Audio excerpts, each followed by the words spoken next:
Ladies and gentlemen, thank you for your patience and welcome to the QUBLAN 2025. I am Sandbag, and joining me for this very first game, Cowfish taking on Triad.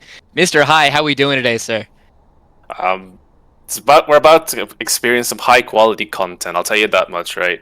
We're already into draft. Got the two junglers banned away from Cephalon. They are trying to limit that man's champ pool as fast as much as possible. But they've seemed to ban Thresh. But do they miss a ban, or did, or maybe they just ran out of time?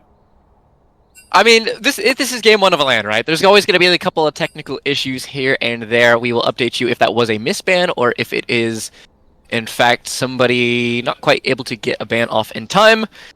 But yes, we'll update you. In the meantime, how we feeling, right? We got a lot of games to be covered, full 2-day event. What are your thoughts? How we feeling?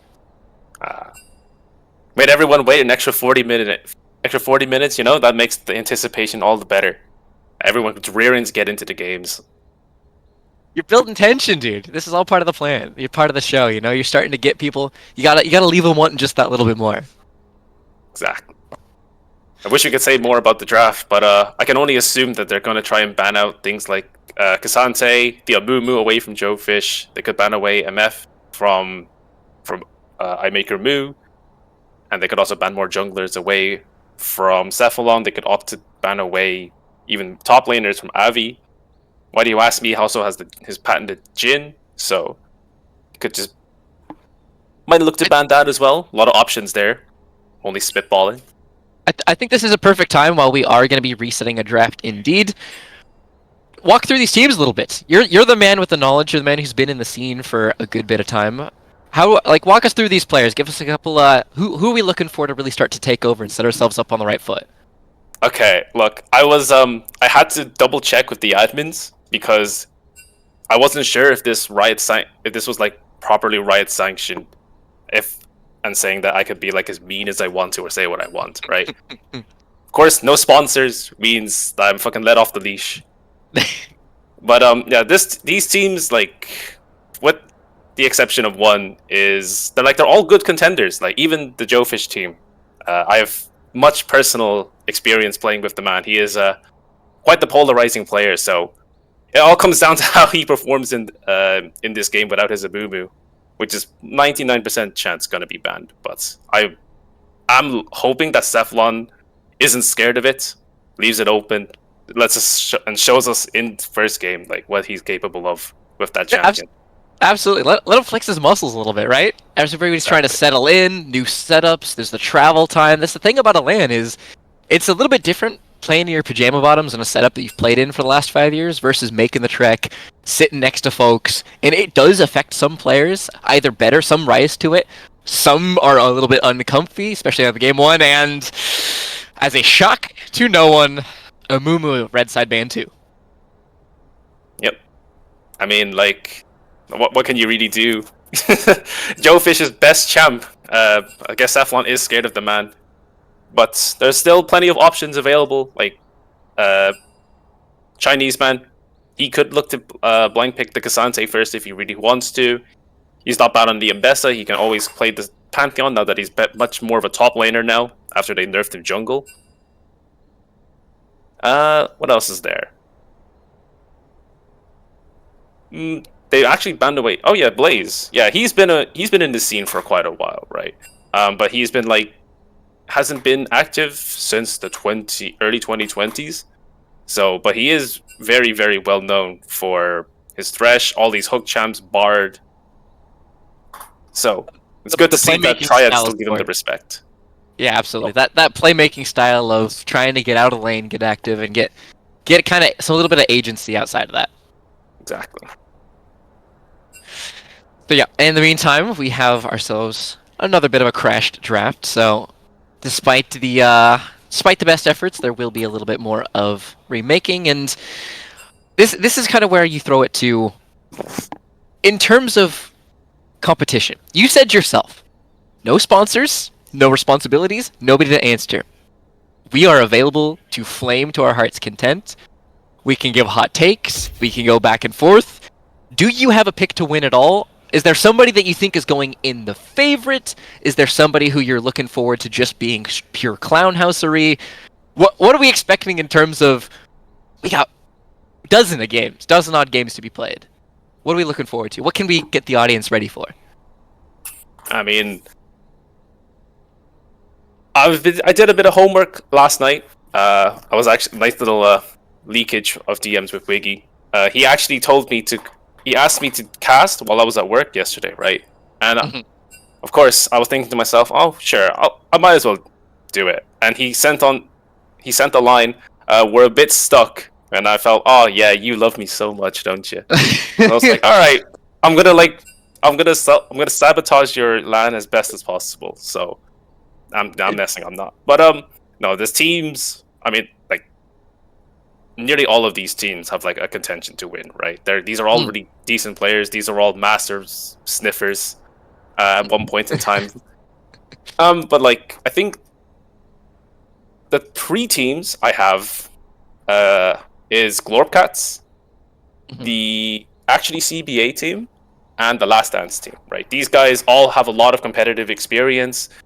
These guys have played in UKEL. I think it was UKLC back in the day. I think before they changed the format, so that was like one step below like NLC, which is pretty impressive. So these guys are like they know how to play like in a competitive setting. They've played LANs, they've played in person before, so like it's not new to them. So they obviously have the vibe and the experience when it comes to these kinds of things. The competitive experience, 100%, and that does stand to you, absolutely. There is a new lobby remade, so thank you for bearing with us. Udyr, Viego, Rel going to be the blue side bands, alongside that Amumu, with Lilia and Thresh running out the red side bands. Nefiri blue 1, Shyvana taken early for this red side pick, and I want to get your thoughts on that one. Someone who we haven't seen so much in the meta, but is pretty comfortable on that jungle. Yeah, okay, so they opt to take away Boo's Misfortune, which is probably, I think, his best champ. He could look to lock in the Corki here. Nefiri also taken away. Tristana is also a very nice pick into that. Shyvana is also one of those hyper farming champs, which is very akin to Cephalon's playstyle. I mean, they could look to play pick in the top here. Galio is also a decent flex. Pretty durable and resilient in either one of those solos if you want to try and keep those options open. Lots of flexibility, right? Tristana, Nefiri, Galio. 2 roles minimum for all 3 of those champions. It leaves a lot of options open, and something that I love to see early on in drafts. Yeah, Sion for Avi immediately, and they're instantly going to ban away the Gwen. Of course, Gwen is a very known good counter matchup. Also really good with the team comp that she could play with the Galio and the Nefiri. All those really dive-heavy champs get in on the Misfortune with that very little mobility, without the flash. Let's see. They could ban away some supports here. Rel's already been taken off the board. Shogath taken away from String. He's actually quite got a diverse champ pool, even though most people would consider him like the Katarina one trick. He's known for playing like those big beefy mid laners as well, like the big scalers. Sion could also be a potential flex for him if they so wish. Olaf going to be taken away as well. They're really like going to try to pinch out the top lane champ pool, but Eric does have a lot of options into the Sion. He could opt to play Gasante. He could pick, I don't know, like there's a lot of good things you can pick into Sion, right? But it depends on how you want to play your comp as Cowfish. Like, do you want to play the scaling? Do you want to play the early skirmishes, which is something that Shyvana particularly doesn't really want. So we'll see if they want to like pinch out a certain member of the Triads players. I mean, like you said, Shyvana so early does indicate they're looking to try and play a bit more resilient, a bit more stable. Well, you have that now. You've got the Unbreakable Well of the Alistair, Sion with the Soul Furnace. You have this kind of stable and standard side lanes to be able to play off of, and allows you that time to just hit farm after farm after farm after farm, because you will outpace on the clear, and then your team fight wombo, Scions and Ali AoEs, MF over the top, that just becomes this Dragons become the absolute anchor of this game. So I think if you're Cowfish, you got to try and break that open before the HP bars just become too much to manage. Yeah, I mean, I know Galio was already picked, but there is a potential that Silas could be also taken as well with the Alistar. Mm. With the Alistar being already picked and it being open, but they're probably just going to take the Yorick. Okay, so they're probably going to Ooh, try and play interesting. for some kind of weird side lane, but they also have they want to play with team fights with Tristana Lulu. It's a bit I mean, strange, but yeah, it's a skirmish comp for sure, right? yeah, You just leave that Yorick out in the sideline, try and pull Scion away, and then play with your Galio moves to either side. You know, play with those not globals, but the semi-globals. Everyone is very happy to take 2v2s, 3v3s, break apart this meatball, and stop Triad from getting their full-on 5v5, because that is so much health to try and work through if it's full 5v5. Tristana needs to have a good amount of peel and a good amount of protection, because Neferi's not doing any one-shotting this game. yeah. I mean, it's gonna be really hard. Galio being their only AP source, it's gonna be like a really easy game to just stack Imar, Force of Natures, the Rukern build for Scion, even if you're playing into the Galio. It's a bit tough, but again, one thing that Red Team doesn't exactly lack is damage. Because Shyvana, I think Shyvana might be going just for the standard AP build, but has been a very common build that's been popping up recently, where you go Ravenous Hydra into Navori Quick Blades, and the slowing support item when you cast your ult. It's a very nice, it's a very decent setup for like dueling, but I don't think you really kind of want that in a team comp where you have 3 extra big meatballs. So Yeah, there's definitely a world in which you run out of damage if you go that way. If you lean too far towards the utility, because then all of a sudden you're relying on bullet time and haymaker. That pretty much is the sum total of your real DPS threats. Sure, obviously Scion no slouch in and of himself, but it's telegraphed. It's big wound up animations, full channels of bullet time, full haymaker wind ups. Scion screaming coward at you while he slowly trundles in your direction. For a champ like Tristana, Neferi, I mean, even the Galio Justice Punch, if timed well, you can evade that no big deal, and then all of a sudden the damage disparity doesn't matter if the damage has whiffed. yeah, it's a big shotgun comp for Triad. Like once that burst goes out, like Tristana has free reign, but depending, I don't know, the game really depends on whether or not Tristana can get ahead or not. So I am assuming that both junglers will be pathing towards that bot side. You don't really want to play for Yorick, like who cares? He's just gonna like press R and he's just gonna sit in the side lane all day. Galio, same thing as well. He's there to facilitate for Joefish. He's there to facilitate for Tristana. He's just there to cover any ganks that will happen, essentially.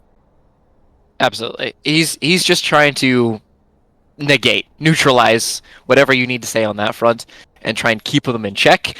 So then this is where, as we were building up our spectator delay, right, for that competitive integrity, nameplates off. Let's do this at the very beginning. How do you tend to favor the way these comps have shaken out?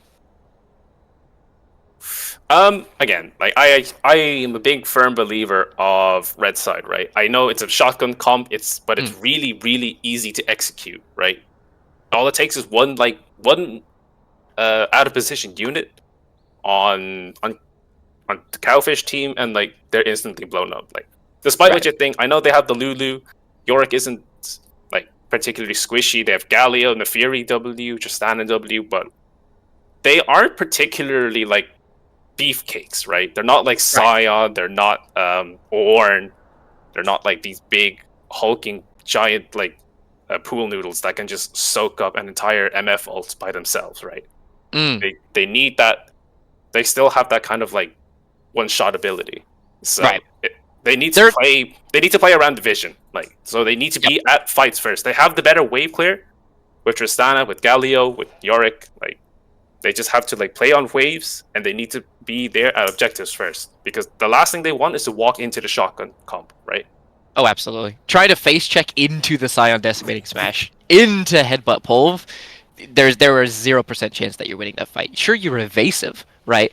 You got the Neferian vulnerable, Tristana's buffer. You have tools to slip. You have tools to get away and reposition. But as you said, If you're caught in that shotgun blast, you're not eating it. You are simply just getting head removed from shoulders. One swift blow. Exactly. So Now, again, it is completely up to the players. I have full faith in Joe Fish. No Chungus whatsoever. Joe But Fish Nefiri. This I is have full faith. That guy's not terrible on Nefiri. I hate to admit not. it. He is not bad. That is one of the most flag in the sand statements that you can give somebody. Not terrible. That's a real vote of confidence. Joe Fish, I mean, his mental's just got to be through the roof after that. Such the vote of confidence. I know he's got it. I know he got it. Muka Alistair on Rift, we are loading in as we speak, so we are T-minus 1 minute away from game one, and I don't know about you, Hi, but I'm kind of feeling it a little bit. We got a lot of league to be played, but let's come out of the gate swinging. It should be good. Yeah, I mean, early. It's a late start, but like we're here all day, basically, right? Well, for me, at least until the third game. Then I'm off to my own thing. Thankfully, because Wiggy does care about the integrity of my voice. Of course, we have a pause. It wouldn't be an Irish game without a pause of some kind. Yep. I mean, dread it, run from it. Game one, Gremlins will always chew on cables, unplug wires, and delay you by 45 minutes. But we are on Summoner's Rift. We will be coming in very rapidly, just as soon as we are able to get this beige off our screen, and I'm excited. I don't know what to say beyond that. It should be good. There's no like bathroom excuse. There's no cat and microwave excuse. You're at a LAN. You're in person. Nowhere else to run off to. You know. Unless someone is running off. I'm not there, so it's up to you to tell me if someone's actually gone off. If somebody's walked off from the set off. From where I am sat, I don't see any. I still think I see 10 people. Yeah, 10 people still in lobby. Can't confirm. So it will be just a couple second pause. Yep, we had 45 minutes to work with, and we still have member walking away. So yeah, should be good. All things considered, this is where we gotta say pathing bot lane. Where, if you have your crystal ball out, where is first blood happening? And do you think we're going to be getting it before the 10-minute mark? Because LAN does some funky things to players. Where do you think this is going to be happening?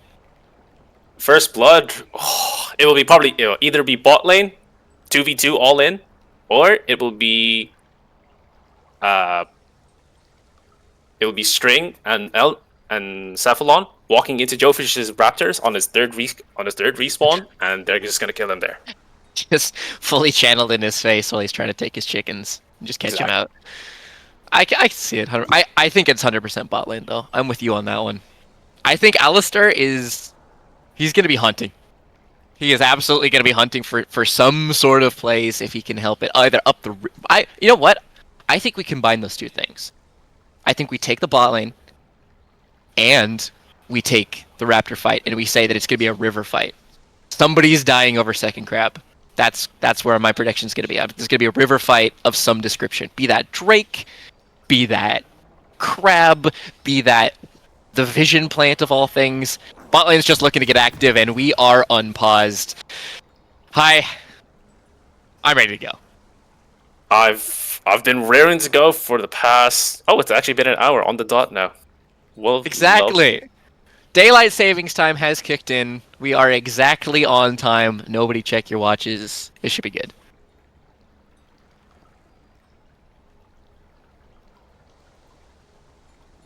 Yeah, there's just like the classic spectator bug when after everyone unpauses, there's like a 20-second delay. Yeah, the longer you pause, the more it's got to resync itself up. But pings inbound, Rift on screen, game one. It should be a good one. Nima, fix the scoreboard. Scoreboard. You know what? We're still working some things out. Full 5-man stack. Full 5-man stack. Joe Fish, do not wander in for your reward, bro. The trap has been laid. And where else would you catch with a trap if not a fish? Yep. I mean, they're probably just gonna go for the 115 board on both Raptors, right? That's a very standard board. Everybody does it, and it provides so much information. on where the jungler is pathing, which camp they're starting, if they're looking to cheese, invade, things like that. Yep, bot lanes are And they're starting to fast. walk down. Yep. Okay, nobody's going to be caught rapid on this one. Moving back on towards lanes. 5-point start versus 5-man stack. Not going to be any more fireworks to be had. And in the meantime, I'm expecting relatively quiet early games.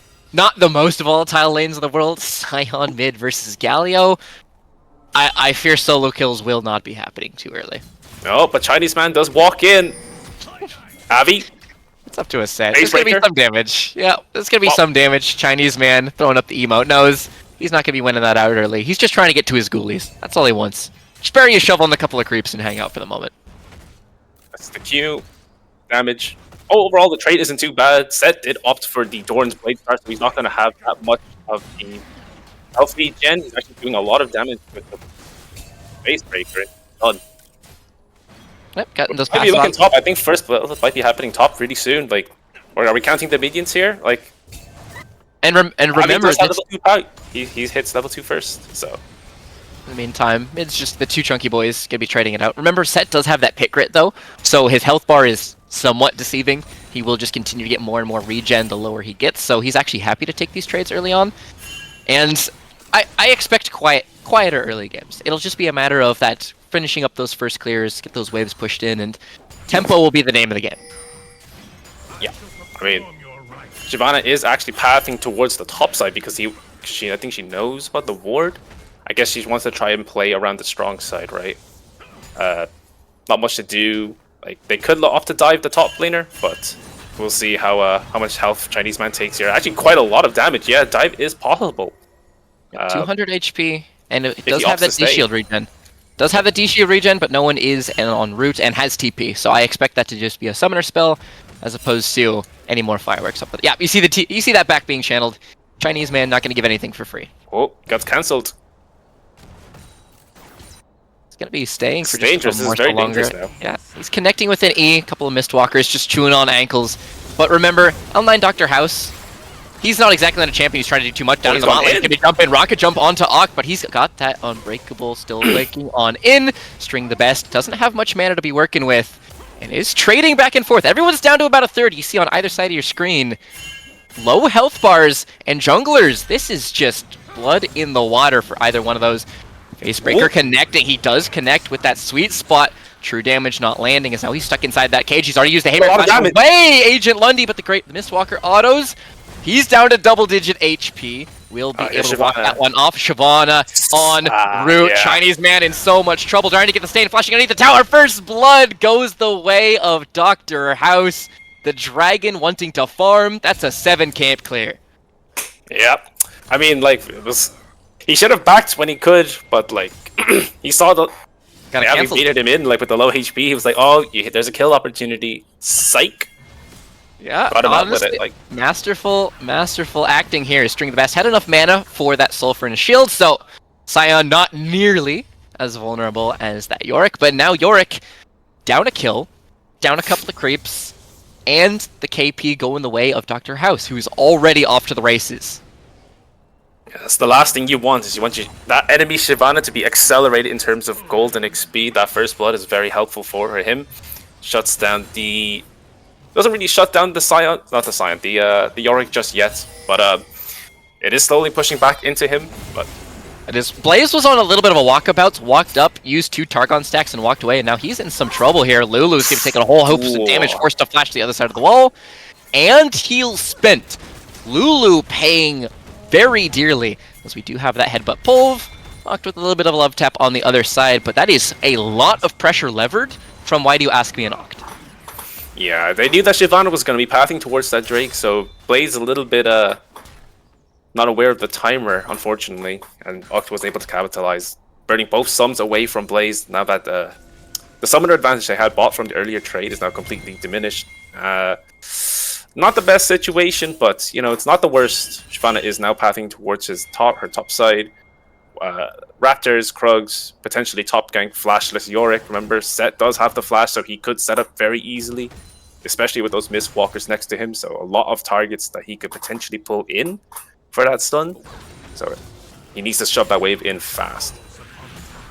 Meantime, you see Oct understanding, just camping out in those brushes. When you're in this melee versus ranged, vision control of those brushes matters so much. And especially when it is flashless Lulu, and Oct just came up. He has his flash. One misstep, and Blaze is simply done for.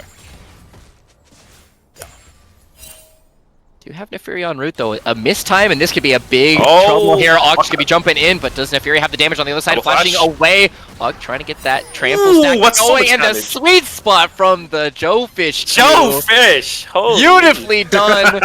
It's going to be 2 men baited in.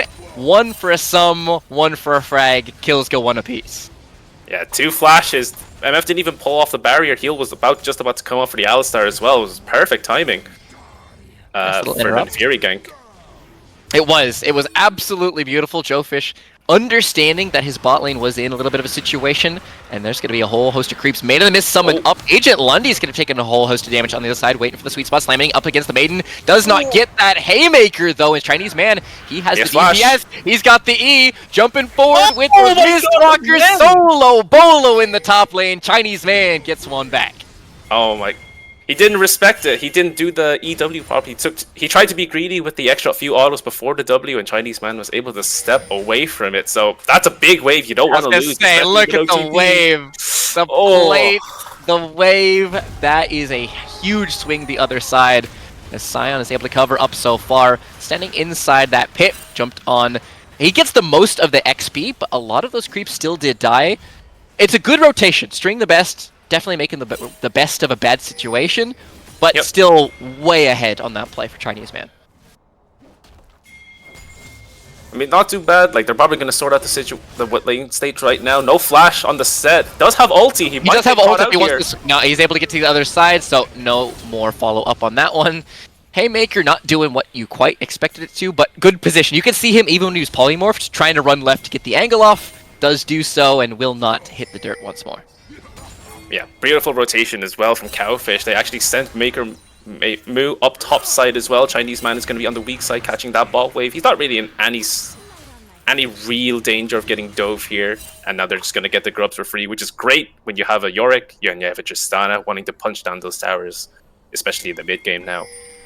Yeah, so much siege potential between like the Demolitionist in the Tristana alongside the Yorick, who is probably the greatest split pusher at the current state of League's meta.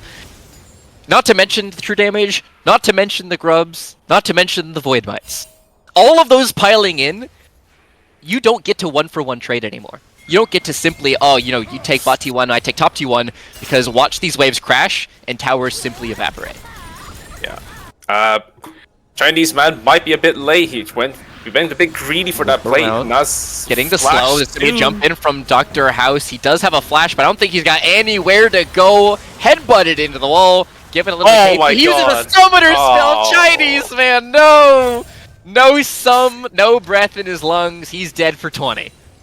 Yeah, I mean, that's tragic. He overstayed his welcome. He knew that Shyvana was going to be on the bot side clearing Joefish's camps, as you do, right? They're just going to vertical jungle, but like if when you're weak side, you are not allowed to push up like that ever again. I think he knows that. He has the TP, so it's not terrible, but that is like 2 plates over to the set, which now basically like the goal difference is basically about even now in the top lane. Fish able to swipe away a lot of those rocks. Oct does have some mean intentions. It's going to be the Sion looking for the collapse. String the best does have ultimate if he wants to go. Invulnerable, decimating smash, not going to be able to connect. Trample, inbound. Ultimate, just wide, flashing to the other side. Eyemaker moves, going to get popped up with the wild growth. Does he have any movement left available? Popped up into the air from the Sion, turning around. Joefish trying to trade back. It is a 4v3 situation. Headbutt Pulve comes up. Combo doesn't kill Joefish. Everyone makes it out alive. They are short-handed, but not outgunned. Joefish making it out on the sliver. Now, yeah, there's luckily there was no MF or Shyvana ult to capitalize on that. Otherwise, that would have been a few more kills. Oct going in. Looking for the DPS on the Eyemaker move, but he might have bitten off more than he can chew. Taunted up and beat down FX. Waiting for the heal over the wall. Rocket jump forwards. Made it in. Cephalon's going to get the 1-for-1. AD for support. Now, what more can he do? Smiting down. In the meantime, true jungle instincts. Keeping the farm high while the fight goes on. It is scrappy. 3-for-3. Feats of Warfare can be climbed up. I mean, that Alistar champ, even though the nerfs came in this patch, is still unbelievably broken. He just tanked like 3 people for about a good solid 10 seconds, gave Siobhan enough time to stack up her Fury on the Gromp, and then was able to fully commit on Mu, who had to rocket jump in to gap close to finish off the Alistar, which, you know, not the greatest situation for him. Funniest part is, look at his setup. This is heal and glacial. This isn't even aftershock or exhaust. So not only is he absolutely unkillable, but he's got some util to work with it. Yeah, Dragon is up now. Sion is quite low. Does have TP and flash. Doesn't have his ulti though. He's not going to take any damage from this Galio. So he's just going to base. He's going to TP in, but I don't think blue team are able to capitalize on this. Chinese man is on an island, no TP, so he's not really contributing anything. Wave is at a neutral state as well. Does pop the ulti, so he's ready to push in, get that first tower potentially. Yep, TP up into the top lane. String the Best is able to cover it so far, but it is likely still going to fall despite his efforts once that wave comes through. You see 4 members grouping up in the red side river, and it's likely Dragon on their minds. Yeah, Galio is pushing out. L9 Dr. House already ults. First Joe Fish, get the Eye Maker move, gets that one. He's looking for a fight after this. Jumping into the middle of 3. Haymaker available. Agent Lundy can get popped up by that Wild Growth. Joe Fish putting the damage in. Top side is green, flashing to the other side of the wall. Effects in the 1v3. Flashes to safety, tanking forever. Eye Maker move in melee range. Does get that Unbreakable killed down. Agent Lundy falls. Set down. Drake swiped. Blue team coming out with the deal sweetener. Wow, I'm actually surprised. I didn't. How did I make your move steal that with an auto? Or did he have an E stack up on? There was a smite down to 200 HP, and I believe it was the E passive knocked it down. Oh my goodness! Because you see, Joe Fish smite didn't go off. Dr. House spent his early. So it was a little bit of a touch and go situation, but that is feats claimed for blue team. You see the upgraded boots on that Nefiri. You're more than happy with the turret down, Drake down, kills leaning your way. It is even pretty much down the line. Yep, Joe Fish is a little bit behind, but I'm sure he'll be happy to take that. You know, he bought a lot of time, especially with the Galio ult, taking 3 people away, and Avi was a bit isolated. Manages to pick off Joe Fish in the end, but like Eye Maker move a little bit too close for comfort actually with that return kill. So thankfully it all went 1 for 1, and the first tower over for blue team.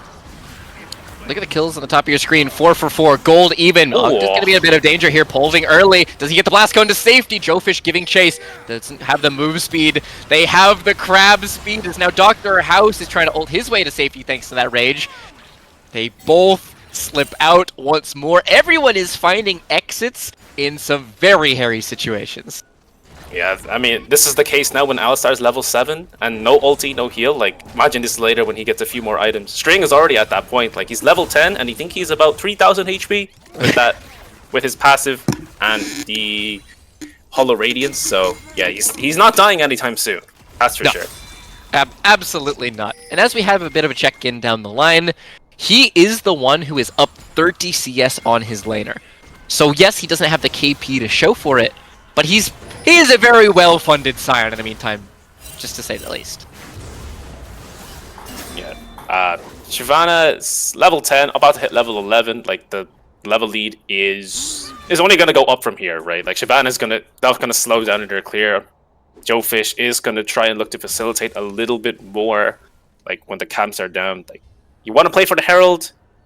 Yeah, but you have to play around the vision. Like, look at all the wards that red team has. They have the Scuttle Vision. They have the ward on the Atacon pit in the little Tribush, the control ward as well. Like, there's so much like ways to get around on blue team with the flanks if they so wish.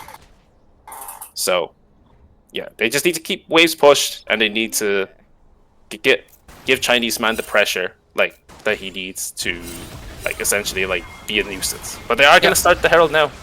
They see them all bot side. And there's a huge amount of DPS on it. It's already down to 1/3 HP. A couple more sweet spots from the eye pop. And that is going to be Herald claimed up for Joe Fish.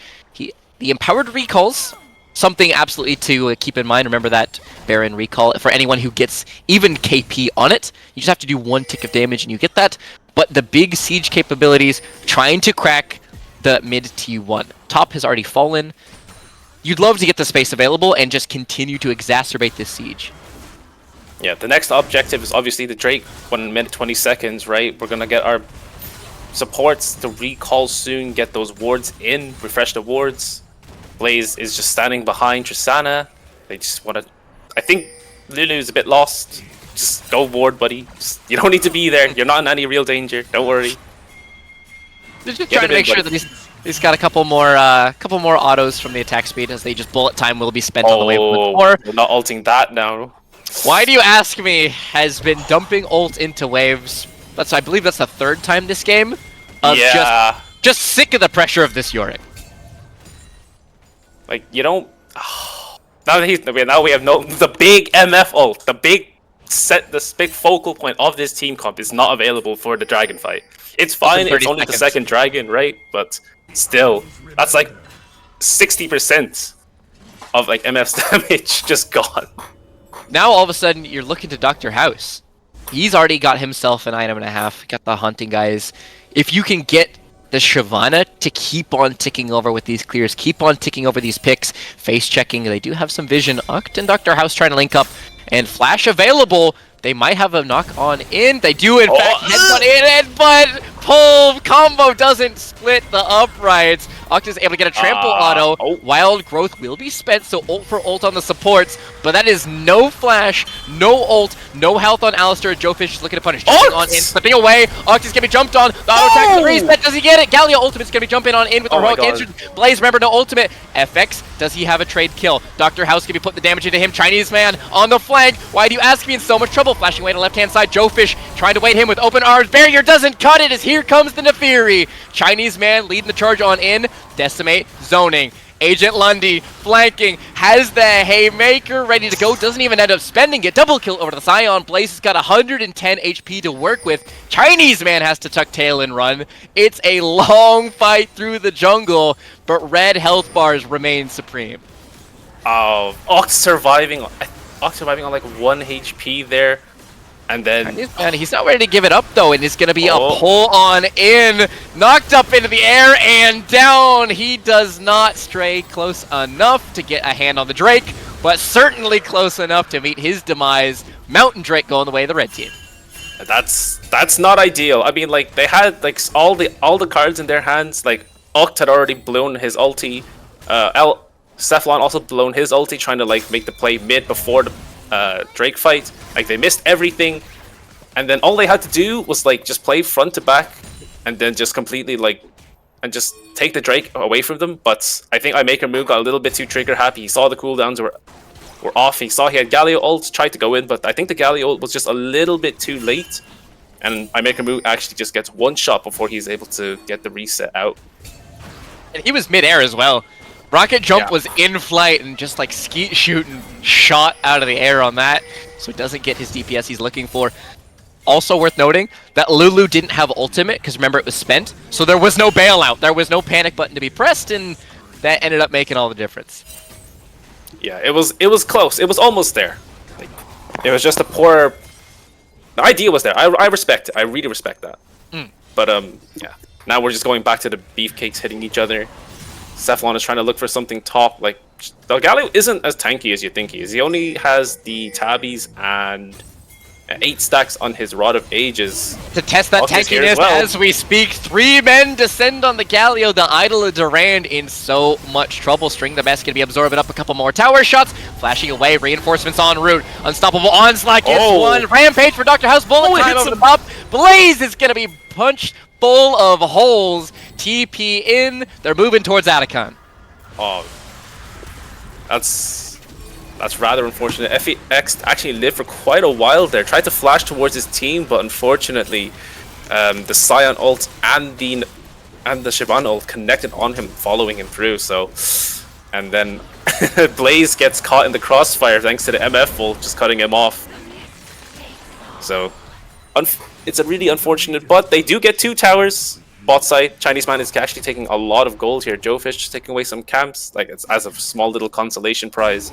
So, but I don't think it will be enough. I think the game is basically in the bag for red team. Okay, that is some big words. In the bag for a 2k gold lead. An up one break. It's only gonna get worse from here. I think I think red team scales way better than the blue team now. I think there's always the X factor though, and the reason why I would say in the bag is a lot to be said, because why do you ask me caught? The good thing about having all your eggs in one basket is you only have to worry about one basket. The bad thing about all your eggs in one basket is if that basket is lost, and if Joe Fish can get an angle on in and why do you ask me dies, like you said, bullet time is the guts of your damage. And one pick on that can be all the difference. While I do think they're in driver's seat, and in front to back, String the Best can simply walk at you and apply forehead directly on structure, as you see demonstrated. Flashing on in, knocked up, popped up with a wild growth, and good buff for I make her move. We can be knocked up all the same. Interrupting with Buster's shot, every trick in the bag. Tristana Lulu able to make it out, but once again expensive in terms of cooldowns. Joefish gonna be jumping into 3, knocked away from the displaces. We're yo-yoing back and forth as here comes the showstopper. Ultimate's going the wrong direction. Agent Lundy healed. Chinese man en route. Dr. House unstoppable. Blood time is able to get 1. Chinese man in a 2v3. Does he have the reinforcements for Blaze? Joefish is gonna be trying to reset in the middle of this. Chinese man living for another auto attack. String the Best gets the heal on in. Surely Scion will bring him down eventually, but he's able to slow roll this one. Knocked away from the Alistar. Yorick isn't dying. Chinese man can't be brought to heal. The fight extends for 15 minutes, and all of that for a 2-for-2. Oh, that healing from the last fight has actually kept him alive, thankfully. But I swear, correct me if I'm wrong, but did I make her moo get stuck in his own Yorick's cage and die to the MF hold because of it? I swear that's what happened to him. Poor fella. But he actually played that quite well, actually. Like, he actually got away thanks to the Lulu. Wait. Oh my god, wait. Hang on a second. I was waiting for you to throw it. Yes, Dr. House is just caught. Chinese man simply walks at him and the pause is through. Wait a second. There's no camp up there, Cephalon. What you doing? What you doing up there, man? First death of the game is a doozy. 1,060 gold over to Yorick. Ooh, I don't know. Like, that guy's got quite a bit of gold in his pocket now. 3 items on the Yorick. Has the upgraded boots of swiftness too. He's got the grubs. Like, he's basically set for the game. But will it be enough if his team are going to be completely walled off by the rest of that red team? Like, really tanky set. That Scion is still unkillable. 3 items, has the Titanic Hydra, so he actually does a good bit of damage if he gets in range. And he is going to be punching that Gallia, so he is going to be off-putting that damage. Dragon is up. He's got the HP behind it as well, so that Titanic is going to sting. Chinese man en route. 3 items versus only 2. He will absolutely mill this set in a 1v1 at the moment. Blue team's able to mop up this Drake, so that will be equalizing 2-for-2. Uct giving chase though, and he's in a bit of a sticky situation himself. Gets a nice little cage on in, and the move speed from Swifties. What's that Swift March, I believe, is the upgrade, plus Deadman's, plus Triforce move speed. He is not catchable. Yeah, now they just get to push mid in now. I mean, red team are going to be able to respond in time, thankfully, but there's still a good bit of pressure. They can look to up towards, like, pushing up that Scion away. Not going to kill him, but, you know, just to show up, just to, like, let him know, you know, get out of the lane. He is level 16. He is very strong. They need to be very careful of him. Nearly Flame Horizoning the Galio at this point. Yep, he's continuing to be an absolute brick wall. And something that Tristana is not going to answer. Remember, this is collector first item. IE has been completed, but LDR is still a very distant thought for this AD carry. And in the meantime, that makes Agent Lundy nigh unkillable, and String the Best actually unkillable.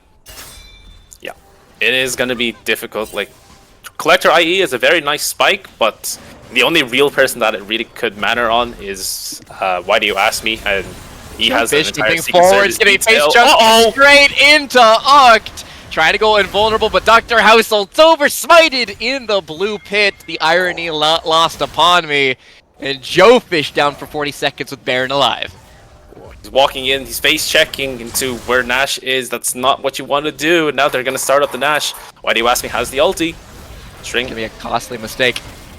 7k HP. Chinese man's gonna be trying to take this away. Turning attempt. No ults available. Here Chinese man's gonna be throwing out a little bit of support from his Eye Maker Moo's gonna be trying to get the Buster Shot interrupt. Can they find their way through this? Knocked up into the air, and Eye Maker Moo is down. Sion finds the snipe down. Dr. House giving chase. Chinese man on the run, sidestepping the first of the E, but Oct has got point and click. Nothing left to be done to outplay that one. 4-0. This is red team looking to mop up their Baron. Yep. I mean, what can you really do as an ADC with into that team comp? Like, you need like 4 or 5 items to be able to stand a chance, and I don't think those health bars moved an inch. Even though I make her move, pumped about like 10 or 15 autos into that Sion. Joe Fish. Here comes Joe Fish though. Way into the pit, trying to find himself. Oh! Flip down to 5k HP. Burger flip possible. Dr. House is going to be That's a sniped down. big kill! The smites are down. 4k HP, but no one's left with the DPS. Effects is trying to put the damage into. Why do you ask me? But he's got no reinforcements, no smite, no problem. Red still able to mop up their objective, and they will be wearing purple.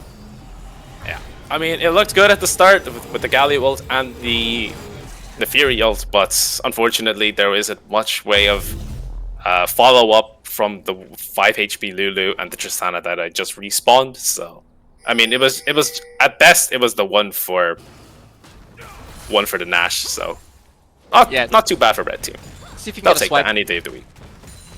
In the meantime, I make her move, putting that rapid fire to the test on that mid T1, eventually able to break the structure. It is 4k in the difference.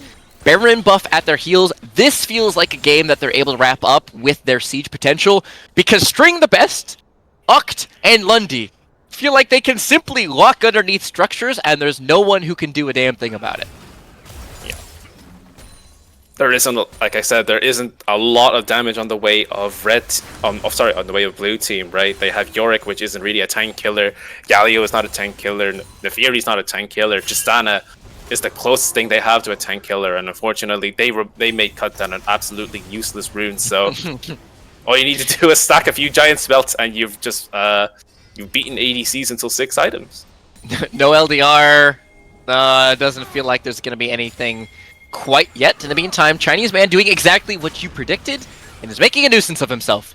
Pushing into the Baron buff is an uphill battle. Lundy's can be able to mop up these waves, no big deal. But trying to slow the tides, slowly trying to stem the siege as the Holt is the W not going to be able to get the Maiden in. That's actually a difference. Yorick with Maiden, a far scarier prospect. Yeah, String just tanking off the Tristana. I think he's just killing him just through sheer aura alone. They're able to put him in siege. Thornmail doing more damage to I Make Her Moo than I Make Her Moo is doing to Sion through his W shield. This Soul Furnace is running hot. Moo is forced to back. Dragon is up in a few seconds now. Red team are in the driver's seat. They can just opt to take it however they want. I don't think blue really wants to do anything. Just clear the waves. Do what you can. Mid tower just take it out in Joe Fish's face. Sion's just gonna walk up. Can you get some damage back onto him to answer I Make Her Moo? Trying desperately to try and get towards that LDR. Only has a couple components in the meantime. That is third Drake. 2 Mountain Drakes for the bulletproof team. These odds just continue to get worse. Yeah, I mean, in about 5 minutes, red team will actually be unkillable regardless of the situation of any. But no matter how many items I Make Her Move has, if he gets a magic 7th slot, it's not gonna matter at all, unfortunately. Flame Horizon completes. We were checking in on that one earlier. It was a 70 CS lead. Now it is 105. String the Best, level 18. Full build. Pot likely to be gobbled up on top of that. This Sion, man, this is just the anchor of the entire red team fight. Can we get a HP check on the Sion right now? I think we're about 6k HP, 7k. But we might have to check after. Galio is going to get caught. On route. FX trying to find his knock away. Oct is going to be beefing the combo. Meanwhile, here comes FX's move speed. He's able to slip his way to safety. Lulu and Yorick continuing to assist Tristana in her sieging, but there's 3 men topside. I don't think this structure is long for the world, sir. Even though no minions, no problem. And Lane Dr. House is also a tank in and of itself. String the Best just walking. Look at him go. He doesn't care. 240 HP back. Right-clicking with mean intentions here, but 3 members going to be descending upon him, trying to get the blast cone to safety. Can they eventually bring the Scion to heal? It takes 3 members, but they do get his flash. Not a bad amount of damage, actually. Like, they had the Ardent, they Lulu finally able to buff up the Tristana with the LDR. Like, it's not terrible now. Like, it's looking not bad, but Scion is kind of scaling, but albeit at a much slower rate, right? Full build doesn't really need much, doesn't get a lot of power from items anymore. Like, he's just gonna keep stacking that HP constantly with the Furnace. But as you said, Tristana, the one to watch. I make her move, everything's gonna fall on his shoulders. With 3 items, he needs to get something going and somehow navigate this fight with the resets, else it's pretty much just cooked. Yeah. Why do you ask me? Now has the Infinity Edge, so that MFO is going to start doing a lot more damage. FEX no flash. Scion Ultimate's able to drift his way on in, doesn't get the knockup, but is able to close the gap. FX phase rushing his way on out of there, waiting for the knockup, doesn't get anything more than a slow, turning around with the Justice Push. FX trying to turn the tides, going golden. Joefish en route. Do they have the 2v4? The collapse is coming in from the right-hand side. Joefish, we get him! Kermoo's able to get the first reset. Dr. House, can he find his way on in? It is going to be 1 down. Jungle, bullet time channeling. Do they have more damage? I make her move's gonna be jumped on. Oct doesn't find his way on in. Joefish living, goes invulnerable, flashing the outside. Gets the explosive charge shut down, and Marksman falls. Rocket jump on in. Oh my god, wait, they gotta kill him. They're gonna kill String. He's returning, and here comes the tempo. I make her move's gonna be putting more shots into the Scion. Knocked up into the air with the decimating smash. They will be the sacrificial zombie. He gets one on his way out. Joefish falling in the meantime. It is an overstep. Scion dead. Ace complete, and blue team fight their way out of it. Oh my god, he's dead! He killed him! Going to Scion passive of all things. No. And that is the siege neutered for the blue squad. Please tell me if you can see I make her move jumping out of his chair right now. Oh my god. That is so tragic. That guy played perfectly. I could not tell you how, like the first kill he got onto the Shyvana in the back, jumping out, making out to safety. Chinese man literally doing a 2v1, eventually getting supported by Blaze. They take down the big Ray boss Scion, and he just takes him out with like the little bit of the the thorn mail. It's like some random little bits of air. Oh no. plus the AoE damage out of the Unending Despair. I think that was also what did it's the just damage. Air. It's just he's literally just dying to just microwave down. He had the AoE from the Hollow Radiance, the AoE from the Unending Despair. It's pretty horrific. That does set ourselves up for a Drake fight though, and this is far more winnable. Full Quick Blades completed. Tristana actually has some juice to work with. Yep. Why you ask me is he does have the ulti. No flash though, so if they actually manage to find a pick with Joefish and FEX, dive onto that backline, they also could potentially win that fight. Joefish has the cleaver, so he's able to shred MR. The higher those numbers get, the more the percentage matters. So all of these continuing to exacerbate the problem of Scion running out of item slots. There is a fight to be had here. Do you have an answer to these meatballs, or are you simply going to be stat checked as Joefish jumped on? Joefish! He has the invulnerable, able to make his way on out. Uct spending about a third of his HP to do that. Yeah, that Tristana is starting to do a lot of damage now, thanks to the Quick Blades and the LDR. It's all she needs. And the rage increase from her passive. Cephalon trying to rush the Drake in the meantime, and he's able to they got it. down so Joefish jumps in late, and now the Galleon's gonna try and find a way. Do you have any miracles left in the tank? The answer is a resounding no. It is why do you ask me with a mop in hand, cleanup duty for red team. The river runs red, blood flows, I make her move falls, and Chinese man can simply run for the hills, running down mid lane, 34 minutes, soul in hand, Scion leading the charge down towards the space. Yeah, I mean, I just don't think they expected Shyvana to do so much damage to that dragon, especially with all the debuffs that they get from killing multiple dragons. But Shyvana, they get the Mountain Soul, they get the shield, they get all that combat power, and they just weren't ready. Joefish tried to make a desperation play, but is obviously overextending, and because of that, he loses the game for his team. Fuck you, Joefish. Love you, buddy. He had to go for something, but day late, dollar short. Red team coming up with the game one of the QUBLAN. what a game to start off with. Like I was actually swinging around for blue team at one point. Like I was actually kind of nervous that I had to eat my words. Thank God I didn't have to. It was all on that soul roll, right? If they had the information that Cephalon was just one-shotting that thing, and they were able to set up for it, but like you said, vision is king. They didn't have the information, they couldn't make the call, and that eventually doomed their game. And if they were going to be able to do double round robin of that, hell yeah, dude, sign me all the way up. Yeah. Well, I think we're gonna take what 5-10 minute break before we go into our next game. I wasn't exactly briefed on it, so Yep, we nah. are going to be cutting to a quick break. Don't go anywhere. Game 2, 5-minute break right after this.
Ladies and gentlemen, welcome back to the QUBLAN League of Legends 2025 Draft on Screen Triad taking on CBA. I am Sandbag, and Hi joining me to take us through this.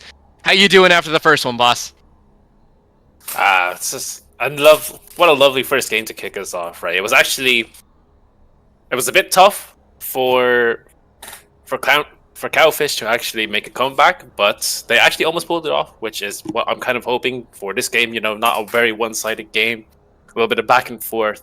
Not saying it has to be a very poorly executed game. Just want a little bit bit of competition. You know, really spice things up. Don't let Triad come out of the gate swinging 2-0 in the group.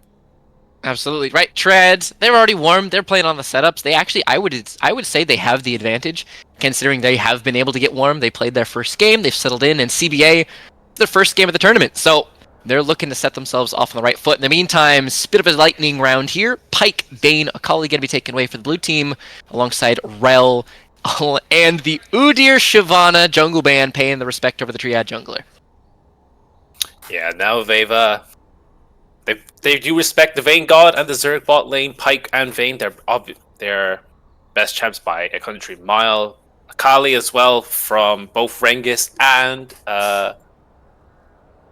Dano, a pretty good flex pick, but I see they've opted to go for the Scion again, which is a bit strange considering that they've already seen the Azir locked in, and unlike the Galio, Azir actually does very well at killing tanks. So we'll see where the Scion goes after the next set of bans and picks. Bard is Zerg's, I think it's one of his best champs. Plays him quite aggressively, almost like he's a very ranged tank, if you get me. So he's in your face a lot during laning phase, which is quite an interesting thing to see. They actually don't pick any ADC away just yet. Vayne God does have plenty of options into the Varus here. Looking to ban away the Ambessa away. That is a potential flex for Avi and Stream. Sivert going to be taken away. Another one of those hyper carry champs that Vayne God is well known for. Could opt to look to ban away the Jinx as well, which worked quite well into that team comp of theirs. So Also can fall back. Solidified. Yeah, you can also fall back a little bit towards the utility, considering you have the Azir for the DPS. So you know that there will be plenty of that if you want to try and get a little bit spicy up on the top lane, into the Scion, if you have answers into that. For those of you who are audio only, it is Varus, Scion, Lilia for the blue side, alongside Azir, Sejuani, and Bard for the reds. Cho'Gath and Olaf likely to be the last two to round out these banned sections. And I'm expecting the AD pick here to move your little bit more lethal threat alongside your Bard, Kai'Sa. So this is going to be a very aggressive bot lane. Bard, Kai, looking to get in your face early and really trying to set the pace themselves. Yeah, it's actually not a bad comp bot lane. We'll see what Oct wants to pick in response to that. Varus can be on hit, can be poke, depending on whether or not he can hit that enemy team comp. And it looks like he can. He is able to hit Bard the Azir, so might looking to be doing the bit of the on hit. Could go for a Nautilus is picked, pretty good. They need a bit more frontline. Why not? Really good at answering into the Bard, slowing him down, not letting him go up to his usual roaming shenanigans. And Mundo blind, interesting. So let's see what Rengis has is a response if he does lock that in. Yep, still 9 seconds left. Can always swap over, but will end up locking it in. And the instant Cassante slam to answer it. This is just League of Tanks, dude. Everybody liking their 4k, 5k HP first item champs. Mundo, Cassante, Sejuani, and Scion. Even the Nautilus and Bard no slouch themselves. There's going to be health bars on health bars on health bars. Yeah, the Azir, the Kai'Sa, the Varus, the Lilia, all these champs, they actually do not really mind if the enemy has a lot of HP bars.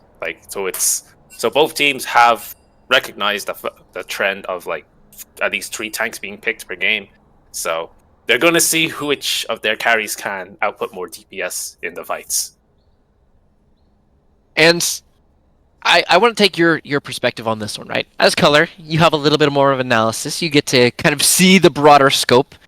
Do you tend to sway one way or another? I mean, obviously, like we said, Triad have been able to get warm. CBA going in cold might be a little bit tougher for them to get started, but In terms of team comps, the shotgun comp came out on top the last time around, and CBA might be playing that same kind of style and try and give Triad a bit of their own medicine. He could. I mean, again, I know the idea of an Azir is always like guaranteed late game, right? Once that champion gets Nashor Suit, it's like it's very stable in lane. It can be even a lane bully in some situations, like into the Scion. It will beat him in side lane regardless. 2 items with the Leandries means that it beats it, and yeah, like never count out the Azir. Like that Azir can potentially hit a nasty shuffle. And Lilia Sleep isn't something that red team actually cares a lot about. They have Bard ulti, right, to counter it. Cassante, Sejuani don't really care. Azir can buy Zodiac, Kaisa can just ult to the other side of the fight. Like, the options are there, but blue team do have a lot of pick potential with the Lilia, the Nautilus, and the Varus. So we will see how it goes out from there on out. Yep, execution once again. I would tend to say, to answer your question from earlier, the Varus lethal versus on hit. Do you have enough damage in terms of the tank busting from Sejuani and from Cassante? Apologies. I think you need to go on hit to get through those champions. Would you agree with that, or do you think you can get away with the lethal? It's a bit more space. No, you absolutely need to play. Well, I mean, you have loads of options of who you want to hit in fights, right? As Varus, you can hit Cassante, you can hit Sejuani. Yeah, they got a good. Cassante has a lot of mobility. Sejuani not so much, but like these champs are. If they have to deal with a Mundo, they have to deal with a Nautilus, a Lilia, a Scion. Like Varus has a lot of time to free hit. So if Varus can get the space and doesn't get shuffled by Azir, we know what it's like playing Varus into an Azir. We've seen Worlds 2023. So again, we'll see who. Again, it's like these teams are like really, really close in terms of skill level. I'm kind of CBA biased because these guys have played before. Like in teams, they have played UKEL, UKLZ. These guys have a lot of competitive experience. They played LANs again. So they have, even though Triad has got their game one in, they've got settled in. Like this is just like the stomping grounds for CBA. So I think they got it in the bag. Also worth noting that there is comp experience on the other side. Triad, Oct obviously representing the natives brand, Cephalon with his fair share. There are champs and there are players who have their comp experience as well, even if it's maybe a bit more disseparate. They still have the familiarity with it, so they're not going to be rattled with it at all. So, like you said, evenly matched players in terms of rating. I would say evenly matched in terms of comp experience. I'm looking forward to this one. I expect this one to be a pretty high level game. Yeah, I'm very, very excited to see. Like this is actually probably my most anticipated game that I get to watch today. The most one is the one that's being played right now, where I'm gambling to see whether or not Bernie gets 20 kills or not versus E-Jump in his game now. 20 kill bet. I see. This is what I was saying in the advance. Yesterday when I came up and I was chatting with the guys, I would love to see some side bets going on. Some good old fashioned money matches, some good old fashioned competition, a little bit of the rivalry, because that's part of the fun of LAN, right? You're in the same room, you can hear the pop-offs, you can hear, like you said, when the Tristana gets picked out of the air, you hear the roar of players, and that's part of the charm of LAN. So 100%, get some of that going, get some of the energy going, for sure.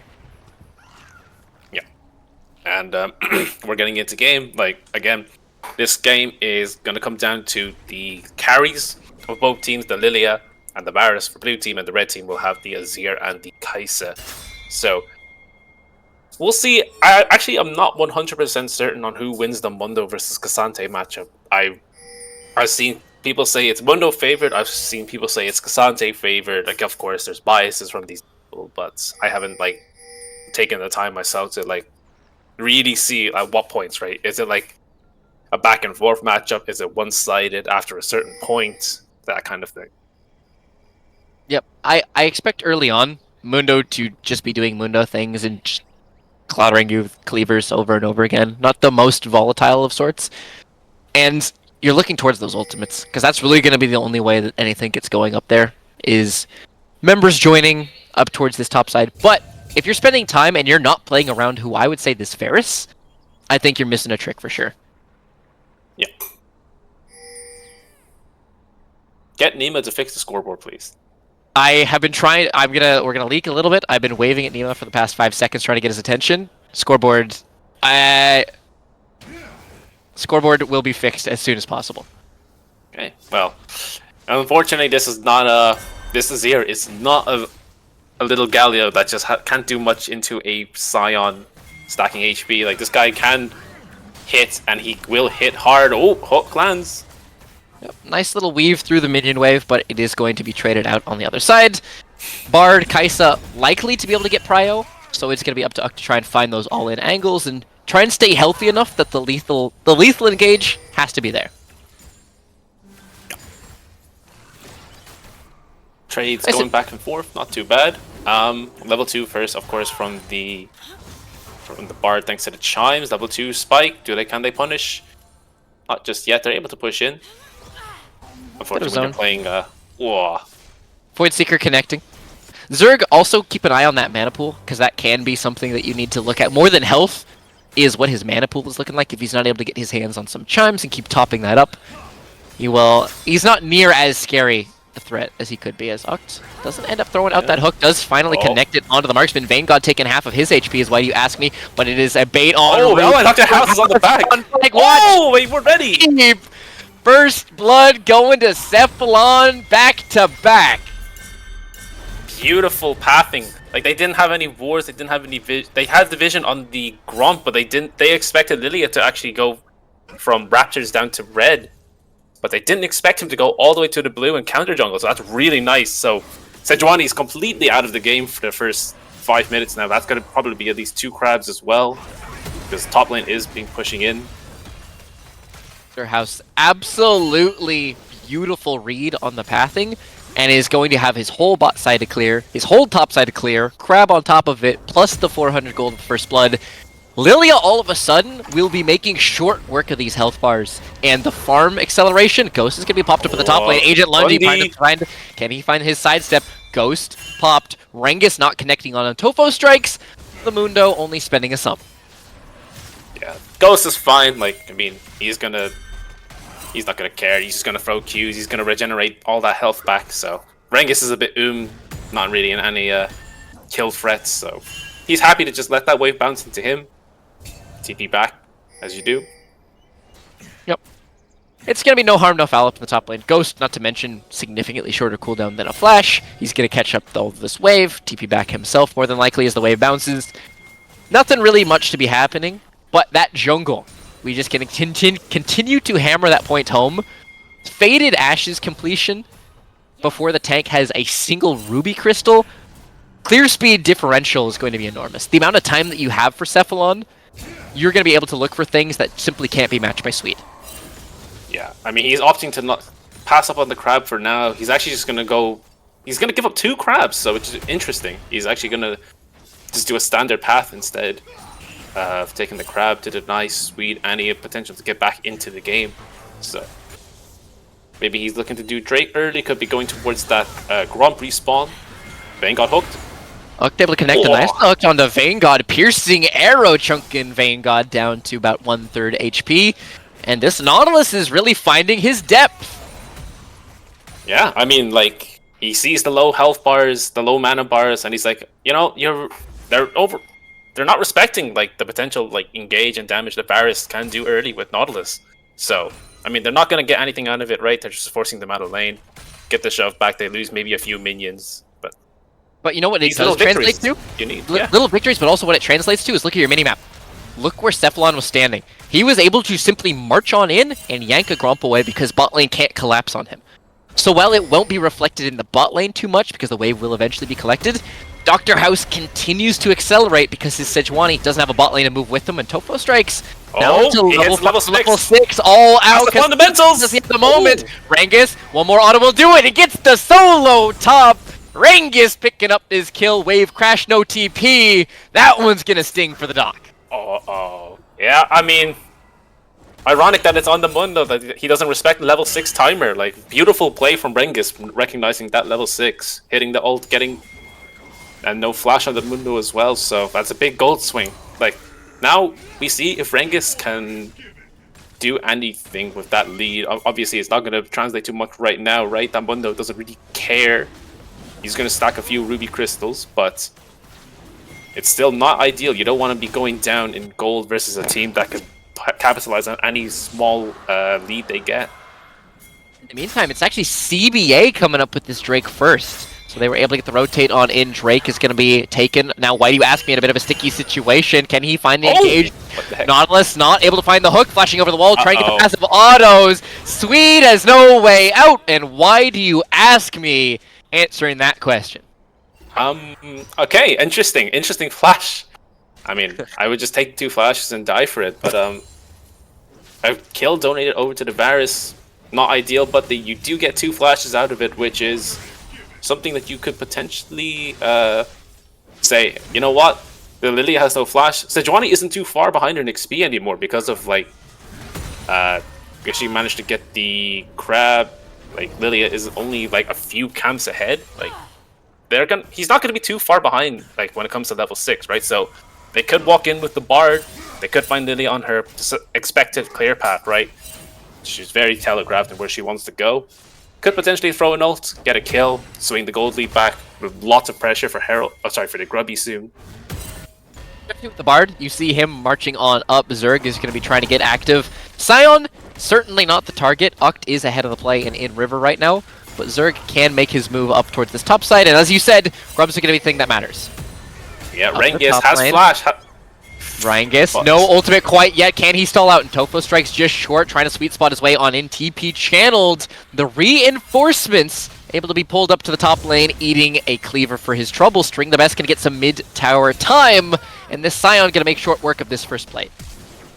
Can the Sejuani find an ultimate? Flash away, string the best. Not going to throw this out so far. Ends up giving mercy to the Sion to hold on to that CD. Smiting one down. Dr. House going to be knocked into the air. Trying to find the all-out damage. Doesn't get the wall pin. Dr. House down, and that deer is dead. Unknown Swede en route. Cephalone falling, but is able to get 1 grub for his troubles.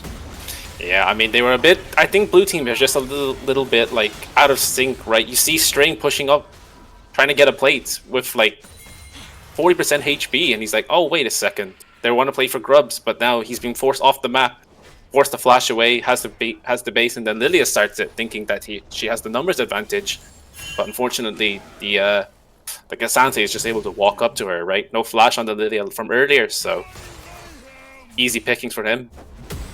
And remembering up the top of your screen, 2 kills apiece. Next kill will be the first component of Feats of Warfare. Drake and Grubs were traded. 2 is all that you need. So it is going to be 1 more epic monster for the red team if CBA wants to pick that one up. So in very short order, that can be a significant swing of stats. Yep. Again, now look at the CS lead isn't even that big in the jungle. Like, Lilia is always a level ahead, right? Lilia will always be a level ahead in terms of, like, camp XP. But, like, Sejuani, you don't really care, right? If you're a little bit behind, like, you still have an ulti, you're still a giant beast. Uct is going to be trying to dredge line his way into the wall. Bard ultimate spent, and that is ultimate for only a Q cooldown. Nautilus, he's really finding his range on these. Yeah, Lundy is trying to hold the wave in this position as long as possible, but I don't think Cassante really cares. Like, he's reached level 9. This is as strong as his Q is gonna get. Like, he's going to be so much push, so much kill pressure, even thanks to all that damage that Q has in terms of base damage and the just the overall tankiness of Cassante, right? Like, Mundo doesn't care really that much about the CC that Cassante revived. During the best, you know what? I love the emote. You know, a little bit of self-awareness on that one. Decimating Smash the wrong way, but you do see Bard, a little bit of lurking. Not likely to get anything. I will say for Swede, farm, not really an issue. He's able to keep pace with that. The one thing you do want to see, though, is start stacking those assists. Ult has not been spent 11 minutes into the game. He hasn't even chucked one out just for tempo. You kind of want to get your Sejuani out and about, see if you can get something going, instead of just a clear. Cephalon would be more comfortable in that situation. Yeah, I mean, we're looking at items, right? Cassante already has the Kainic Ruker, and he does not give a shit if the Mundo throws Qs at him. He's just going to get the shield back every, like, few seconds. Azir, Nashor's too, that's a massive spike for him in terms of fighting. He's actually able to output DPS and able to hold his own in the lane versus Sion now. Even though Sion does have the Hollow Radiance as his item. Here he comes anyway. Look at him. Yeah, 4 members on in. Why do you ask me? Throwing out one of those piercing arrows. Zerg able to absorb the worst of it. Remember, Bard ultimate on just a fraction of cooldown left. TP channeled. Cassante is going to be moving. Ultimate splits the uprights. Ultimate thrown out from Sweet. Arctic Assault forwards. Does he have the engage? Going golden. Everyone's got the AoE slammed into the wall. And unknown. Oh, Sion!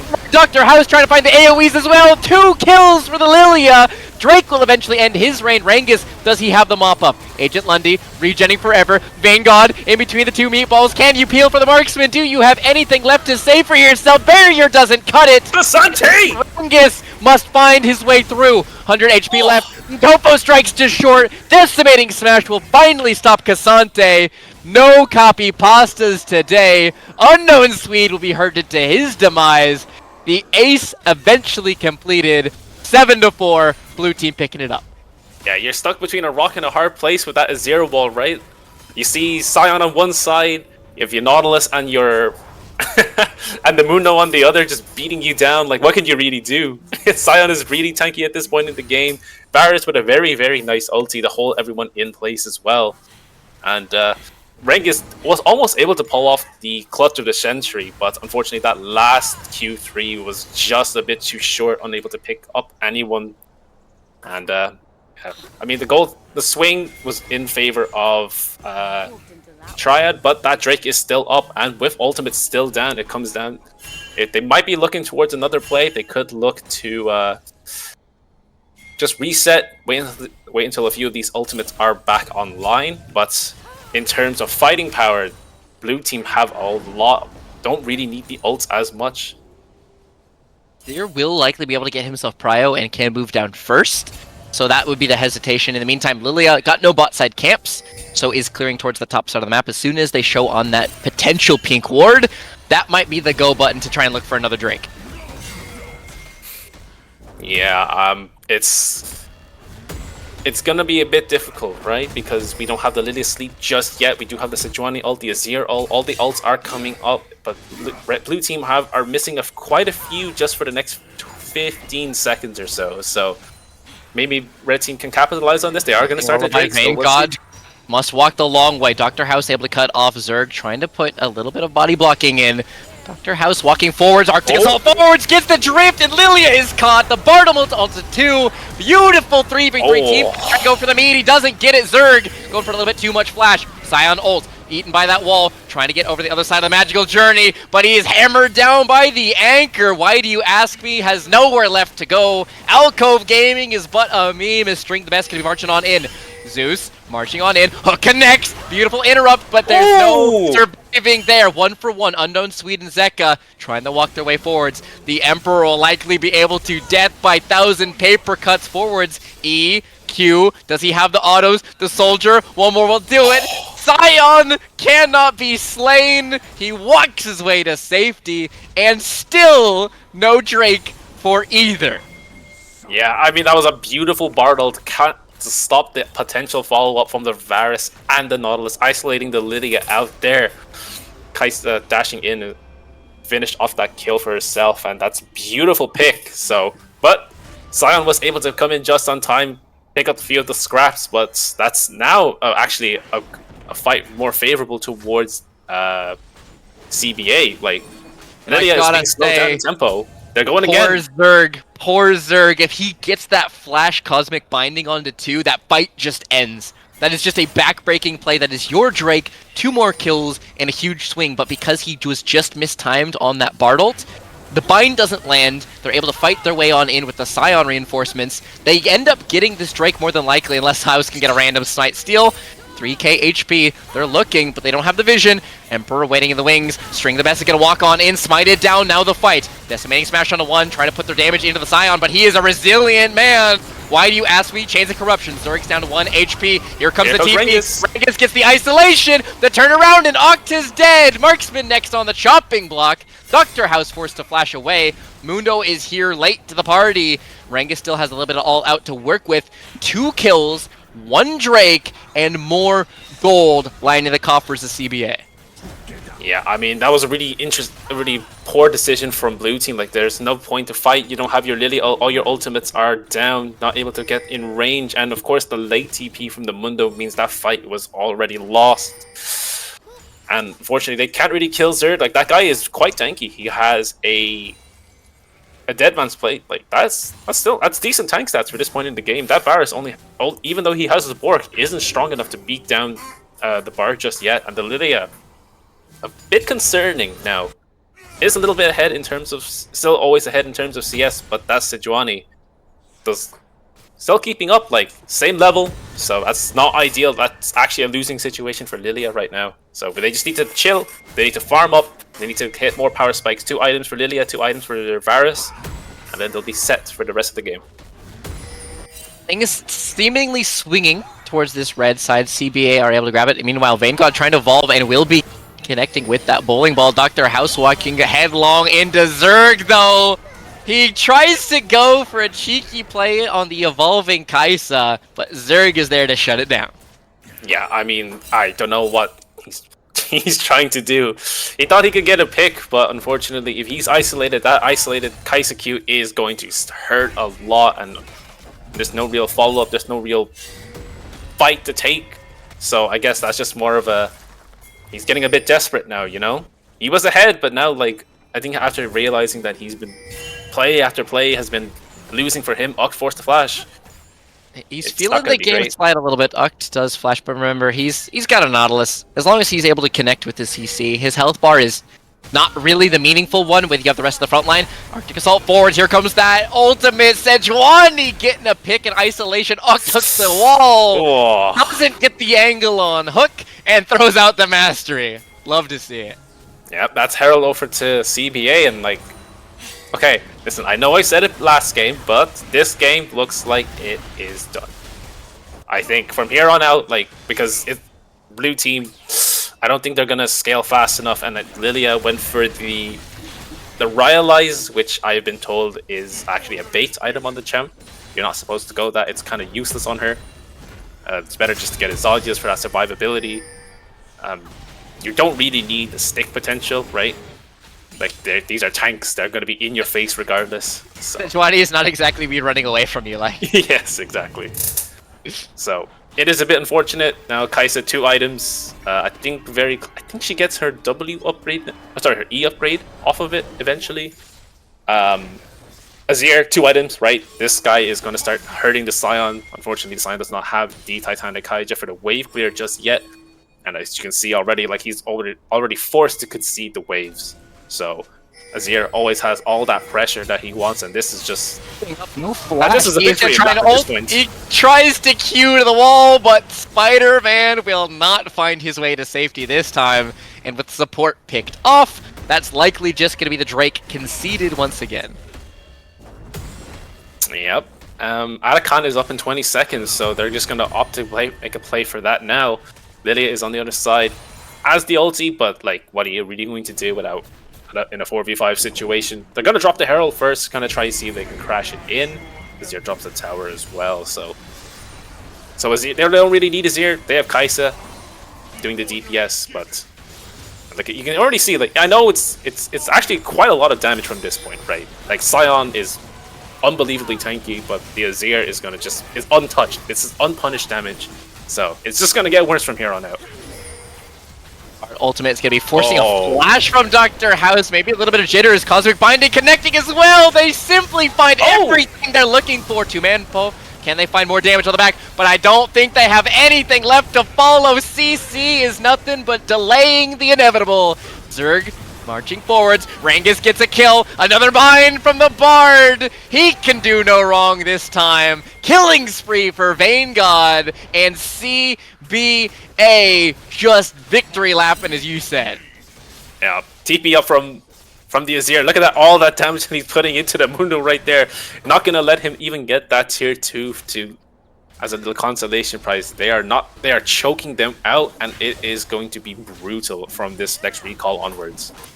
3 kills, Atacon, Drake, blocking the topside counterplay, and Dr. House's flash to prevent some sort of a flash QR montage moment. So not only did they get everything that they want at this moment, but there are knee-capping potential plays in future. Yeah, it is. It's a tough situation to be in, right? You gotta, because I know the Sion is 2-0, but like he's just really playing off for the KDA. Eventually, he's gonna need to be in a fight, and when he realizes that the enemy carries have 2-3 items apiece, that Sion is not going to be as tanky as you'd like him to be, especially when that Varus is so far behind and the Lilia. Even Rengus right now is liking his chances and opting into that fight. So all of this bluster, all of this bullying from Lilia has amounted to 20 CS, and that's about it. KP is leaning the other way. Agency is leaning the other way. The ultimate from Bengal going in for the solo kill. Killer Instinct diving forwards, but nothing much to be had here. It's just a little bit more chip damage, a little bit more posturing, just trying to get some more movement out on the map. Yeah, like look at the damage that Dano is doing. Oh my, like what can you do as the Mundo in this situation? Rengus, look at that soul. You're just batteries at this point. You're really just batteries. Rengus is going to slowly but surely whittle their way on down. Oct is caught out. There's no way home for the Nautilus. Bot side is going to be a 2v1 situation. Rengus has already gone out. He doesn't have that unstoppable left. Can he find a Pathmaker to safety? Chains of Corruption. String the Best is going to fall. Rengus gets one. He's diving on in. And Topa strikes just wide. What do you ask me? Can he find the kite? Gets the shutdown thanks to the Sion assist. He does not get a 2v1, but he equalizes it. Gets a pair. And mid-wave crashing. This is going to be mid T2 taken. Yeah, not too bad. That was actually very close. I actually thought the Varus was going to die there if K'Sante had hit that Q3, but I thought maybe it would have been a bit too not close enough. But still, that's still an ideal situation, right? You got Sion killed. He has TP ready for the next play. But Azir's just standing there. He's baiting them in. Who's the tank in this situation? The only thing the Mundo is pushing his daisies as Agent Lundy falls once again. I mean, like, he does not care. He's just gonna stand in your face. What's a Mundo with 2 items gonna do, right? Like, he only has HP. It's not a lot of damage just yet. And of course, Azir being ahead in levels, so much more DPS. I think he can just stat check him to the end of the day. So I love the S key as well. Doesn't even do him the courtesy of, oh, I'll kite this guy, you know, show off the AP of his, like, no, right click, hands on the headset, and let the rest fall into place. If you are blue side, you have 2 minutes to scrape together whatever gold you can possibly get your hands on, because once this soul falls, that will likely be curtains on this game. Yeah. I mean, Kai'Sa, 3 items, has the Bork, actually opted to build Bork instead of Terminus. For Pens, I guess she really wants to like really beat down these tanks, right? There's only a bunch of HP stackers on that team, so obviously it's a nice pickup. Buff Bork as well. I think it's a placebo, but it's more it's the fact that it's HP stacking instead of resists. The String the Best is gonna be trying to get onto Bard. Doesn't even quite get any meaningful damage. Now the sweet spots will fly in, and eventually this Bard is in some trouble. Unknown Sweet's gonna be sniped out from his own Bard ultimate. This is a winning fight if they have the option to hit. But Vanguard on the flank! Kai'Sa into backlines. Killer Instinct, watch out, maybe they've been a DPS. Flashing over the wall, Vanguard gets it done. Triple kill to the Kai'Sa. They tried to find a stand, but they had nowhere left to go.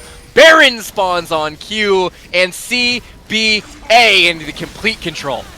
Yeah, that 4v5 was kind of close at the start, but then that Bartle actually bought so much time for himself. Even though Azir got a Nautilus ulted there to disrupt him just for a few seconds, it only delayed the inevitable, right? Vanguard was there in the back, outputting so much DPS into that Baron pit next to why do you ask me? So overall, like, I think the game's wrapped up. I think we just take the Drake, push out the lanes, and just go beat them down with your wallets. Yeah, this is going to be dot your I's, cross your T's type of deal. The game is absolutely in your control, and it's just a matter of you being able to clean it up. Not a given, as with all games. It only matters when the Nexus explodes, but with clean play, and CBA is a team who you trust to do that, they're likely going to be able to just color this one in. So, one last stand. If you're Dr. House, you got to try and find a keep away, a random spell. We saw Tristana take an objective in game 1, a random pick. Just throw something and hope. Piercing arrow connecting. Zerg. Oh, there it is! Emperor's Divide, and why do you ask me? Has nothing left to do. Dr. House on retreat. Bartle's going to be able to snipe him out as well. Pathmaker and Rangus gets it. They had really no options. You gotta respect the send, but it's 3 more falling. Soul completed, and the TPs to try and smash this one down. Yep. Is it? Dano has the TP. He has the Nash. He's just gonna push it in. Like we've seen this before. I don't think Mundo can do much in terms of stopping this guy. Look at him go. He's just standing there. Ever get that feeling of deja vu? String the best is trying to get to the wave, which is an admirable death. Can he get to this cannon minion? Rangus is doing his best to body block in the meantime. Scion falling, getting the guts of that wave, but there is still a massive bot wave rocking with that Baron buff. And it's just bad to worse. We're approaching 10k gold advantage. It is rather tragic to see. It looked quite good with that cheese from Lilia, but unfortunately, I think due to a few overforced plays from blue team, Lilia was set so far behind that now she's down 2 levels versus Sejuani. So you kind of think to yourself, where did it all go wrong? But, They just couldn't leverage their lead, right? That's at the end of the day. Dr. House, now he's in a bit of a sticky situation, able to smite his blue buff, but it's cold comforts. 2-man sleep. E over the wall as the Emperor is here to guide them into the afterlife. Emote as he goes legendary. Vayne God 11, 3, and 6. Every single member of CBA firing on all cylinders, and this is looking like a scary team in the tournament. Yeah, these guys are quite the crowd favorites. String the best. Not a lot of all that HP, all for nothing. You know, they do have all the Leandries. They have the Borg. They have Kaisa. Well, passives. So what can you really do other than just buy a few seconds? Yeah, making short work of it. They have crested 10,000. CBA seeing the 1-0 team on their screen, marching forwards into the base, taking inhibs. They are not contested whatsoever, and there's going to be a slow and painful death for Triad. Next wave's coming in. Can they have anything? Nautilus Hook is going to be throwing out Dredge Line, connecting on only minions down to half HP, but will be able to top up if he wants. They have no Baron. Chains of Corruption wide. That is 2 tools just astray. They're waiting on Lilting Lullaby. Scion is going to be respawning in just a moment. Depth charge available. They have a handful of tools, but nothing that you can really go for. Zerg marching forwards with Rangus leading the tip of the spear here. String the best down to 2/3 HP. Unknown Swede taking a tower shot. Dr. House trying to stack that Conqueror. Can you have any sort of refuge underneath your structure? The Sejuani ult flies, the DPS is frozen, and here comes the Emperor's Divide. Azir is clean it up. Double kill to the Kaisa. Stat padding left, right, and center. Gotta make the DPM look pristine. And in 30 minutes clean, 13-31, CBA picking up their first win of the tournament. Not just yet. Dano needs to do a few bit more damage than Vayne God. Needs to make sure that he looks like he was the carry. Of course, he did excellent this game. Played to his win con perfectly, and yeah, I mean that's just execution diff, right? That's what I mean. This team has the experience. They know when to pull off these fights, when to concede, and yeah, like they're just showing why they're bound to win this tournament. Like. That's a statement game for sure. Oh. That is a statement of, all right, the 2 other teams in the group already played. This is meant to be the big brother of the 2, and 13-31, 10,000 gold lead, soul swept. You can run accolades on accolades on accolades, but the only matters is 1-0. 1 W, 0 Ls. CBA looking good. Yep, and we'll be taking another 10 to 15 minutes in Irish quotations while we get ready for our next game. So sit tight, guys.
Ladies and gentlemen, welcome back to Game 3, the QUBLAN. This is 2025. I am looking forward to this one. Sandbag is my tag. Joining me, final draft from us pairing CBA taking on Cowfish. Hi, how you doing?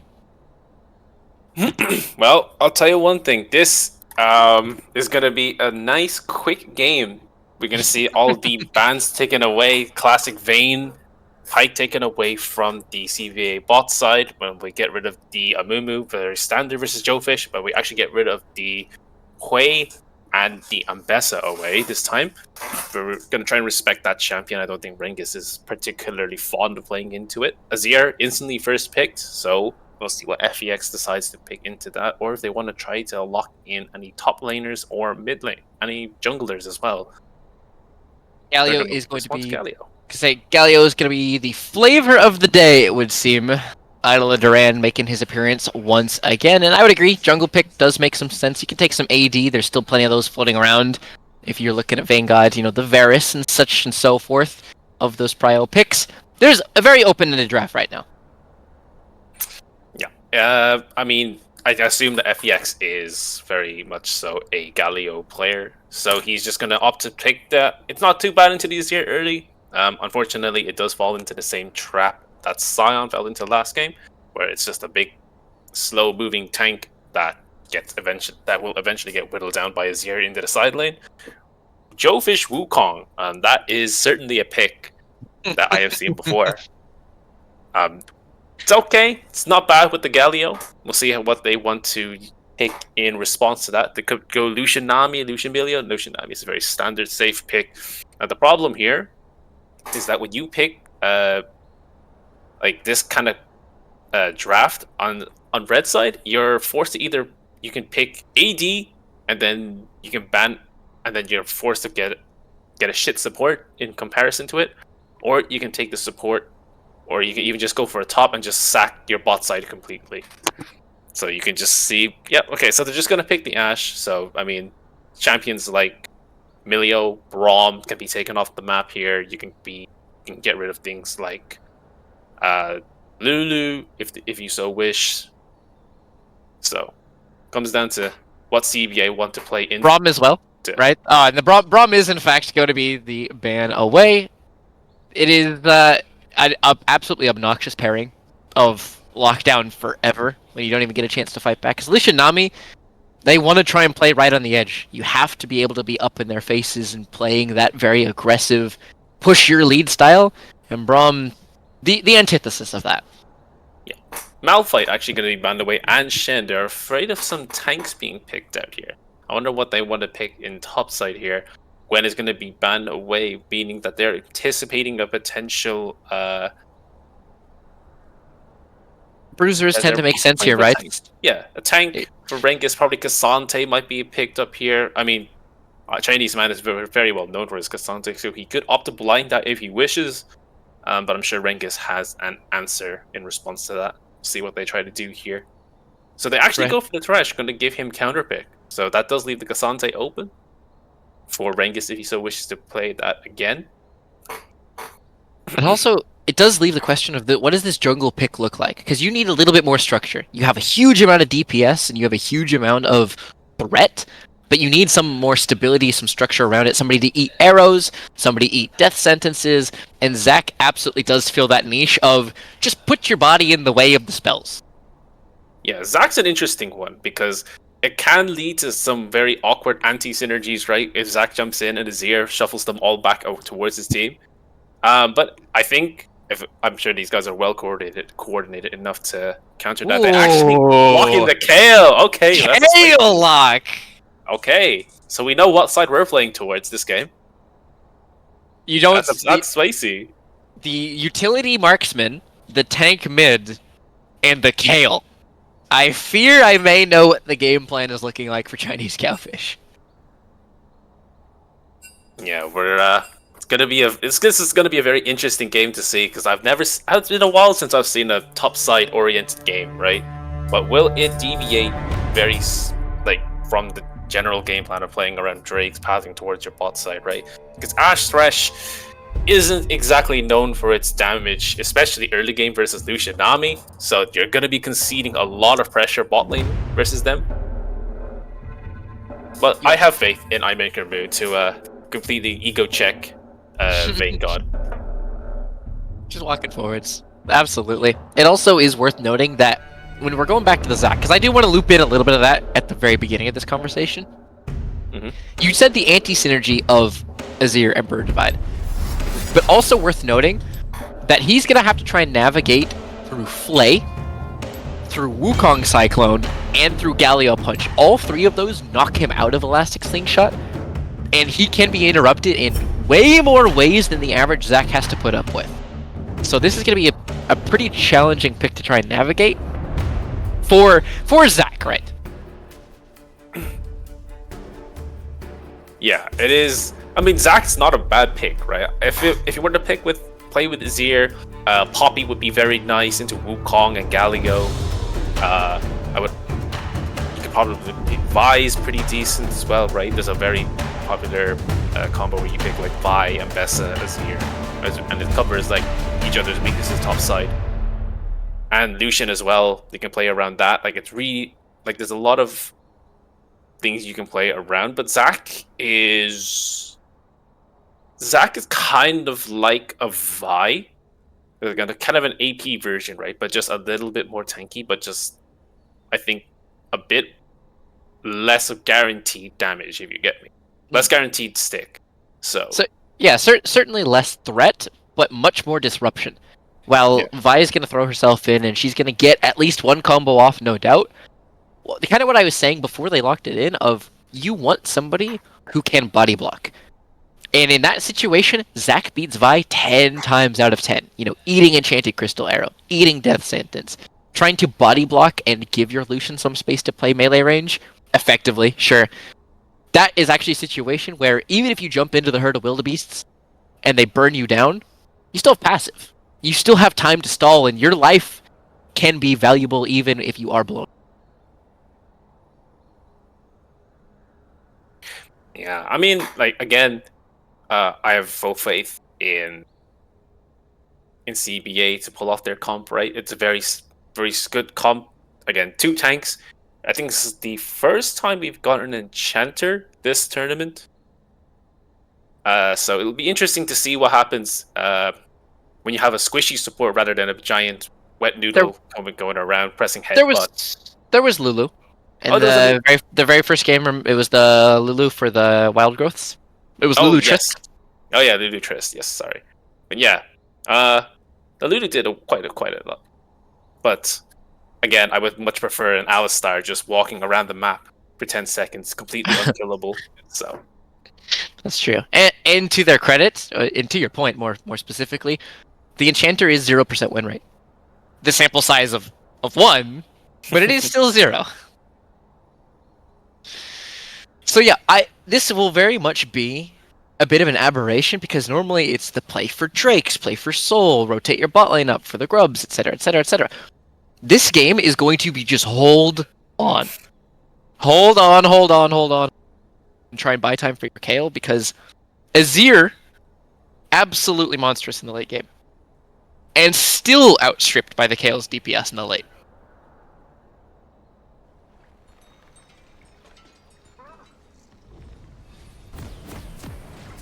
And so, Summoner's Rift on screen. 3rd game and final for us as a pairing, so we're going to be sending this one on in. I'm looking forward to seeing what Chinese man is able to get done on Kayle.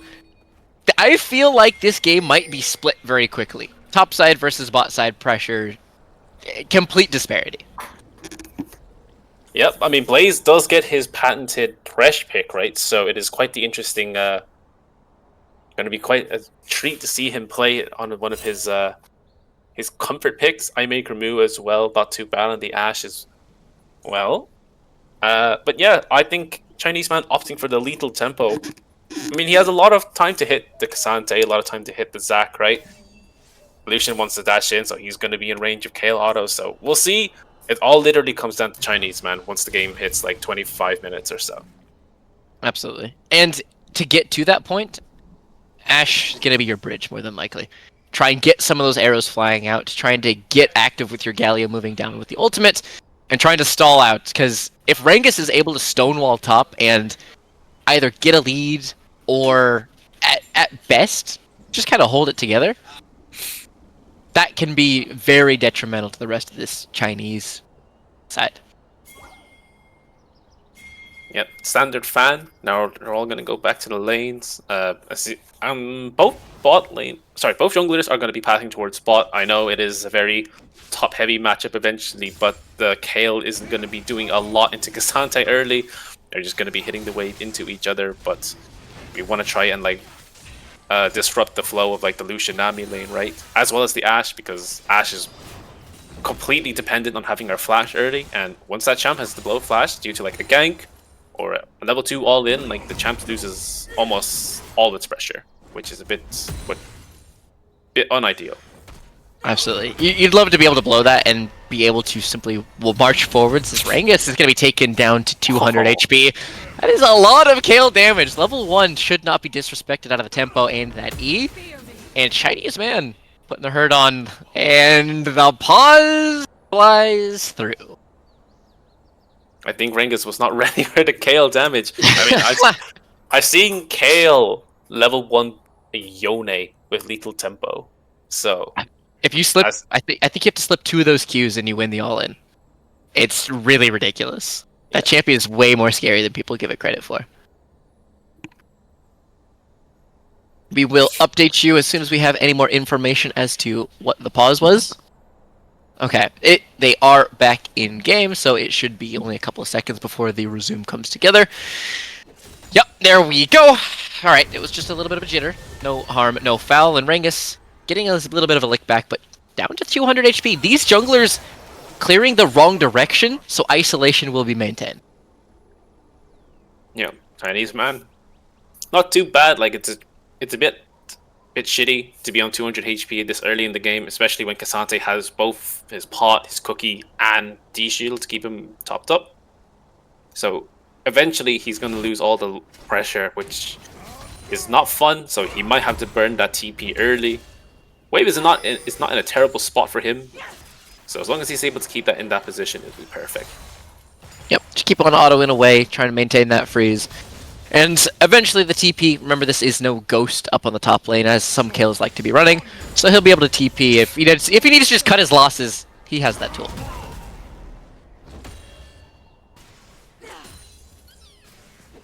Yeah, Rengus knows that he just gets to have full control of the lane for the next while. So maybe a dive could happen if Kale opts to stay in lane for a bit longer. But it will be a while, as Zac is, as you said, on the bot side, you know, clearing his camps.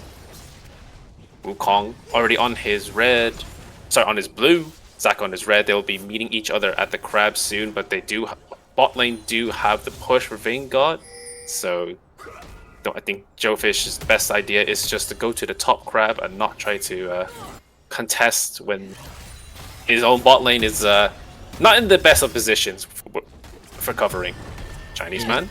Bot lane definitely doesn't want to be there. Up the top lane, Chinese man sticking around a little bit too long. He doesn't have the mana to throw out that final, and Tofo can be flashed as well. So good nerves for this Kale. It is going to be an Aqua Prison onto the Ashe. Death Sentence lands, cleansing forwards. Vanguard's going to be dashing on in. I make her move, flash to the left-hand side of your screen. Can Death Sentence his way back in? Flashes. Oh my god! DPS! Ashe is able to get that one with a sliver of health. And now the reinforcements have arrived. Galio, Justice Points forcing a flash out Unknown Swede. Zac is able to make an escape. The shielding from the Dark Passage, that lantern was the difference of an auto attack, and Vanguard was baited in.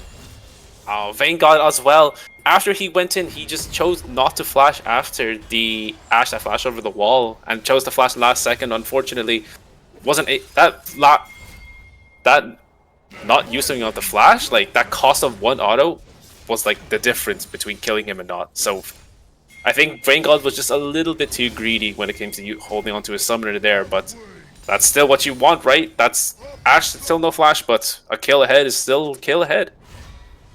Absolutely. Wave is heading back in towards this Lucian. You can see him picking up that wave nice and comfortably.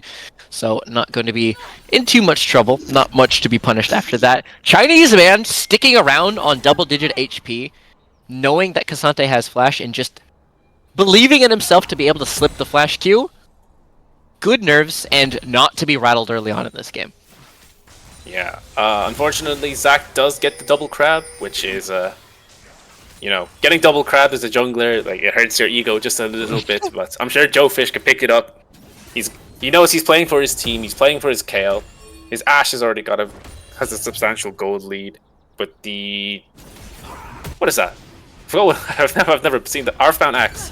He's got the Earthbound Axe, so he's got a little bit more dueling power in comparison to the two longswords. And he does have the summoner advantage very soon because the barrier is, of course, shorter cooldown than the cleanse. And also Blaze has a flash of his own if he wants to try and look onto Vanguard. Relentless Pursuit will be the difference if he needs to have that dash to safety. I think we're going to be mopped up, dashing on in, nice little ebb and flow, and that's some good synergy. It's always nice to see them stringing spells together and not just kind of half-heartedly chucking them out. Part of the appeal of this is how well those spells link together. You know, Nami Lucian, we've seen it 100 times, but Yebs. Oh, ooh, definitely forwards, getting a flash out of the Galio. Just throwing out a haphazard Justice Punch and spending a whole sum. Meanwhile, Zac charging the slingshot. Does not get flayed out of it, which means he's going to get the full engage. Unknown Swede gets one. Galio ultimate here to reinforce. Level 6 has been got earlier. He doesn't need that flash if Zac has nowhere left to go. Vanguard dashing at Joe Fish down to 200 HP. Into that unstable matter. FX walking himself to safety. Vanguard was imposing enough that Zac could get respawned, so it will be passive down, but 1-1 goes the kill score. Yeah, I mean, now that gold lead, look at that, the Lucian is already 20 CS ahead, and now that kill to swing that gold back into their favor, there is no more lead for Ashe, and now I think Lucian's in the driver's seat because he's almost got his Essence Reaver. Once he's got that little bit of mana regeneration on auto attack, like, he is in lane forever with that Nami topping him up every once in a while. And I don't know if Blaze didn't have it or just was too slow on the trigger pull, but the Flay interrupt that we talked about during draft didn't happen. So there was a two-man knockup, gives him time to get the stretching strikes to get a two-man slam together, and at that point, there's no winning that fight. But it's worth calling out. If he can get the Flay, those fights look extremely different. Speaking of, oh, never mind. I saw in the mini-map that they were looking for a bot gank, but here, FEX taking a little fight. Dano dashing in. No ulti. Zir doesn't have any ults, so it is going to be just a couple more autos left and right. Down to 1/3 HP. Blaze and I make her move, trying to walk this wave in. But Lucian's comfortable enough to simply walk up and hold the wave. Even with Nami, Zac actively hitting Drake. He just steps up in a 2v1, holds wave where he wants it. And Vanguard feeling himself a little bit despite the early detriment. Like you said, he settled that quite comfortably.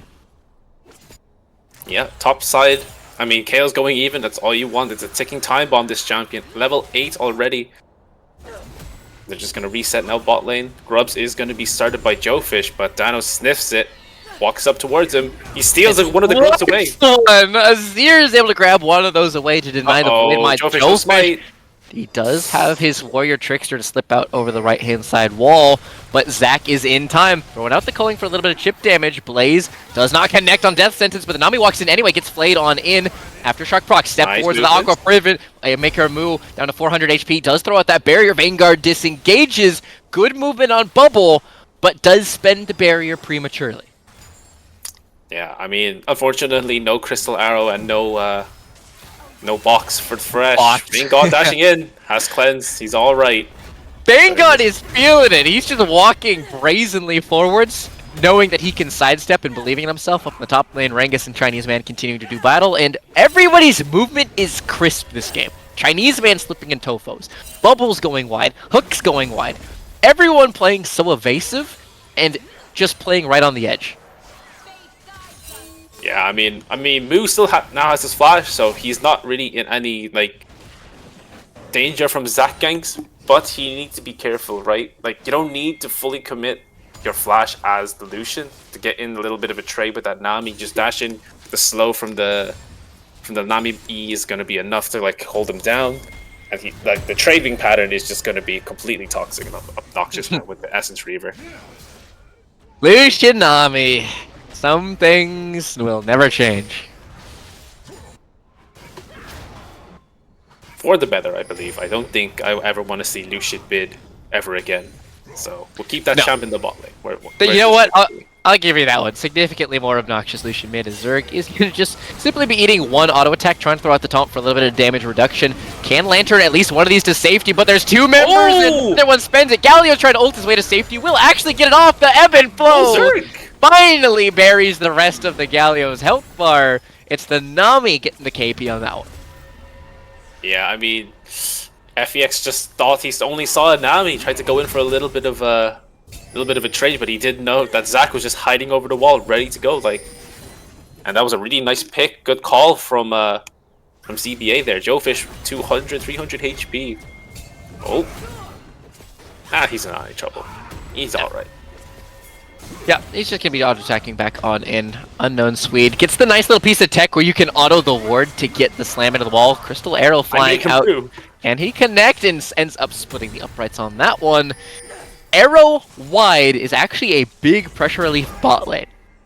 Yeah, he took a lot of damage watching that mid lane, so he didn't realize that he was getting cold for the first half of it. Losing a lot of HP, all that pressure now. Like, again, CBA bot lane has just complete domination and control over the lane. So it's going to be a bit difficult to try and contest these dragons now. Like you were saying, Lucian Nami absolutely running bot lane early. Cassante should be able to bully out top lane for the moment. But once that first item gets completed, and Chinese Man is already doing a good job of this, getting those auto-weaved whenever he can, and slowly bridging that gap. Because level 9 en route, he is very close to that level 11. That spike is Joefish can warrior trickster forwards. Oh, he has no songs. Waiting for Nimbus Strike, Cyclone Pop. One ultimate spend, two ultimate Very spend. nice. He's 30 feet in the air, and then he's 6 feet under. Joefish linking up with his mid laner. Yeah, very nice call. Like, no flash, no ulti on the Azir from earlier, so they were able to punish that, get a kill for themselves, and fortunately, there is no real objective up for the next while. Dragon is up in a minute, but I don't think it would really matter, because Azir will have his ult up by then, and I don't think Wukong will have his, so overall, like, in the long scheme, in the long term, I don't know if that's entirely worth it. We'll have to see if that cooldown can come up before he needs it, if he is waiting on that cooldown and they can't make a play. But in the meantime, gold is still gold, and you'll take what you can get. Yep. We're looking at items now. Kale already has her Nashes. Wukong with the Triforce. Everybody is on one item now, except for the Zac. So we will see if that item disparity will matter. Triforce as well. Wukong, that's a really nice spike for the Wukong as well. Kraken Slayer for the Ashe. So, yep, items are starting to pile up. Vanguard is going to be the recipient of another one of those volleys, but has not found his range yet on this Thresh. Blaze can't seem to pin down the slippery bot lane, so they might be throwing a little bit of a bait. Joefish waiting, can W his way to safety, plus Lantern, lots of movement away, but it will still be blue team owning the river, and Drake at the moment will be started up by them. yeah, they do have a Wukong ult very soon. Galio ult is available. Here comes the ult. Gerald cleanse and Vanguards can be forced to the left-hand side of your screen. FX in a 2v1. Emperor's Divide onto 3 members. Unknown Sweet jumped on as they look to re-engage. I make her moves, able to kick the feats of warfare. Lucian gets a kill back. Marching forwards is Joefish, but the damage comes out. Nice relentless pursuit away. Blaze can't find these hooks. I make her move spacing. 2k HP left on Drake. Zac still has passive to work with. He's trying to get those bloblets on in. Wukong can't join. Ashe, as a result, has to back on up. Unknown Swede picking up the Drake as the volleys just for a little bit of exit damage. They can't send it. They don't have the ability to contest. Second Drake goes over to CBA. Yeah, 1 HP. That was actually a very, very nice disruption there from the Wukong. Actually delayed the Emperor's Shuffle from Azir, actually, just by a few seconds. But FEX actually managed to buy so much time as well, and then managed to just jump to the other side of the fight thanks to the hero's entrance. So overall, 1-for-1 isn't terrible, but CBA do get the Drake, and they are on it. It's not looking good as the Ocean Drake is, yep, this is going to be the Ocean Rift, so not really what you want Zac to have, an Ocean Soul with not enough anti-heal to go around. Yeah, Ocean Soul, not to mention on Cassante, those long extended fights that Kale's really looking to get just become that much more sluggish to try and eventually kill him and chip him down. Unknown Swede up on the top side. You do have a counter gank coming though if you overstep and you full send. Unknown Swede just going wide with the stretching strikes, throwing out the ultimate in no clear and present danger. Chinese man will just throw his ult out, but that's more of a courtesy ult. Yeah, he actually popped the emo because he dodged the Zac Q there, but he was just a bit afraid of... Oh, Culling comes out to counter the base. Not bad. That's Herald. Joe Fish down to half HP as the Wukong's gonna be the recipient of, as you said, that Lucian ultimate. And 30 CS is very quickly approaching the bot lane lead. This is Lucian continuing to spike, waiting for that second item. That will be his high watermark in this game. Yep. Right now, Herald is going to be started. I don't think Red Team are in any position to answer. Kale is level 11, but doesn't have the ult. Here comes CP from Cassante. 2k HP. Unknown Swede's gonna be able to smite this one down. Remember, it's only the 900 smites in the middle of 3 people. Can the Cassante stall for as long as he can? All out he goes. Herald's able to get defeated by this Azir. 2-man knockback. The Emperor's Divide on FX. The Galio's gonna be tied up. Joefish will be cut down. Vanguard getting a second one here in just a second. Killing spree to Lucian. And bad goes to work. CBA take a fight they can't win. Yeah, and now Azir TP's bot to cancel any map play that iMakerMove would try to get First here. Tower. Chinese man, remember, no ultimate. He does have a flash to work with, but you don't want to be spending it. He does end up flashing on top of Vanguard, but does he have anything left? No, it's just a sum down. He needed that ultimate to turn the play, and that is an expensive top T1. Yeah, I mean, I don't know what Red Team were thinking when they saw the TP in. They knew it was Cassante, so all they had to do was just walk away. That Cassante is not dying to a Galio and Wukong, especially at this point in the game. Azir with the EQ away is still forced to flash thanks to Blaze's hook, but again, death sentences are not landing. They can't seem to find their eye on this one. There's so much mobility between Zac jumps, Azir jumps, Lucian jumps. They can't find their way on into these fights, and so they're just kind of rejected to Lantern duty. Yeah, it's not what you want to do as Thresh, right? You don't have a lot of pressure. You're really down a team member with this Kale until level 16. And even then, Kale kind of wants to hit 2-3 items before she wants to start team fighting. I mean, I'd argue that level 11, you start sitting pretty. Against Rangus, this Cassante isn't going to pose much of a threat to you. Throwing out another one of these nice angled Cullings. Zerg forced to flash away from Joe Fish's advances, and that Nami far more vulnerable. Yeah, interesting flash there from Zerg. I think he expected more people to come around there, but he had the Zac right next to her. But still, I think he's just going to respect any damage that Wukong could potentially put out. So, I mean, Nami Flash isn't the worst summoner to lose. She's not really going to be in a lot of harm's way. There isn't a lot of, very, very hard, lockdown engage, right? You only really have the Wukong and the fresh hooks if he is able to land them. Drake is up in 45 seconds now, so both teams are looking to reset, get their wards refreshed, and get back out onto the map as soon as possible.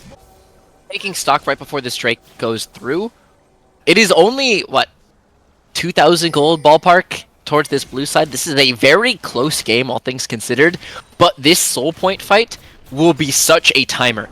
You would love to take this for the red team just to buy yourself 5 more minutes for this Kale, but with Rift Herald summoned, you have to defend this on 2 fronts, and the Zac might be looking to jump in. You can't stack up into a champion like this. Flay becomes critical.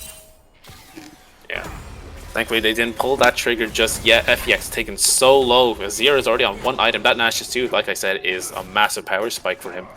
So you can't really be that kind of champion to go into Azir into the side lane right now. FEX is forced to give up a little bit of bots. Ooh, Flay misses. Hook misses. Flay hook one, and he's gonna be forced to flash away the sums and the spells. Blaze just bullied out of mid lane thanks to that culling. Yeah, that's a yellow star moment right there. iMakerMove is also now recipient of a massive back rub thanks to that culling, and now is forced to give away this Drake. 3 dragons now at 19.5 minutes to blue team. That's not enough time. Your Kale still needs time to scale, and at this point your Ashe is behind, your Galio's behind, your Wukong is a bit behind as well, so it's not it's looking a bit grim. So the game is gonna go completely on Chinese man to see if he will be able to 1v5. I mean, it becomes Drake, right? You can't give soul. You just need to be able to get yourself into as strong a point as possible to fight next Drake. That will be the thing that matters most. And right now, it doesn't look like you have the time. So you got to pick up this pace because you are running out of road. Yeah, speaking of picking up the pace, they're all inning here. They're going to be jumping on FX. into FX. Can he find the Galio all the way? Ash Arrow lands, but the flash is still going to be slow. Dark Passage out. Lantern able to get his mid laner to safety, but so much spent in defense means what do they have left in the tank for offense? 12,000 HP. Atacon Shred, worth noting. So many of these stats are going to be taken away in terms of resistances. Rengus not near as tanky as he otherwise would be. 8,000 HP. Rengus going to find his way onto the backline. 2v1. He's taken the full-on engage. Do they have eyes on this objective? Lantern his way on out. 5,000 HP. Kale is going to be TP in. Too reckless. Too reckless. The TP is just terrible. Chinese man falls.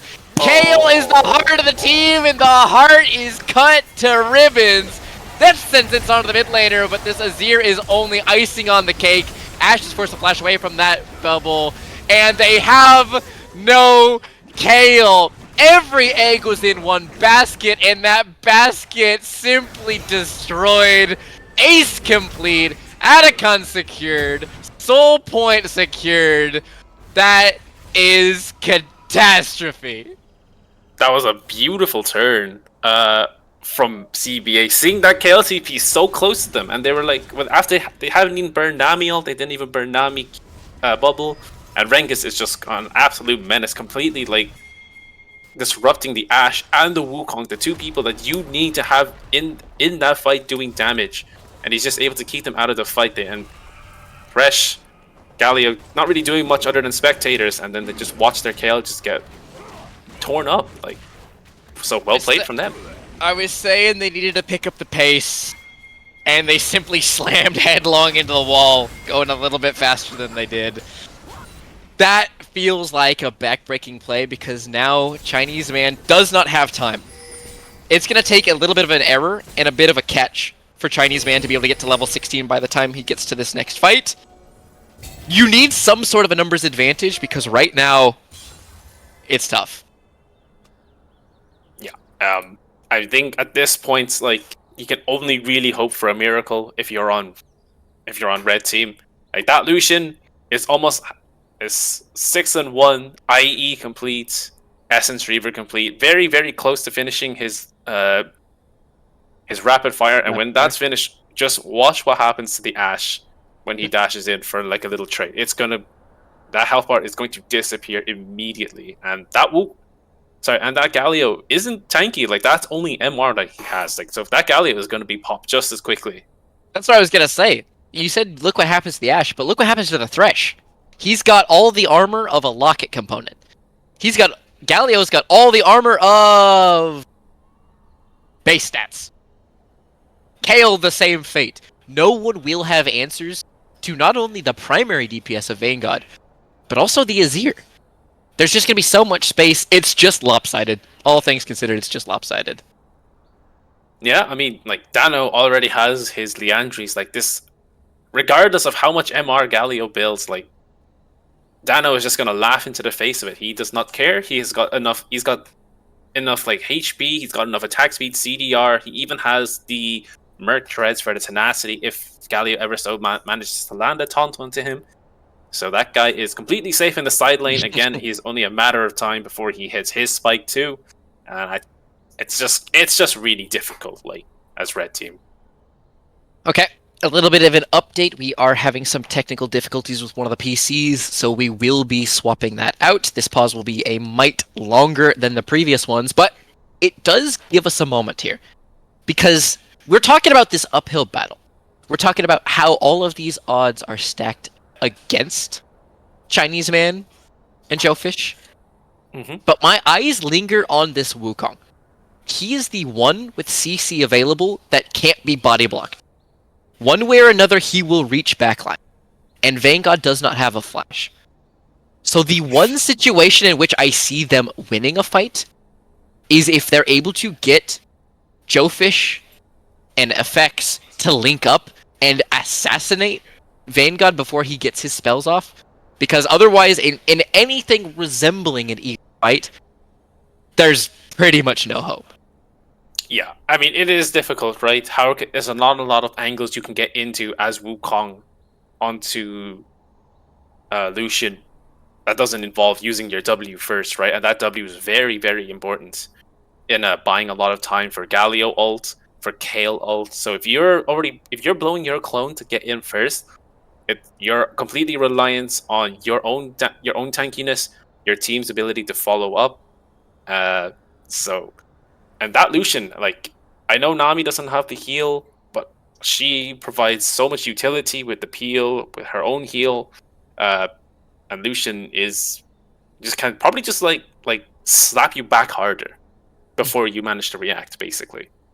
Yeah, before you're able to finish it, it's gonna be traded back on, and yeah, it will be difficult. It will be difficult for them to try and navigate, and this is a pretty grueling pause to manage because you can only just keep taking stock as your eyes kind of flit across the scoreboard.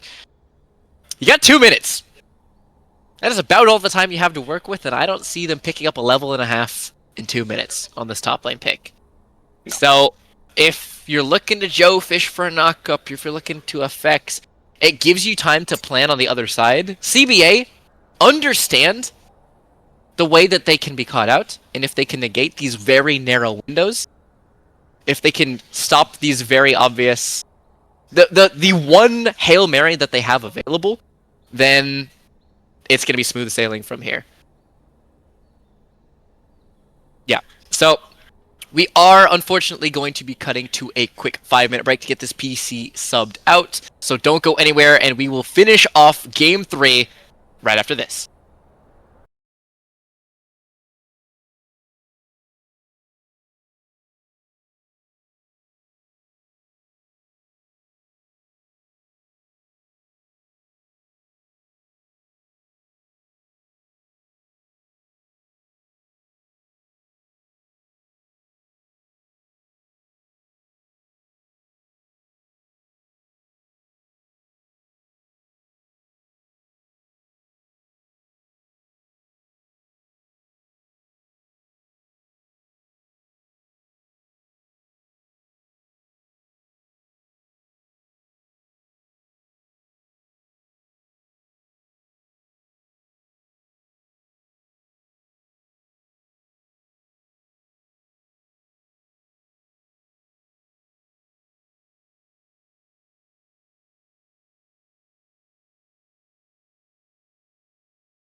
And welcome back. Thank you for your patience. The mountain has been set. Sisyphus pushing this boulder up the hill. Chinese man left with few options and a whole lot of work to be done as Crystal Arrows can be flying out. They connect with the long-range snipe! Emperor's Divide to push a little bit more distance. Flashing forwards. Cyclone on in. Joe Fish is fully sending on this one as here comes the Zac re-engage. Elastic Slingshot on in. Joe Fish is going to be paying for this one with his life. A 1-for-1 in quick succession. And we are right off to the races, straight off this pause. I make her move. Full culling channeled. The piercing light pierces through the 80 carry's head. I make her move down. Joe Fish falling as well. And they had their swing, and immediately the answer in kind. Yeah, I mean, that looked really good with the pick from the Ash ult, but like that Merc Treads helped him out so much. Final wave, and he is slain. The bounty can do nothing to pull this one back. Mid T2 is going to be smashed to bits. Even Thresh knows he's throwing up the emotes. Mastery Flare. A little bit of style, but no substance. Yeah, I mean, like, it's hard, right? It's hard. Like, Kale's scaling. She's got 1 large rod out of 2. She needs to combine those 2 rods now. So it's like another 2,000 gold, but I don't think you're gonna get 2,000 gold from anywhere. 37 seconds. Yeah, it's probably not. So you gotta fight with what you have. 2.5 items versus the Lucian's 3 and change. You must kill Vanguard. If this Lucian remains standing, this fight is just lost. All eyes on him. Level 15 Chinese man, so close to breakpoint as Khaling's gonna be flying out down to 2/3 HP. That is Shirelia's popped as well. A couple of tools for not very much damage. Chinese man gonna try and reinforce here as Death Sentence again going wide. Something I've said all day long. Just can't find this range on these hooks. FEX might get caught out. Just punch into the wall. This is like a travesty. Mid is caught. Joe Fish going for the desperation ultimate. Kale ult is good, but jungler still falls. Aqua Prison locks him down. Triple kill to the Lucian. He's going for a quad with the chase down. His pursuit is relentless. That is 4 for 0. Chinese man didn't have 3rd item. FX ends up beefing the engage, and that is soul claim for this Zac. Yep, that's just, as I like to say, GG. Like, that's a Cassante that you're never going to kill, Zac that you're never going to kill, Azir that you're never going to kill, and Lucian doesn't need any lifesteal. He just heals it all up just by pressing buttons onto the enemy, and I don't think they can really retaliate with any damage of their own. That Galio is useless, that Wukong is useless, the Ashe is useless, and that Kale sold her D-Blade for a 2nd rod, but like, it might be too late at this point. I fear it might be. You have 26 minutes into this game, and Soul has already been completed. That is breakneck pace. CBA understood the fact that don't let Kale have time, space, or resources, and they have been absolutely sprinting towards the enemy base. Yeah, it's only a matter of time. They have Nash, they have Soul. It's just, where are they going to pull the trigger? They're just going to set up waves properly. Top is going to get pushed in for red, so someone will have to... Probably, they might want to answer that, but again, it's not really necessary, given how strong CBA are in terms of gold and XP. Chinese man, level 16. Chinese man sidestepping as best as he possibly can. Stretching strike slammed into the wolves here, but he does have a lantern if he's able to grab on top of it. Galio ult's gonna be committed, trying to find stand and fight. Beautiful Nami ult in the corridor is gonna be pushing the best of the red team back. Lucian is not here. This might actually be a moment, but Death Sentence still can't find the mark. Blaze just can't find it, dude. No, it's unfortunate. I've been hyping up Blaze's patented pick, and unfortunately he has fallen short like all the hooks he has throughout this game. So it is... Here comes the death march. Here comes both bot and mid being pushed in. Like, you kind of go in on the Cassante, but really, who's doing damage? Slowly slapping Rengus down to half HP. This Kale's got some damage to speak of. It's a little bit of yo-yoing. Justice Punch Lantern, absolutely beautiful movement. Vanguard, wherever he goes, things will fall as Chinese man's down to 300 HP. Clone is gonna be the only thing. Flashing forwards, good bait. Does he have the DPS? And Chinese man gets one. Does he have anything left with the Xante? All and top laner on top laner violence. That's about all she wrote, diving underneath the tower. Ocean Soul too much to bear. The tides will drag them down. Effects has got 200 HP to his name. He's down to single digits. The Azir damage underneath the tower, maybe slammed into the wall, going golden, lantern away. Unknown Swede slamming him against the fountain with the stretching strikes. They're just taking tower shots left, right, and center, eating them like candy. Zerg gets an inhib, Nexus towers are down, and in 28 minutes, CBA are gonna go 2-0 up. What a beautiful, beautiful showing off from CBA. Like they just put them through the washer. It was clinical. Like that was disgusting. Oh no. Clinical play. They see a kill on the enemy team and they get that one over pre-30. One Baron, one Soul, get down to food ASAP. That is a swift run through the first pair of matches. But yeah, absolutely clinical from CBA. In the meantime, we will be moving on to a quick break and a substitution coming through. Another pair of casters bringing you some games live. Don't go anywhere. We will see you guys game 4, 5, and 6, brought to you by OBK and Bleh. And we will see you guys right after this.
Welcome back, everyone, to QUBLAN.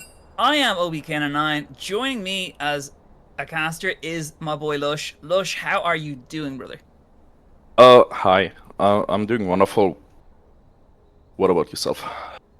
I'm doing good, man. The Bray Area show's on at the moment, so I sound like fighter jets outside my window, but I am hyped, and I'm here for QUBLAN, where I hope everyone is not nursing a hangover. Because we got two pretty spicy teams at the moment. I see Cormac's team, which are Team Last Dance, look fairly strong, and they're going up against the side of Femboy, which are looking off ranks here. It looks like it's going to be a pretty difficult time for the Femboys as usual. But yeah, I'm pretty excited for this. Yeah. And I think we're gonna get started soon. We do see bands come out here where it's gonna be the Poppy band away, then the Nami, and Femboy now banning the Wukong away there as well against Team Last Dance. Second ban for Last Dance is going to be the Lilia against Progester 1, it looks like. It is going to be the Lilia. Dakin, what do we think? We're not Dakin, Lush. Dakin is playing, like, I'm sorry. Yeah, yeah. No, kind of makes sense, like, I won't lie. Maybe this, like, I'm surprised if there's no Darius ban, like, honestly, in the Cormac.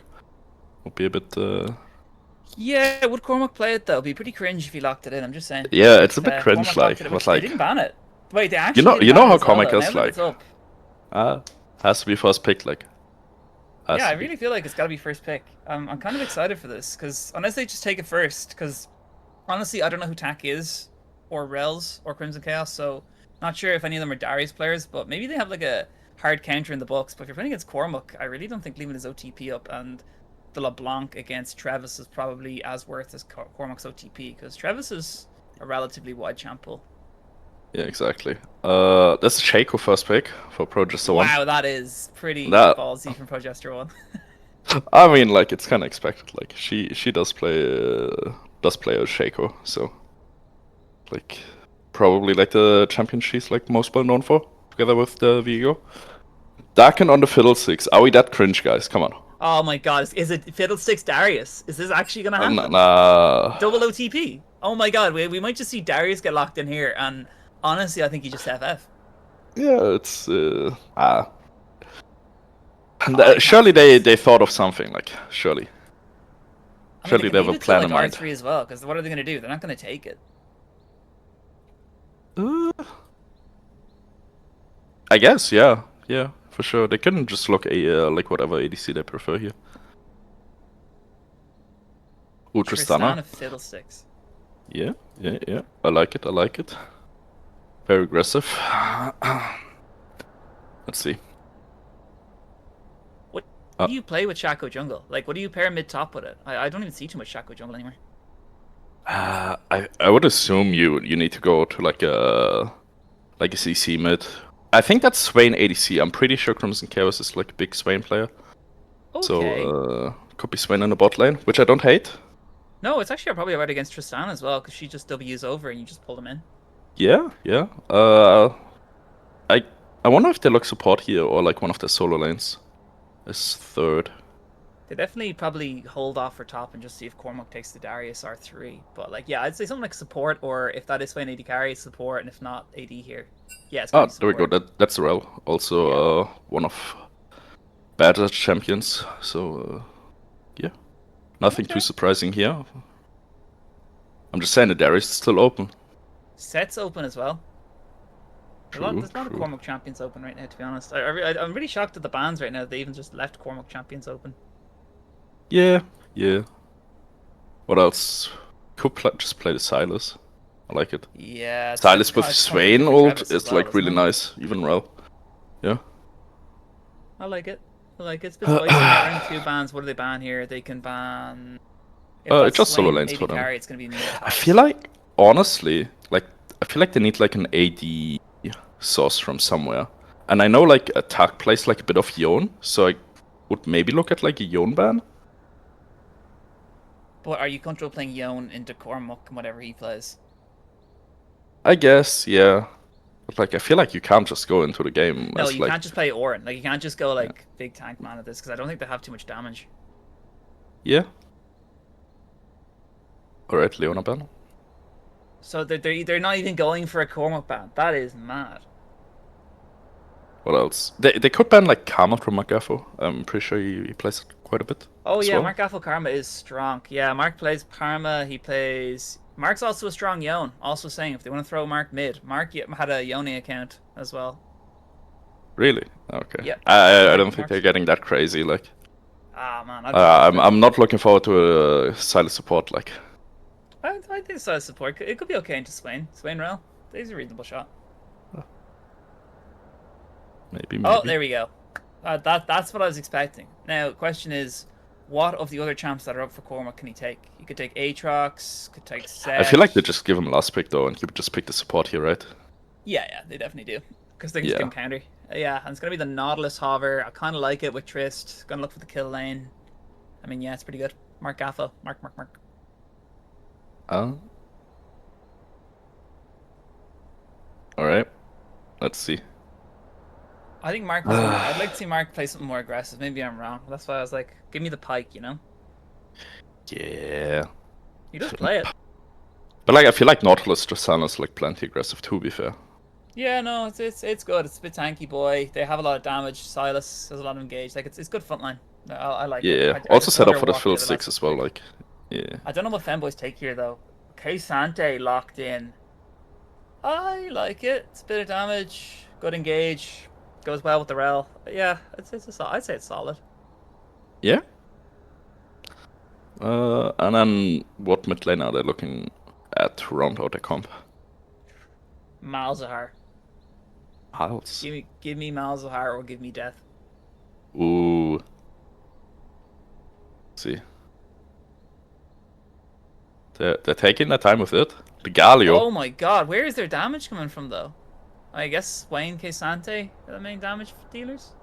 I don't think Progesterone's gonna do too much damage against this comp though. I mean, she has to. I mean, yeah, she has to, but I do not fancy your chances against Silas Nautilus. Oh, Ambessa, no. Oh, Cormac, you don't do it, brother. This is pretty rough if he locks the Ambessa. 5 seconds.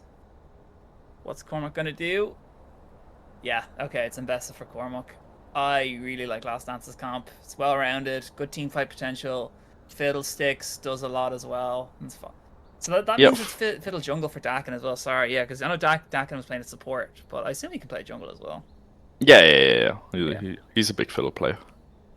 Quite excited for this. It like honestly, like it looks like complete like both teams just really want to brawl, like and like just team fight. From the way draft is looking.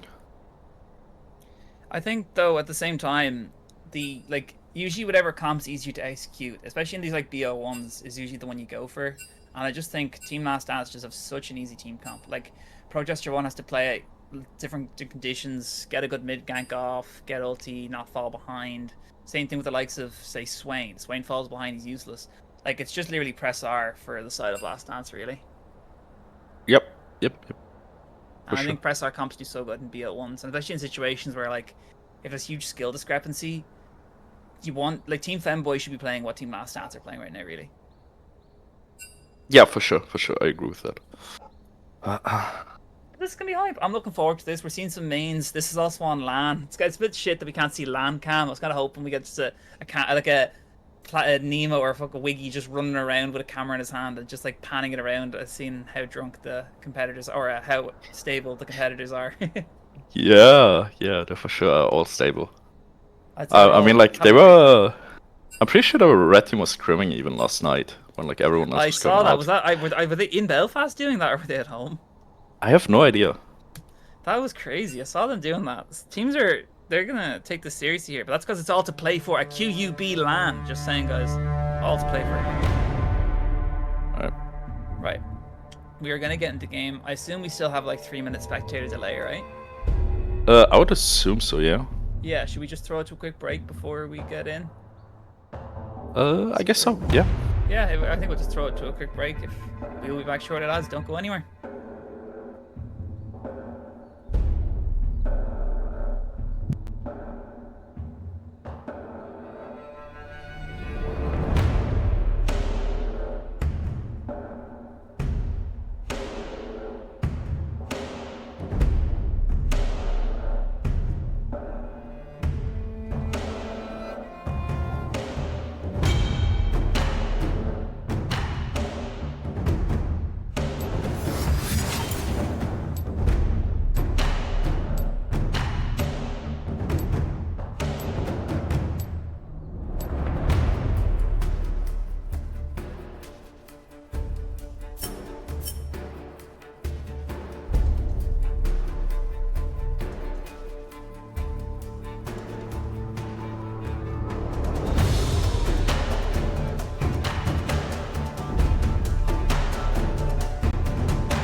And we are on the rift for game 1 of our cast. Anyway, lads, as we're about to get underway between Team Last Dance and Team Femboy. Team Femboy being blue, Last Dance in the red. Lush, if you're still here, how are you doing, buddy? Doing well. Seems like red team is instantly going for the invade. On what side? That's what you really expect from this caliber of players. And it looks like Crimson Chaos might have just nearly been caught there.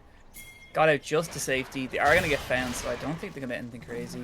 Nice Swain pull as well, going out there from Crimson Chaos. So, overall, not a waste. Still completely spotted. They want to destroy the boxes, but Shaco is starting in the red side, top side. I feel like Dakin's gonna like predict this, and they're gonna go up anyway and check. Yeah, they are. Oh, Oh my yeah. god, they know this. They know what's going on. We see Galio here.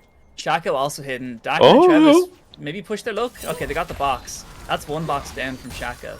So that's gonna not be great. Oh, Nautilus is still here. Like they're looking for the Shaco. They want. They're 100%. Dakin's like 19 brain. Dakin's brain's crazy. Here's Cormac going in aggressively. Travis also arriving. Nice cut off there onto Progester Run. Progester Run trying to work away here. First blood going over immediately to Dakin. That is not the start you want. No, and the last box leashing the. Oh, never mind. Okay. Dakin just continue doing his threat, bro. Yeah, honestly, really well done by red team to figure out what was happening. I mean, botman, it's already getting a bit messy between Icy, Rick, and Mark. Crimson Chaos taking 2 pops of the Tristan of the passive. Marvelous Badger also running away, so immediately forcing a double recall off the bot lane, which is not good, but the Swain Pole lands. Super bit of damage coming out there. It's just scrappy gameplay going on here. Rels against Cormac again, also just a lot of back and forth action. Yeah, also I'm surprised that the Galio's landing top instead of mid, and then the Cassandra. Seems like they swapped around. Yeah, I was a bit shocked at that as well. Sante against them is going to be interesting, but the Ignite comes down onto Crimson Chaos. Crimson Chaos trying to walk away. Nice auto coming through. Tristana picking up the kill onto the Swain. Marvelous Badger running away as well. The Ignite is put down, but it's not enough. 1 kill going straight away to the bot lane of Team Last Dance. Really strong start by Last Dance, honestly. Basically bot lane jumping in on cooldown. I really like to see it. They also blew Summoner for Summoner as well. They got Crimson Chaos's Flash, and they got the Ignite from Badger at the cost of a Flash and Ignite, so extra kills super huge for Icy Rick as well. Progester 1 pathing towards mid lane. Not sure if there's anything they can do, but yeah, it's going to be a rough start for Progester 1. They're looking for the engage here. Progester 1 going to use the Q, go in onto Travis. Travis trying to get away, does have the flash available, looking for the re-engage into Progester 1. Do they have the damage? Yes, they do. Nicely done. Feats going over. Last Dance, he does go down eventually, but a super kill coming out there from Travis. Yep, really well done in a 2v1. I was surprised that Shaco went for that. Like, they were only level 2, so not all abilities available yet, and yet they still gank. Quite surprising. Honestly, it's pretty crazy because Team Last Dance just been super aggressive. Badger immediately nearly getting caught here themselves. It's a really tough time. And another red buff for Dakin with Shaco being topside, unless the bot lane is contesting. What do you think about the CS discrepancy there, Lush, in the jungle?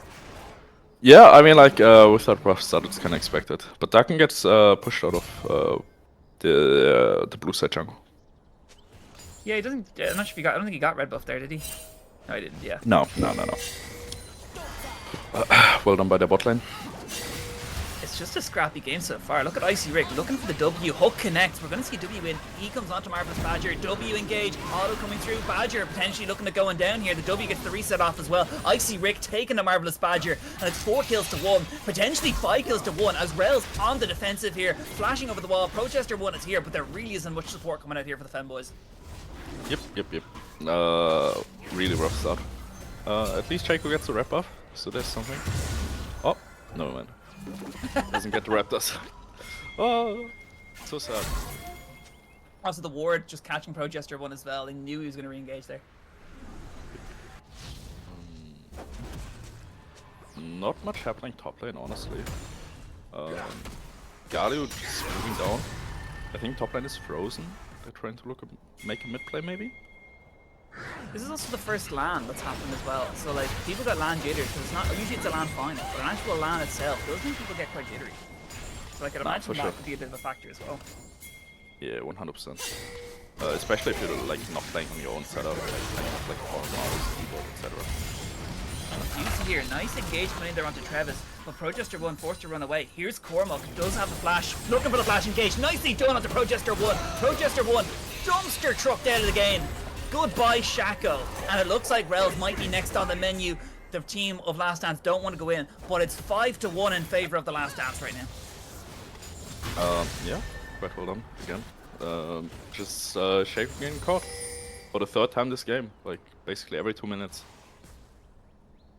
It's because Dakin's literally a gigabrain, like 12 head. Dakin thinks in the 4th dimension. Ah, for sure, for sure. Maybe his 3rd eye got opened last night. Like, I don't know. He took the ego speed and got absolutely found the meaning of life of what happened there. Dakin just on a buzz right now. But yeah, Icy Rick. Don't know who Icy Rick is. Are you familiar with Icy Rick at all? I believe they played with Cormac on a team together in UKEL. Okay. So I don't think they're Irish. So pretty sure they flew in. Oh, Jesus, flew into QUB. That is a banger. You're getting foreign imports here in QUB. That's the level of talent we see at this tournament. Yep. Hook connects. We see Rel trying to walk away. Gonna get proc W now. Back up for the Tristana. Are they gonna look for the tower dive? They can't with Mark so low. But Badger and Crimson Chaos don't have any mana to force a fight in this up neither. Okay. Galio trading on the Ambassador. Doesn't look Looks like pretty anything. rough. Yeah. Looks as well. Dakin's also hunting for Progester 1 in the jungle as well. Progester 1 running away.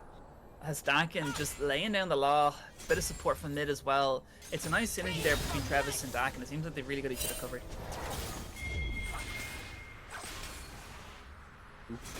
As we see Cormac getting the TP out there from the Galio. They don't have the TP up themselves. Cormac has TP, so with Dragon up, we do have a TP potential from Cormac if they have their own time. Yeah, I just don't think they will need it, to be honest. Fiddle 6 looking still next camp as well. Nautilus looking in the mid back. It's a nice hook from Mark. Attack going in a bit aggressively there, but yeah, it doesn't look like Mark's gonna get anything crazy. Badger also rotated up for that, so that's also a support push up. Yep. Dakin just hit 6. Quite late, to be honest, but Still early still Jester. earlier in the... Yeah, exactly. I believe he's just gonna start the grubbies here. Well, Dragon is up as well. I think they can really like the Jester have any potential to take it, so I think they're okay regardless. Kisante using everything to try and get the kill there, but I still don't think it's enough. Honestly? To They're still going aggressively. Rels might have just got caught as well, so it looks like in this trade we might see Kisante for the Galio, but no, it looks like Travis just survived. Can't say the same for Rels, who looks like he might just get taken out by Cormac here. And meanwhile on the bot lane, the fight continues. Tristana goes in, Crimson Chaos gets ignited. Lovely flash out from Icy Rick, looking for the picks, taking out the Badger, going down, trying to run away. Nice hook connects from Argafo. Passive not gonna matter. Not enough almost. damage just there, but a really nice play from the bot lane of Last Dance. Also, honestly, pretty impressive that the Kisantani forced the Silence Flash in a 1v1. It's pretty well done by him. And yeah, all 3 grabbies going over to Last Dance, as you would expect. Jester starting Dragon, it looks like, but they don't have any support for this. Oh, this is really Look, naughty. the dive Rels. They're taking a terror shot. Cormac's a bit low, so it might just be Dakin getting the cleanup. Nicely engaging the Dakin. Megalia, this could go really poorly. Cormac taking a second terror shot, but he survives. He stood still. He for sure thought he was dead. Oh my god. That's like Cormac Honestly, yeah, quite sad. Like Galio just returns to lane just to get Fiddle 6 ulted and that's ulted. Like, that's fucked up. Like, There will be Nando's had by Cormac's team tonight, I can tell you that much, with how the excitement from this laning phase. Nando's reward. Meanwhile, we do see Tak going in onto Travis here. Does not see that the other members TP are here. coming in. And look, here's the best Tak also has TP available. Is it going to be used? Doesn't look like it, but blue team get the dragon. Progester 1 trying to get away. They're gonna kill Rel, so they're gonna trade dragon for 1 kill. That overall, that's probably better for Team Femboy there. Yeah, yeah. That's for sure a trade he would take. 9-1 in kills now. Roughly 5k gold down. It's pretty rough, but at least they got that dragon. Like, maybe that's a win con. Like, they've seen like 1 million possibilities on how to win this game. That's the only one. I mean, yeah, they do the Doctor Strange. Yeah, yeah, yeah. You see shutdowns available on Trist, jungle, and top as well, so it's certainly showing how fast. We might see objective bounties coming out as well soon. Hulk connects and it comes to chaos. Tristana gonna try and fill up that E, gonna blow up. Is it enough damage? Not yet. The Jester is here too. Does get spotted on the ward, so they know Shaco is around. Flash isn't available, but Icy Rick does have the barrier, and I mean, well played there from the side of Team Last Dance there. Forced a lot of damage out and didn't die to the gang. Yeah. Also, first item spikes coming out with Cormac getting Eclipse. Going for the Tristana going in. And Tristana using the Untiles to a bit of an advantage there as well, as you just mentioned. Yep. No, they can't do it again. Oh my god, Dakin is actually the GOAT. Like, Dakin's the GOAT.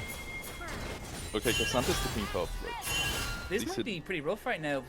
Travis doesn't have TP neither. Travis is going to be late to this. Jester's here as well. It's a 3v2 in favor of Team Fanboys. Ignite coming out. The ulti getting used onto Rels. Can and best to do it. Cormac, can you do it? Get the montage clips up. Dakin's at half. Cormac says, it's okay. I've got enough shielding. Dakin taking at the Galio. They might survive this. This is ridiculous. Jester's with 5 HP. Jester gets taken out, but the shutdown going over to Jester. Rels is going in, trying to take out Dakin, but here is Trevis. Marvelous Badger might just be on the menu straight after. Walked a bit too far forward. Trevis looking for another kill for the side of the Last Dance. But actually, that just went so well for Last Dance. yeah, I honestly, like, I think it was crazy how much time Cormac stalled for, like, Travis and the gang to arrive. But, yeah. Now Tristana rotated into mid lane, looking to take down the next tower. Actually, never mind. Bot lane tower is still up. Just rotated to the play. Yeah. Plating on bot lane turret as the hook connects. Oh my god, nicely played from Mark Gaffo there. Icy Rick unstoppable. They actually take out Dakin as well. Looks like Pro Jester 1 about to hit that Yumu's power spike. Yeah, Galio getting the shutdown, Google as well. That's not bad. Like, that's how you get back in these games. Like, that's some of the great plays only we could see from Pro Jester 1. exactly.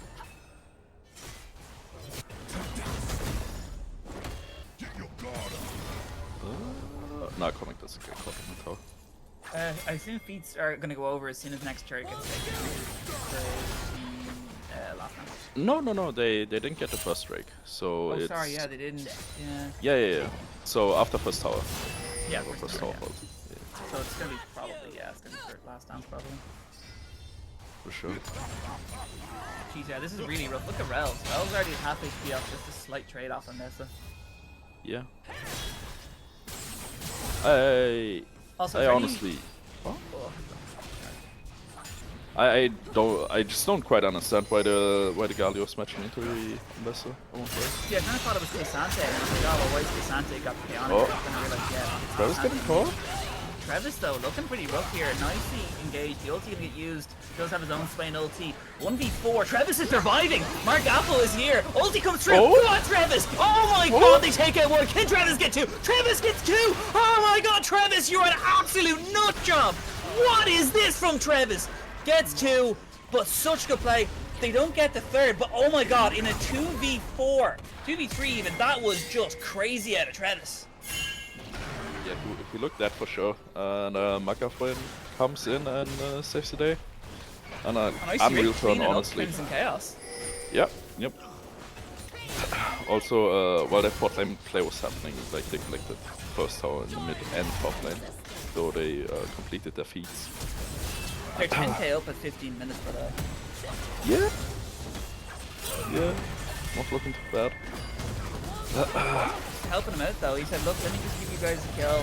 51 fair at the moment. Attack picks a kill back up, get back in the game, has the Chaotic Roof turn, doesn't need any of them armors, but we do see Icy Rick looking for the kill in response. Nicely done from Travis and Icy Rick. Here's Pro Jester 1. What are they thinking there? They're looking to try and get a kill. I like the potential, but it just looks like with the W available for the Trist, not much can be done. Dakin's not buying either, so they do manage to get away safely. And yeah, it was a nice attempt from Team Femboy. They're just a little bit too far behind to get that damage off to take them both out. Yeah, for sure. They aren't going down without a fight. Like, let me tell you that. Femboys never do. Alright. Cormac going in, looking for Crimson Chaos here. Crimson Chaos already at half HP. Cormac with the cliff. And yeah, it's not looking so hot right now. But it doesn't matter if it's nearly 10k gold up. Because honestly, Team Femboy have heart. That's all that matters. But they don't have a tier 1 bot turret, and they're not going to have an EP carry as well. Oh, he lets him live? Oh, just for Dakin to hit him with the maximum disrespect ulti. Oh, they collect Herald though. Well, that thing was happening. They do actually, and Tristana just got taunted as well. Nicely done from Rels. That was actually a very nice move. They get the shutdown over, onto the Galio. Badger's here, TP coming in from Kisante. It's a bit split. Dakin's actually on red buff as well. Gonna be late to this. They're looking to fish for it. Ulti used. Nicely done from Travis. Yeah. Honestly, like two really big shutdowns on the Galio, like despite him being down like so much CS, like he should. I don't think he's that much gold behind Travis. Yeah, we should find out, but I think you're right. Honestly, I think it's a lot closer. Yeah. I think the gold lead is mostly on the Tristana and jungle. Yeah, I mean, Tristana just completed the second item, and it's actually going to be Executioners as well. They finished Mortal Reminder, just didn't even bother going the other route, because it still gets the 25% crit, and they still get the anti-heal part, just so they can murk Crimson Chaos. I mean, I respect it. That's a professional level hater right there. Yeah, for sure. Like, because like you already are so far ahead of the curve, so like just helps even more. I think it's really good. I assume you just go IE third then and just destroy them. I believe so, yeah. Yeah. Progester 1 and Icy Rick gonna have a bit of a scrap. Smite gets used there, but Progester 1 nearly gets taken out for it. Didn't pay the tax for his sins.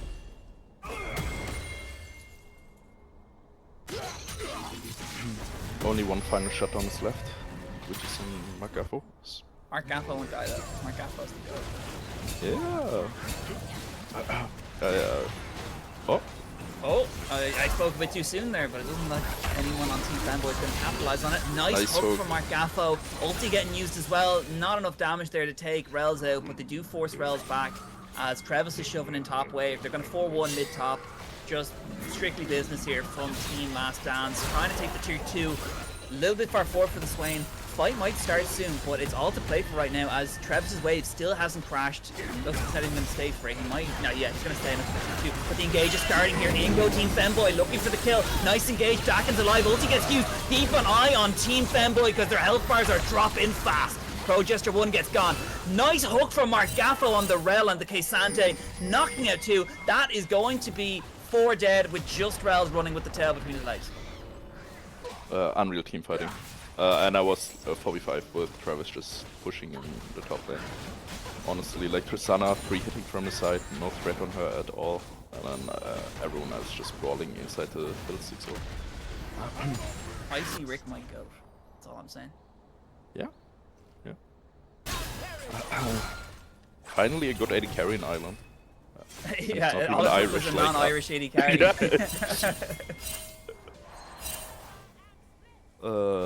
If you think about it, Great Britain's really just part of the greater Dublin area. Right, let's see. Oh, he's Swedish, he's not even British. Oh, he's Swedish, okay.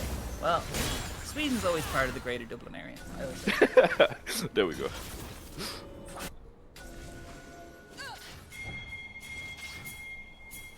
Yeah, I'm not too sure what Team Femboy's plan is. They're 11k gold down at 20 minutes.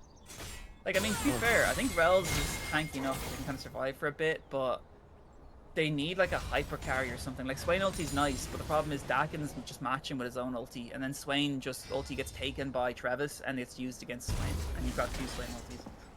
Yeah. It's kind of what we said in Champs, like, honestly. Like, they lack that, like, carry threat. Everyone just has, like, a bit of a supportive champion. None. No one really can step up to the Tristana, which is kind of the God, issue. I love in terms hyper of carries. DPS. And in bot lane, we see already they're actually taking out of camp. They're not even talking about it. They're just said, look, we're going to be close as quick as possible. 20 minutes, and they're already adding to their 12,000 gold. Alright. They're Can I pushing get mid as mid lane well. power? Ooh, I think they get mid lane power again. Yeah, they get objective bounties. That is looking like 800, 500 going over. That's nice for them. Adakan, though, going over to Team Last Dance means it's not going to be going great. You also look at Bessa. Cormac's just split pushing, going to take inhibitor turret. They're going to stop all recalls, and Cormac just pushes it. Yeah. Really, Like, who it's can time to match go him to right reset now? off. Nearly got 3 items as well. They're going for the long chase. I believe everyone gets out, maybe? Besides Swain? No, Swain and Galio. Well, Swain and Gal. 3 Protester 1s here as well. Oh, Yeah, they're looking for the kill, they're looking for the hunt, but look at Crevice is still alive with the Swain ulti. Daka taking out the Swain. Rel's gonna ulti in, looking for the kill. Just does not have damage. Protester 1 hooked by Margaffo. Margaffo looking for this nice flash auto coming through. You walked way too far forward, Shaco, unfortunately, and now you pay the price. Dakin is unstoppable, 8-1, and it looks like the team are just going to end it here. They're not playing with their food, they're not stalling this out. They just say, get me the hell out of this game immediately. Nice ulti coming out there from the Mbessa. That is going to be the ace for Team Last Dance, pushing in the Nexus turrets. Well played, Team Last Dance. honestly, like, I don't really know what to critique. Really well done by, like, everyone on that team.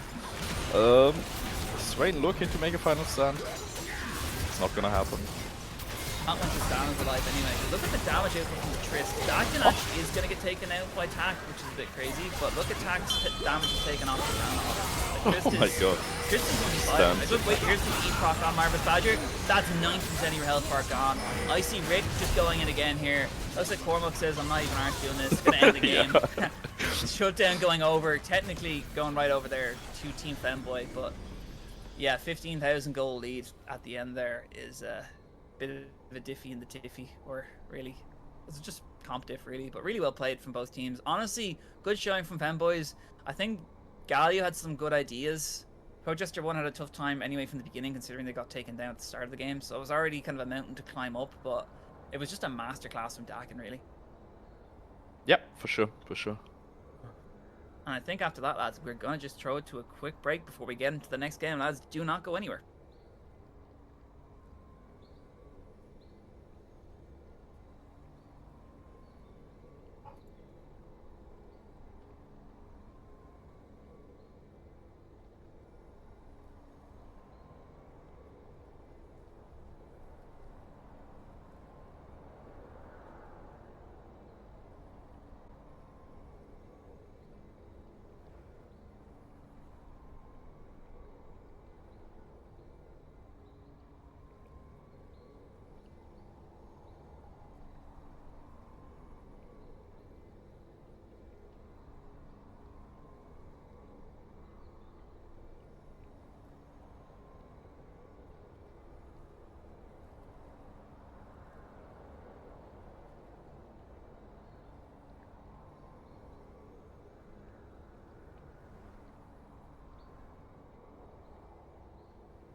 welcome back everyone to the next game of QUBLAN, where we have got a team we just saw last team playing again. Actually, we have Team Last Dance, but this time they're going up against the UKEL Superstars Glorpcats. What do we think, Lush, of Glorpcats? I mean, it's 3 out of 5 members of the normal Globcats, and then they changed up the bot lane, I believe. So I don't think Sprumble and Anomaly is playing, and instead it's gonna be Earthshaker and Costa for the Globcats. Okay, in the well bot that's still okay. I mean, Earthshaker, Yeah. Costa Corda. I mean, Costa Corda, obviously the best player Ireland's ever seen. Hence, he wouldn't be playing for any other team. But I'm just saying as well, they're missing their AD carry and their support. That's pretty sad considering I've also beaten Sprumble and the AD carry for Glorpcats, so my DMs were kind of empty there. I'm a bit shocked that I didn't get a DM. Yeah, quite surprising, honestly. Quite bold. A bold move from Glorpcats there. But looking into what they've drafted, we did just get into the draft right there. We see Trundle, Fiddlesticks, and Jinx trying to get banned away against Last Dance. Don't want Dakin on it. They actually left Cormac's Darius open, but I think against a stronger team like Glorpcats, they don't really mind leaving the Darius open because they probably have more counters into it and they can probably play safe. Exactly. Yeah, so we Yep, got yep. Volibear Varus locked in for Glorp already. I'm already Ooh. liking it. Darius locked in. I was literally joking about this. Cormac's just saying, fine, BM me all you want. I'll take my OTP. As long with the Zaya and the Xin Zhao, I'm actually liking what both of these teams are cooking up so far. Yeah, for sure. I wonder if they're gonna pick top here. Surely, right? Or do you let it... I think, do you take top back in response? But like, what do you pick into Darius as well? It's Cormac's fun Ooh, champ. I guess you on. just, okay, yeah, play survive, play safe, get the ornaments out. I take it Yeah. if you're playing Varus here, I'd like to see on-hit Varus against it. I mean, I think it's pretty good right now. Ornaments would be pretty nasty with it, but I could also see the argument just going lethality. I just think if you're going lethality, you might struggle a bit because Inzao ulti, Zaya ulti kind of stop a bit, whereas just on-hit damage is just pretty nasty from Varus. But it really is up to whatever they feel like playing and whatever that team Last Dance rendered the comp with. But yeah, I'm liking what they're doing so far. Braum banned away against the support of Last Dance. In response, Azir is being hovered against Zig. That's fair. He played a pretty nasty one in UK. What are we thinking, Lush? Yeah, Azir makes sense. Also Braum makes sense, honestly, into Magafo. I think Braum is like really nice ban into like the Ornn Varus. Like the Braum would be like quite devastating if he got through. Silas getting removed from Travis, which he played last game. Makes sense as well. I wonder if they ban maybe Annie. Zig had like quite a few games of Annie recently where he like popped off. Annie would be pretty nasty. I kind of think it would do pretty well. Yeah, If they yeah, ban it's it, like though, I can a... also see it's fair. Like, it's not like high priority compared to some of the other picks. Like, you could definitely go like maybe towards mid jungle if you wanted as well, but it's up to them really. Yeah, oh, Luluban, fair enough.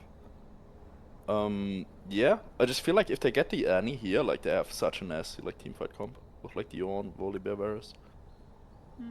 Yeah, it's gonna be. Regardless, I think it's gonna be like since they're equal, it's kind of really not as comfort isn't as valued as much considering if everyone's kind of close to different skill level. It's whatever they feel like probably goes Yeah, well with the yeah, comp, yeah. really, isn't it? For sure. I wonder if they pick mid or support here. I was thinking that they could Oh, give Elise support over and support. give mid, but yeah, Elise support coming out from Oh, Earthshade. So who's support for this? Oh, Mark Gaffel. Costa. Is it? Costa, sorry, yeah, Costa Elise support. Yeah, it's pretty nasty. I'm not gonna lie. I think it's pretty rough. I assume if you're going Elise support, you go lethality Varus, get the cocoon into the Varus WQ. Yeah, and you yeah, one-tap him. yeah. Terrorize pickup league for months. Costa on the Elise. Costa, hold the pause. It's like actually like I still get like Vietnam flashbacks from it. Rakan Zaya, I like it as well as an answer. Now, what I feel like they Travis need a take control mid lane? mage here though. Yeah, well, Travis is a control mage player, and he's hovering like he could do Syndra, couldn't he? I'm not sure how good it is right now. Or Ari. Actually, Ari's a well. Ari would be okay. I really think this plays so hard into the Annie pick for Globcats though. I'm pretty sure Annie is a what really do they good. take here? They could take pick. Ori. I guess Ori's shit. Yeah, okay, Ari it is. It's just gonna be the Ari. Last pick now for Team Glorcats, mid counter pick. What do they want to take into the Ari? Yeah, I think Annie's not bad if he does play it. There's a couple other picks available as well. Or like not in Talia priority, as well. But it's going to be the Talia for Zig. I'm actually liking that. Both teams have kind of drafted bit of pick, bit of team fight. I mean, Last Dance have a bit of pick potential with the Ari and with the Zinzao. But yeah, like Lordcat's comp is just pretty nasty. I don't know. I think it's a pretty nasty comp Lordcats have drafted. Yep. Quite well run from both sides. I wonder like how explosive this game is gonna be with the elite support. I'm looking forward I to wonder it. if it's going to be early dragon fights. Going to go pretty hard. Yeah, for sure. Be a good one, I'd say now. But regardless now, I think it's going to be big showing from Bernie. Bernie on LAN. I assume he's going to be buffed. Like Bernie's got to get like 50% buffed playing on LAN. He's like he's unchained playing on the LAN servers. For sure. And Okay, we're as going we're into just champs. about to get this champ select, we're just going to throw it to a quick 2-3 minute break while we wait for spectator delay. Do not go anywhere, lads. We will be on shortly with the next game.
are on the Rift with the next game of QUBLAN between Glorp Cats and Last Dance. Last Dance being on the blue side, Glorp Cats being in the red. Lush, if you're still with me, no Yep. crazy invades. Sadly not, sadly not. Just looks like a 5-man spread. Not much happening really. A lot of pinks going out though. Kind of hoping for some spice, especially with Costa on the Elise. I was kind of hoping for Cocoon to start 5-man invade, but I can kind of see why they want to leave it. Yeah, yeah. Also, you were right with the virus going lethality with him taking Comet. He for sure has to go Yeah, I kind of lethality thought it. here. Like, to be fair, the comp's not that tanky. I know, like, Zai can kind of block it, and I guess Zinza with the ult can stop it, but, like, at the same time, you're kind of forcing them to use ultis anyway, and you can kind of let someone, like, Talia or someone take it out. Especially with Costa Corda. Like, it just plays a lot better, I imagine, with Elise as well. Yep. What, going out on the Raptor camp for blue team? Costa Corda is here, sweeping it. Like, he's gonna be late to bot lane. I think This as well as that, Raptors- it's kind of funny what's going on at the moment. There's like Costa Corda coming late, leaving Earthshaker, but I guess he's lethality. All he has to do really is just farm Q. But yeah, he does put off his level 2 spike, and Zyra can cancel for something, which is a big title. Yep. Back in lane now.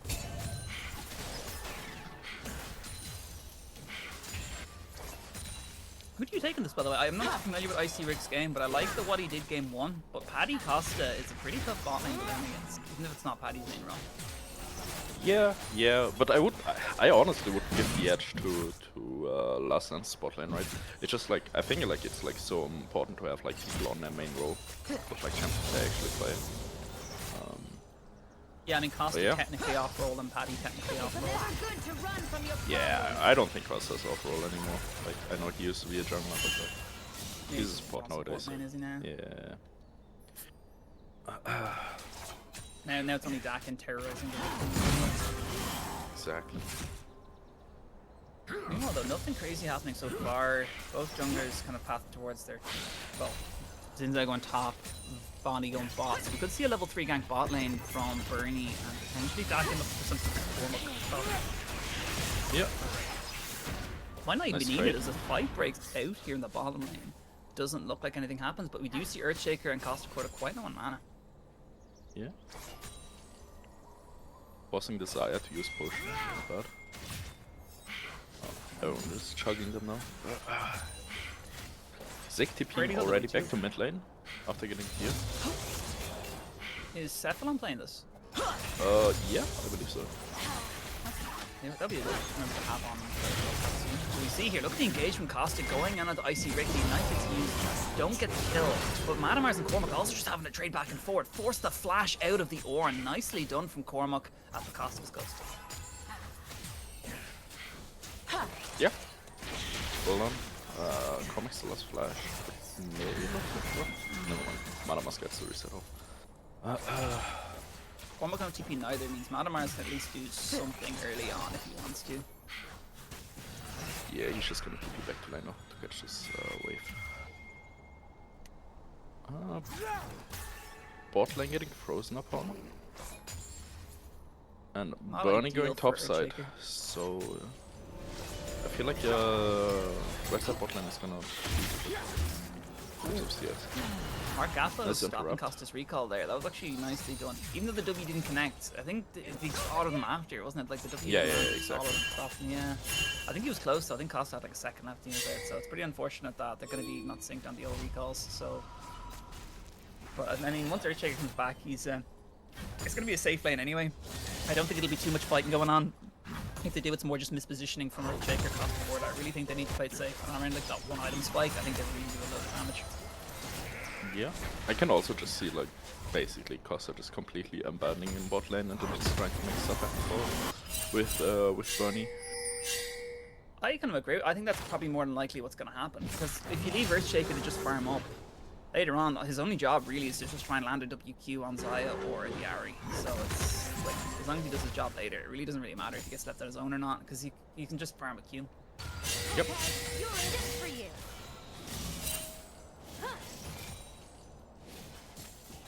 Talia, Ari, that sounds like a really boring matchup. Maybe it's just me. Yeah. Oh, Ari going in. My bad, I spoke too soon. Zig getting absolutely clapped by Trevis there, forcing Bernie to hover around there in case something went wrong. Costas also passed towards mid lane, potentially looking for something here, but it looks like they're just gonna turn it into a dragon. I feel like it's like really illegal to start this dragon with like Talia being on reset. Also getting a small chunk. They're still gonna try and take it anyway. They do get spotted by Mark Gaffel. This is not what you want for Bernie. You can't take this dragon. Yeah, now Dakin just takes a 3k on the dragon. That just goes right over the team last dance. They just leashed it. Costa, looking for something. This might didn't connect. Oh my god, 1 Bernie was so close to the steal. But look, Mark might pay for the sins there. But the kill going over to Volibear. First blood going over to Dakin. Watch what Dakin's doing right now. Serious damage numbers coming out there. Mark Gaffel goes down, but they take out the Talia. Earthshaker also on the defensive. And it's nicely done from Team Last Dance. Earthshaker 1-0 away from death. Nice barrier from Earthshaker. But the W takes him out. Dakin picking up 3 kills. Unreal, unreal. Picking up the dragon as well. Oh my god, such a big swing. So early in the game. Dakin is thinking like 7 chess moves ahead. This guy is actually just Gigabrain. Yeah.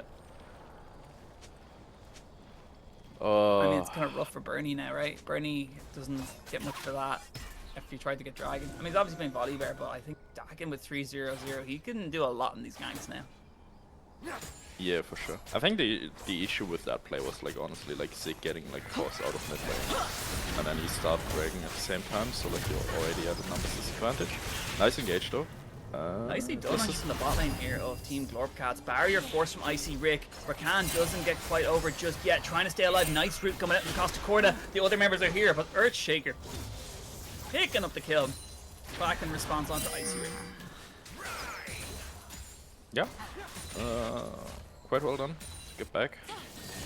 Don't think too much about the last play that happened. Always think ahead. I mean, right now and it's all kind of still net even. Even though it's a couple kills over, the only one who's really paying a lot for it really is Dakin. So it's still in play for. I think Glorbcats can do a lot, but Zig just needs to play a bit safer. Flash immediately forced. Trevis is actually just flexing his Mechanicon right now. Yeah. Like not much happening in the top lane after coming through the flash. And it's almost back out. And here's Bernie as well. Costa Corda also here as well. Call the Forge God going to be used by the Ornn. Nice coming through. Cormac, nice walk away there. Ghost used, Flash used. No summoners to stay out of it, but here is Dakin. 2v3. What can Team Last Dance do here? They're looking for Bernie. Oh my god, Dakin is on full. Cormac taking up the kill as well is huge for Team Last Dance. Another kill might come over. Double kill for Cormac with the ulti. You leave this man's OTE up and he just starts walking away with it right there. Very impressive.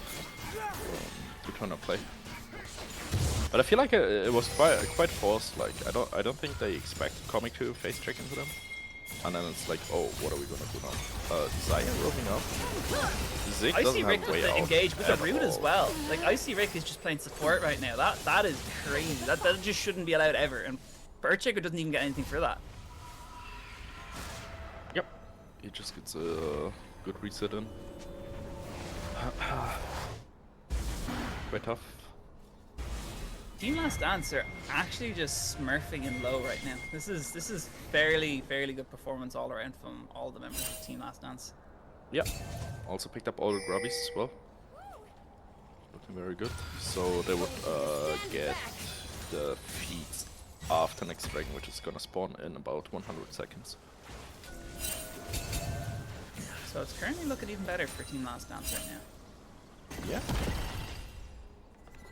Honestly, I think Dakin's just looking like the best jungler in the game right now. Like, if anyone can think of a better Irish jungler. I mean, Sethlong might be able to keep up, but Bernie, I thought, looked pretty hopeful going into this. And Dakin's just clearly just laying down some dominance early, laying down the law. Costa Corda looking for the pick, looking for something here with Bernie, trying to force something bot lane. Nothing's going to happen though, because Zyra Khan are kind of busted together. And I mean, yeah, right now we see Ari hovering towards the bot side. Dakin's nowhere to be found, and Bernie does get anything for it. Yep. Oh. Passive sex acquired. Cormac. You ulti connect? is available. Oh my god, Cormac, what the fuck? Oh my god, Madam Mars! You- Madam Mars is my you- goat. That was disgusting. I don't know what he was trying to do there. I don't know neither. I mean, he didn't have flash, didn't have ghost. He did have the ulti, but he was nowhere near being range.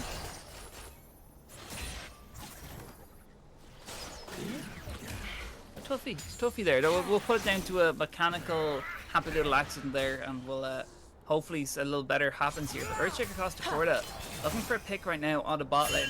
Dakin's bot, as is Bernie. We could see a counter gank coming out here. Chain of Corruption, the cock does not connect. Mark Gaffel using his own ulti, trying to get something. Here's Bernie, Dakin with the counter gank. Can something happen here? I think they spotted him, or they have like the sixth sense that Dakin will be there. They're all running away with their tail between their legs, and I think they know if Dakin gets in this fight, things will get ugly for Glorp, so they run away.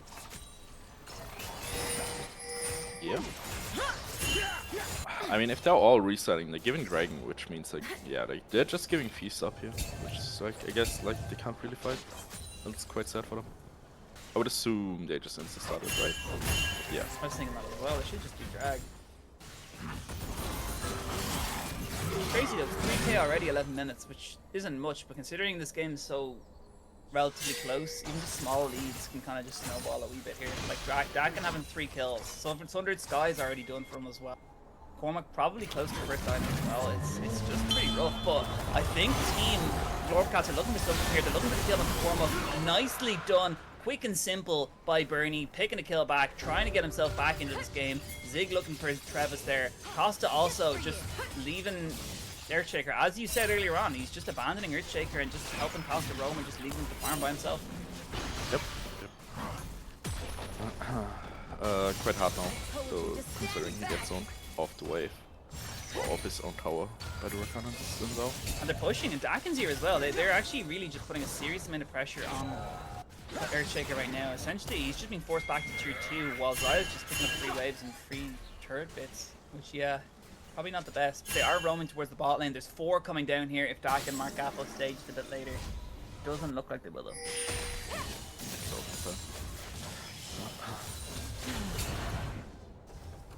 I'm a bit shocked at how the Travis Zig matchup's going, and considering I haven't seen Travis play in ages, Travis is still playing just as good as he used to. Yeah, yeah. It's quite impressive that you can take like so long breaks from the game and then like still perform like this. Making Zig look like an amateur over here. This is Travis UK superstar. Come here, off. Items are being completed right now. You see Varus picked up the Rune's Blade.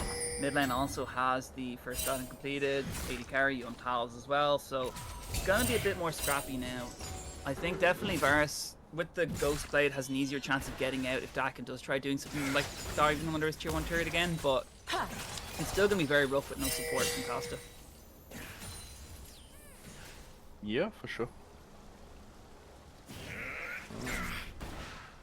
Not much happening, honestly. I feel like we kind of had a like bit of a stalemate now.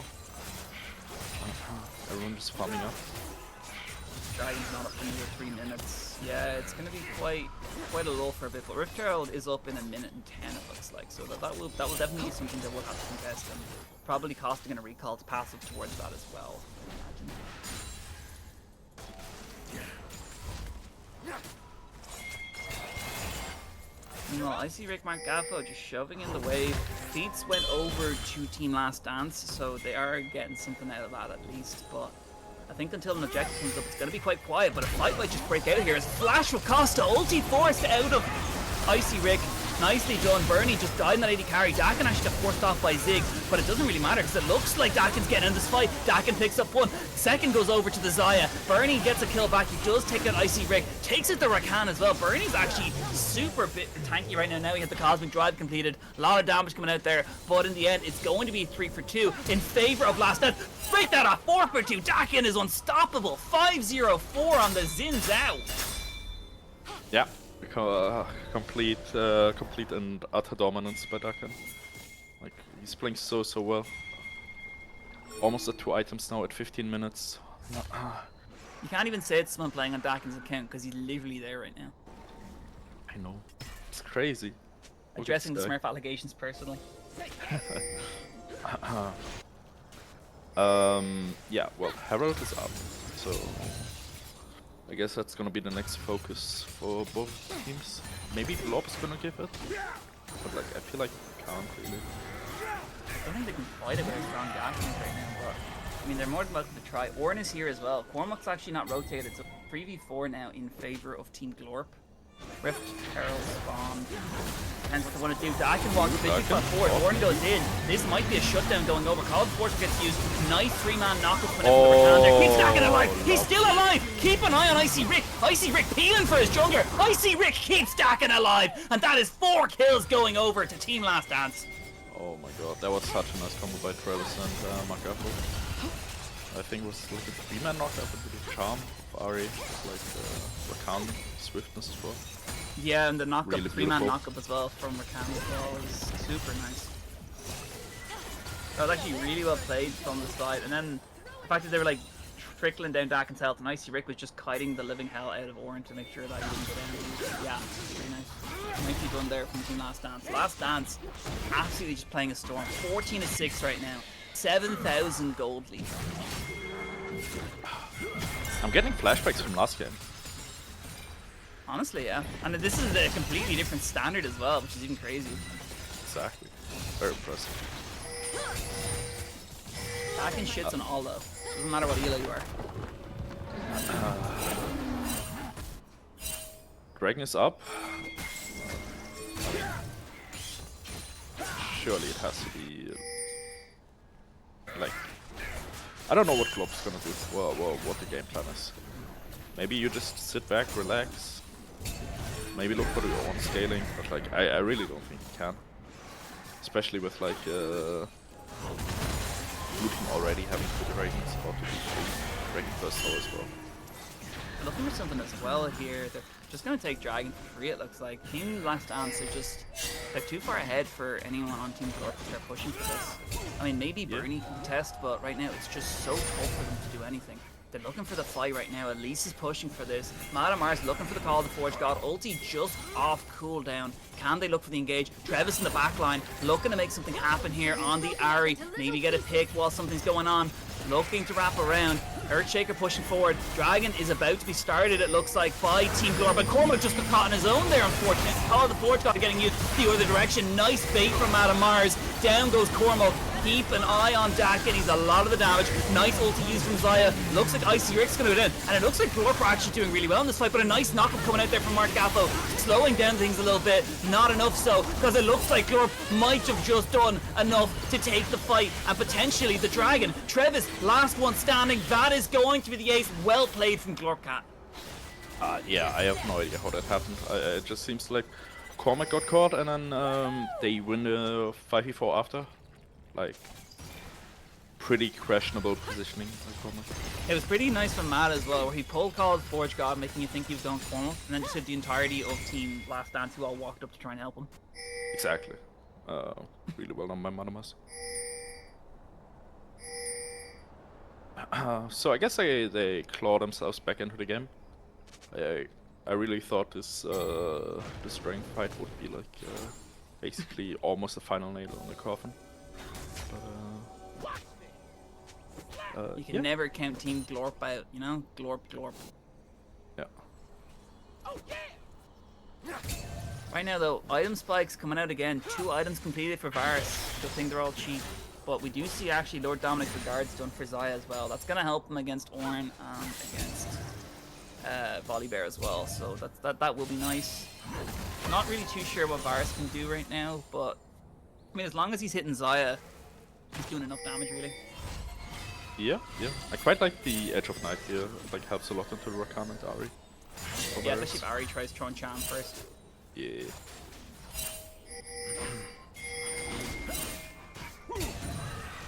It's still not over though. I know that was a win by Glorp Cats, but I mean, looking at it, Dakin's still 6-1, still up on CS, has a bit more done, and has the upgraded boots, which give him the shield against magic damage, which kind of helps against burning as well.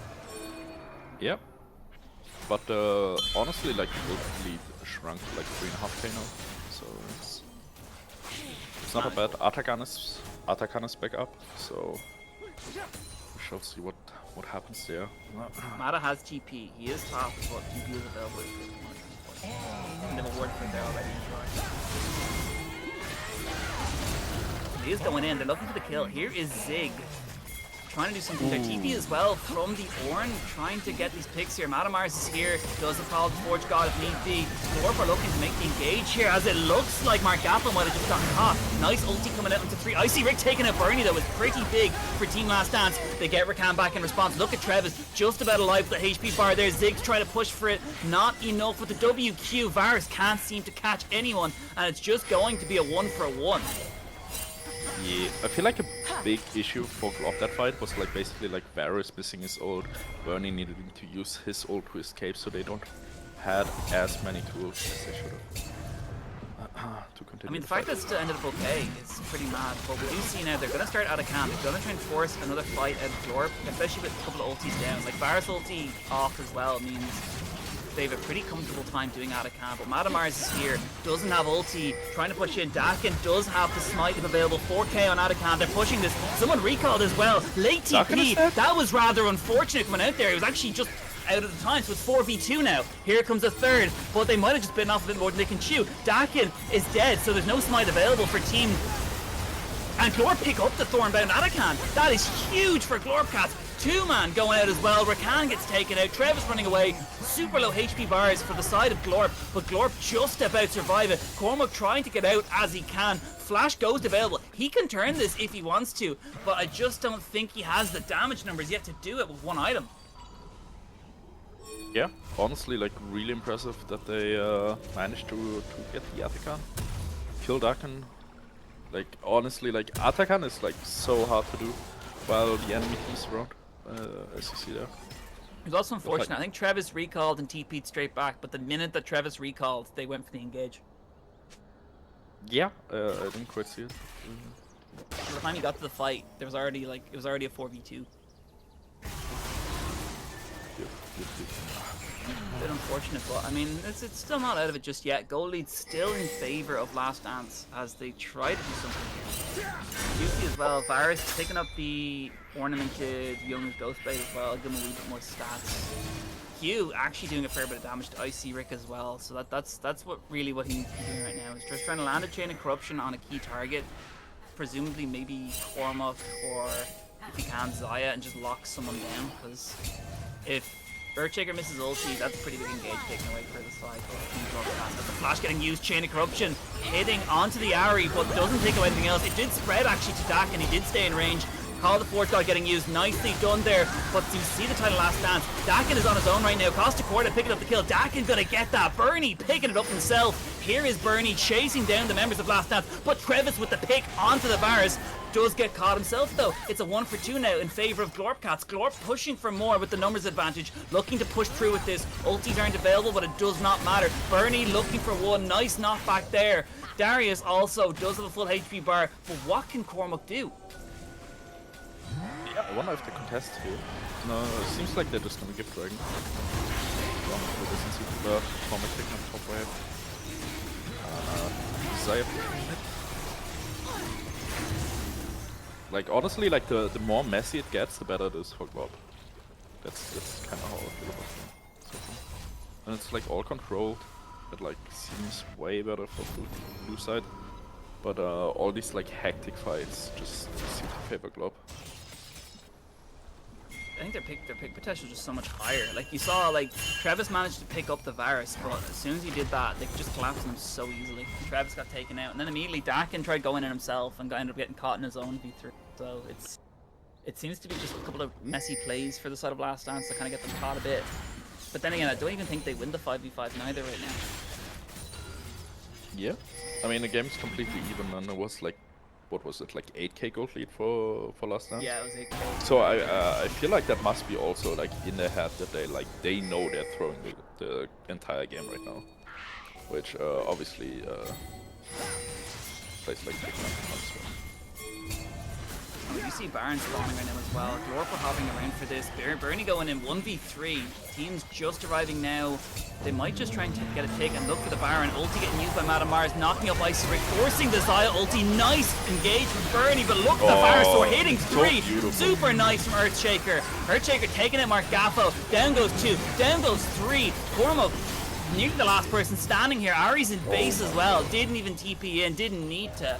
As it's just a blowout for Team Glorpcats who just decimate Last Dance.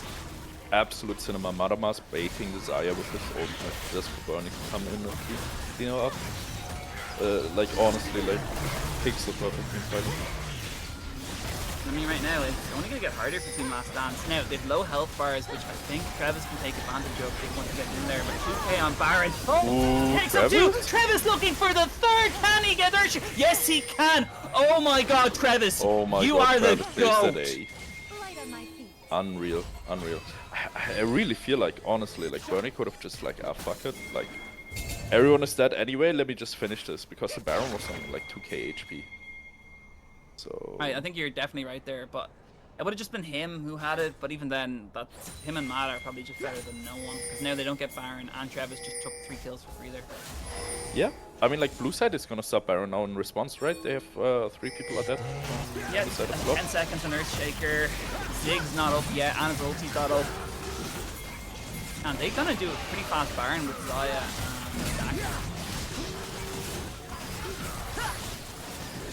Might be just a slight misposition there from the side of the Glorpcast. He's played it a wee bit there. Yep, overplaying the hand. Next Dragon's going to be up in 2 minutes, putting either of these teams on Soul Point.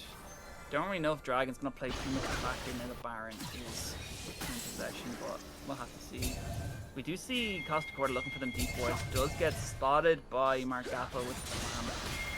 So I'm interested to see what the side of Last Dance do here. Do they push for turrets with Baron, or do they just hold for the extra minute, try and get some Dragon vision then? Because I think with the Baron, they need to start doing something with it, or at least make it some advantage for Baron. Yeah, but it seems like both teams are just positioned for... Yeah. Bernie going really deep, Madamas Call the 40 ulti. God going in as well. Doesn't hit anyone. That's an Ornn ulti down, which is pretty huge. Yeah. I mean, they're gonna have it back again for the Dragon fight, like it's still gonna be 70 seconds for them. That's level 3 on ult, so it should be back soon.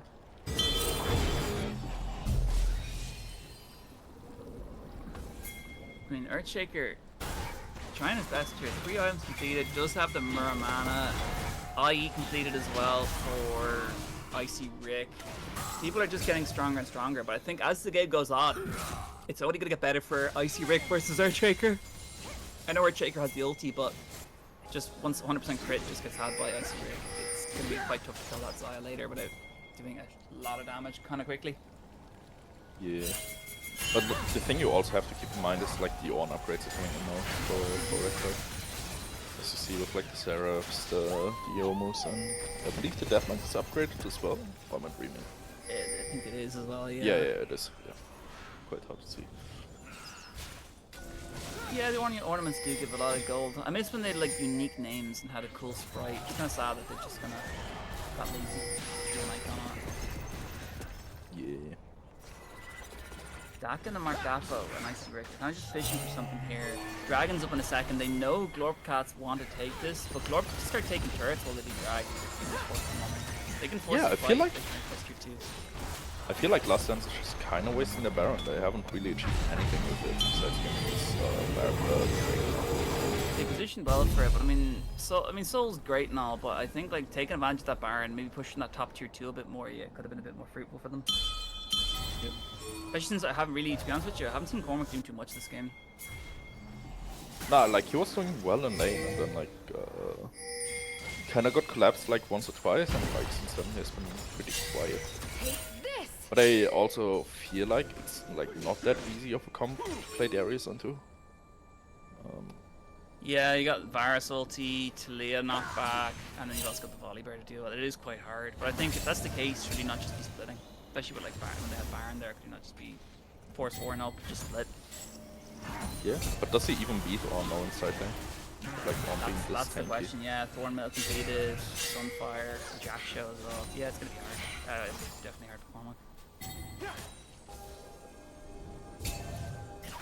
No objectives up for another 2.5 minutes. That means no kills for another 2.5 minutes to make. Exactly. Oh, I spoke too soon. Fight might break out here. They're looking Oh. quite aggressive. Ulti connected onto Mark Gaffo, but Mark gets okay. Talia knockback does not connect, but I like the proactivity from Glor. Madamars is here. He does have ulti. They're looking for the pick. Charm connects onto Madamars, but look there, Cormac actually doing the job well. There we go, forcing the TP out, pushing that tier 2 turret. Nicely done from Cormac. Actually, and that's Talia who had the TP to that. Yeah. I don't know if she can chase him down a bit. Ooh, he got has to Ghost as well, ghost yeah. though, really? Gets out for free. I'm surprised he even ghosted there. I think the knockback would have hit him if he didn't ghost there. Ooh, Mark Gaffo though. Looking for something here. Does get engaged on by Ooh, Bernie. love. 3-man ulti by Madamars. Nicely done. Bernie gonna use his own ulti. Charmed by the Ari. Look at the amount of damage up there onto Bernie though. Zaya just alive but is ignited. Mark Gaffo gets taken out first for Buglor. Travis and the boys are really low HP. They need to get out of this fight immediately. Cormac can't do anything because he's just getting kited to bits right now. And it just ended up going actually quite well for Team Glorp and pick up 2 kills. And the other 3 members cannot stay and defend their turrets with the help. Yeah. Honestly, quite surprised Dakin didn't go down as well. He was like in the middle of the team fight on like 200 HP for a while. And, but I don't think anyone got finishing blow, so quite surprising. I think Glorp are in a stronger position, but I also think it's so close that all it takes is one good engage from Team Last Dance, and I think they're back in the game. I don't think they're out of but like it at all, really. I feel like we haven't seen that in like a solid like 10 to 15 minutes, like a fight like that they actually want to take instead of them getting collapsed on.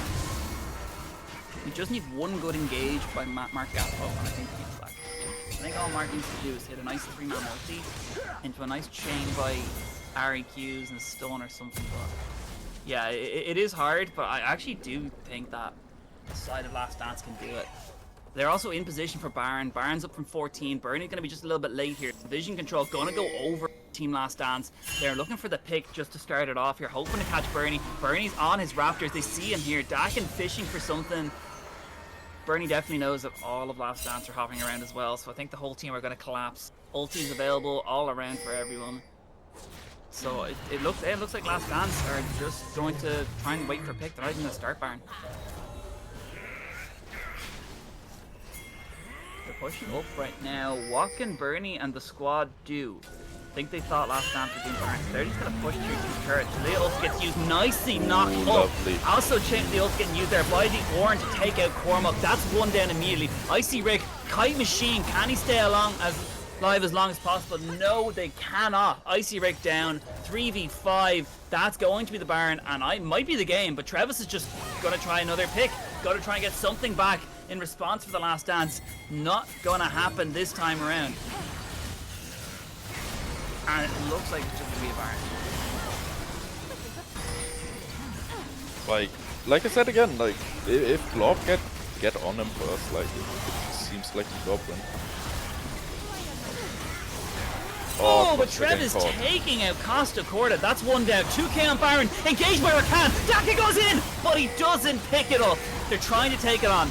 Mark Gaffo goes down. Dakin actually doesn't have the damage to do anything at the moment because Glorp are back in this game. He takes out the Talia though. I spoke way too soon there, but he doesn't have enough to take out Madamars. Once Travis goes down here, I think this might just be the dragon in the game.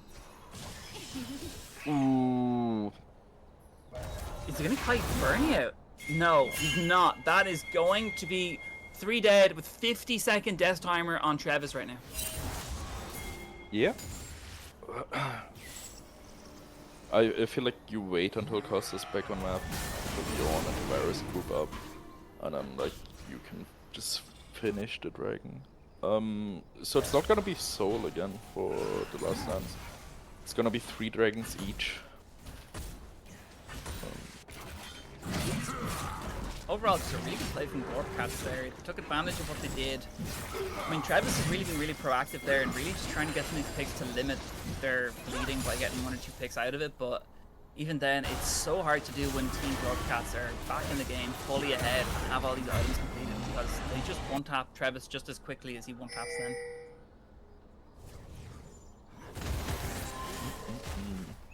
Cormac having a really tough time, and you can really see he's finding it quite hard to make Darius work in these fights. Getting caught a fair bit, also can get kited out as well with Talia just knocking him back, and with Varus just easily being able to drop him out, so it's definitely tough for him. Bad for Varus. Yep. I mean, what's the play now for the last dance? As Lords, But Trevis taking out Costa Corda. Nicely done. 5v4 now for Team Last Dance. Bernie actually might have bitten off a bit more than he could do right there. Zig going in. Nice engage. Mark Gaffo going to knock up one, but he gets caught by the Chain of Corruption. Varus ulti is now down though, which is a pretty big cooldown. Look at the health HP bars of the Last Dance. Cormo picking up the shutdown onto Bernie. 3v5. Last Dance. Is this the beginning of their comeback? It seems like it, doesn't it? It's quite like I didn't even see like how Travis picked up that stuff. Costa walked just a bit far forward and a bush Travis was in and threw a charm. Fishing for kills that guy is. But you do see Cormac running away. Serious amount of damage output on him there. Doesn't look like with Baron and paired minions, Last Dance going to be able to do much. As Earthshaker taking out Rakan, that's also big. Chain of Corruption lands onto Dakin. Oh my god, Glorp. They're trying their best, but look at Trevis. Look at Xayah. Xayah just alive, using the Feather Storm. Zig gets taken out. Cormac on Darius, looking for these kills, and it's a 3v3. 12 seconds on Bernie. Mark Gaffo and Dakin will not be back for a while, so it's going to be a 4v3 for the next minute. Ulti coming in? Oh, Xayah flashed. Almost connect onto Icy Rick. Icy Rick now starting to do a bit of damage, especially once he has his 4th item completed. It'll definitely get easier, but yeah, I really wouldn't be counting the chickens for Glorp Cats just yet. It's really so back and forth. It's really anyone's game right now. For sure, for sure. Also, like, people almost getting close to full build, but like Varus missing half an item, Volibear missing half an item. Like, people are close to maxing out. Like. All Varus needs to do now is hit one ulti on Travis, and I think it's game over. I think Travis is solely keeping them in the game. If Travis gets taken, oh my god. If Travis gets taken out right now, that might be curtains, but he doesn't get Costa this time. Costa investing in some MR, potentially. Don't think he did, but he somehow survived the full combo, and that is really all. Yeah, like, honestly, like, I feel like Travis' playmaking has been, like, so outrageous in the second half of this game. Just solely keeping them in it. He does have the death cap as well, only missing one item before he's finished. And I think, yeah, it's pretty tough. It's pretty interesting. 130 on Dragon. Looks like Team Glorp are going to get some early preparation for it. Maybe catch up with their warding. Yeah, it's gonna be sold for either team, so I expect everyone to just be there. Thing is, though, if Glorp can't get the engage first, I'd imagine they fancy their chances of getting through the whole game straight after, but if Team Last Dance win it, I can't see them ending. Yeah. I feel like the death time is now, though, like, so long that it doesn't really matter as long as you have, like, a mid-wave coming up. Dragon's up now in 50. Look, all of Glorp Cats rotating together as one. Meanwhile, Dakin and Icy Rick shoving it away. They're splitting the team. Maybe a bit of a miscommunication there, but the Xayah ulti lands on nicely done. But Icy Rick trying to walk away, trying to kite. Dakin on his own as well. Bernie actually dies to Icy Rick. Look at Team Last Dance. Costa Corda's running away as well. Varus actually got taken out without doing anything much. Double kill for Xayah and Icy Rick taking over these latter two fights. That is potentially going to be the game. They have a cannon. Yeah, they have a cannon. Like, should be enough. Like, Cormac just can't let Mother recall. Yeah, and Cormac doing a reasonable job. He's got 4 items right now. They're pushing for the engage. Costa forced to run away. Nice knock up. I assume that they try and stop him before anything happens, but Madamars has been taking the waves, so they might have to wait a bit longer. No, they do not. Nicely done. Team The Last Dance at the 40-minute mark take the game against Glorp. What a beautiful game, honestly. Like, It looked like a stomp at the start, then the comeback into the last dance, crawling back and taking victory. Last Dance, more like the last play. Honestly, though, in those latter two fights, I see Rick taking out Bernie. I think both times he nearly got taken out and just so happened to survive. And he also had a nice two-man stun at the very start of it. Bernie tried diving him, but he kited out of it. And taking out Bernie was really big for Last Dance. I think Travis played it well. Dakin not dying as well at the start of that fight when he was on the wrong side as well was just huge. And I think just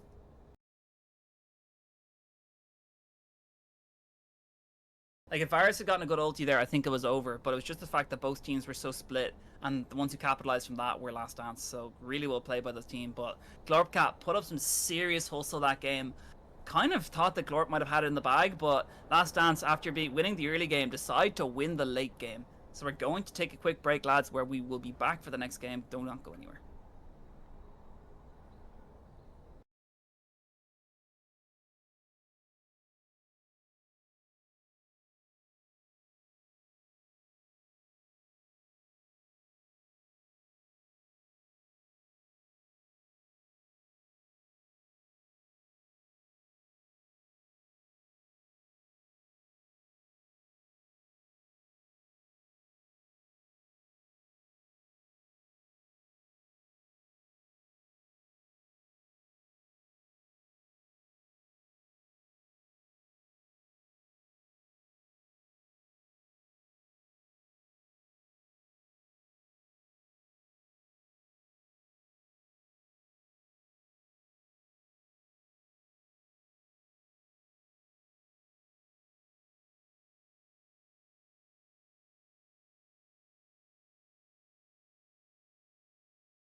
Welcome back, everyone, to our last game of the day between Femboy and Road Asia.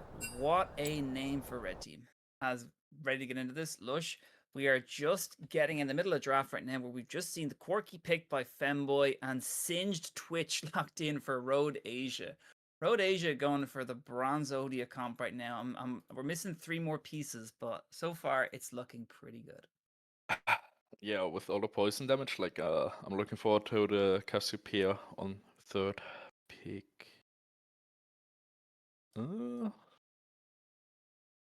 Yeah. Oh, no pick. They picked no pick. That's my favorite champion. That's my favorite. No pick. I'm pretty sure that means you can pick any champion you want. I guess so. That Riven's hovered, by the way, by Femboy. I'm not too sure about that. That gets locked in. I don't know who that's going to be for. Oh, it's going to be Lilia. Okay, that's a bit more safe, a bit more fair. It's for Progester 1, obviously. Oh my god, the Heimerdinger. This is 3 pieces of Bronze Odia. We're missing 2, Lush. God. We're only missing 2. Alright, what are All we we're missing missing? is Cassiopeia, and we're missing Teemo. Ooh, yeah. I was like, that's another poison champion, but I forgot about Teemo, yeah. Meanwhile, we're seeing the Amumu hovered. I wonder if that's a ban, because, yeah, it's going to be a Karma. Karma gets locked in there. I kind of like it. It's annoying. It does a lot of poke. Go by Corky. Meanwhile, I wonder if they're going to ban Teemo here. What will Femboy ban? What will they ban? I don't they think ban? what they ban matters too much after seeing the first 3 picks, like I won't lie. Honestly, yeah. There's kind of a roulette wheel as what Road Asia will lock in. I kind of wonder if they're playing Ultimate Bravery or something, because it's pretty interesting. Again, to be fair, I don't think do I know any of these people on the Road Asia team? Oh, I can't tell. But yeah, Road Asia already picking some spicy stuff right now. I'm pretty excited for what they get a lock in here. Yumi gets banned, obviously a member of the Bronze Odia team comp. I kind of understand that. Next are hovering the Nautilus. That's gonna be a nice support pick band away there. 2 picks banned. So what are they gonna round out their bans with? Femboys maybe look for a support ban here, but could be Zig, could be Singed support, could be Twitch Singed. And it's going to be the Briar hover. 7 seconds left. I get it. I get it. I mean, it could be Twitch Jungle as well. It's really up to whatever Road Asia plan I'm picking. I'm putting their champs wherever. They have a lot of flexibility so far, Lush. Yeah, very flexible indeed. That's a Cassiopeia. I was only joking, and here Road Asia are actually bringing my dreams to fruition here. All right, where's the Teemo? Come on, guys. Yeah, give me the Teemo. Cassio, Teemo and Cassio. Give me Cassio and Teemo to round out this comp. I'm expecting big things here from Road Asia. Oh, And it's gonna be the Scion. So that means that's probably Singed support with Twitch, by the way. yeah, sounds good. And then Unless it's I Scion guess support, but yeah. yeah. But I feel like they're missing the jungler then, right? I think you go Twitch Jungle. I think you go Twitch Jungle and pick an AD carry last. No Imagine way. the synergy you have with Twitch ganking Singed top lane. I see that. Okay, what are we picking here? Ooh, the Gonna be the Blitzcrank. Blitzcrank locked in. I like it. Screws Twitch up if he lands a hook. Don't want to land it on Singe. Don't want to land it on Scion, but it's good for Heimerdinger. I mean, 2 out of 4 is not bad. Yeah, quite like it. Now, the question is though, what's the Nun champion? If we knew I that and have that was no a mid laner, idea. yeah. So we don't know. So we've Shen top and the mystery mid. Oh, he's hovering Teemo. This guy knows. He knows what's going on. I honestly bit chicken to not lock the Cassiopeia. I'm pretty disappointed in Road Asia, but he's doing it justice there with the Teemo hover. Oh, the Shaco. Oh, Pro Jester 2. Playing Shaco into Progester 1. That's absolutely That would be ballsy if they do lock that in. Also, where would probably Shaco support if they were going to do it, but yeah, that's fine. Leona hover. I don't know if I like either of these team comps, but I guess if I had to choose one, it would be the one I don't know the 4th champion for. Yeah, I was about to say, like, I guess I'm that taking the means like mystery. I feel like Singed or Sion has to jungle then. I guess Sion jungle is fine. I think you go Twitch jungle. Who's gonna play AD carry then, huh? Heimerdinger. Yeah. Honestly, I was And then thinking Singed, Dong or Sion, Bot. solo lanes. Yeah, Dong or Bot wouldn't be too bad. Alright. Absolute cinema.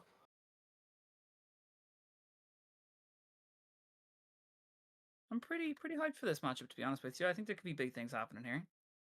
Don't really know what they're gonna do, but sure, look, we'll be fine. I think it'll go okay. Right, we waiting on the lobby when we wait for that to get started. I think it's probably a good time to throw it to a break. So we will be back whenever the game starts, lads, for our final game of the day. Get your popcorn, get your tea, hang around, because this might be a very, very, very short game. Or a very, very, very long game. Don't go anywhere.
And we are on the Rift for our final game of the day between Team Femboy and Team Rhodesia, which, actually looking at Team Rhodesia, this is Nima Nation. What is going on here?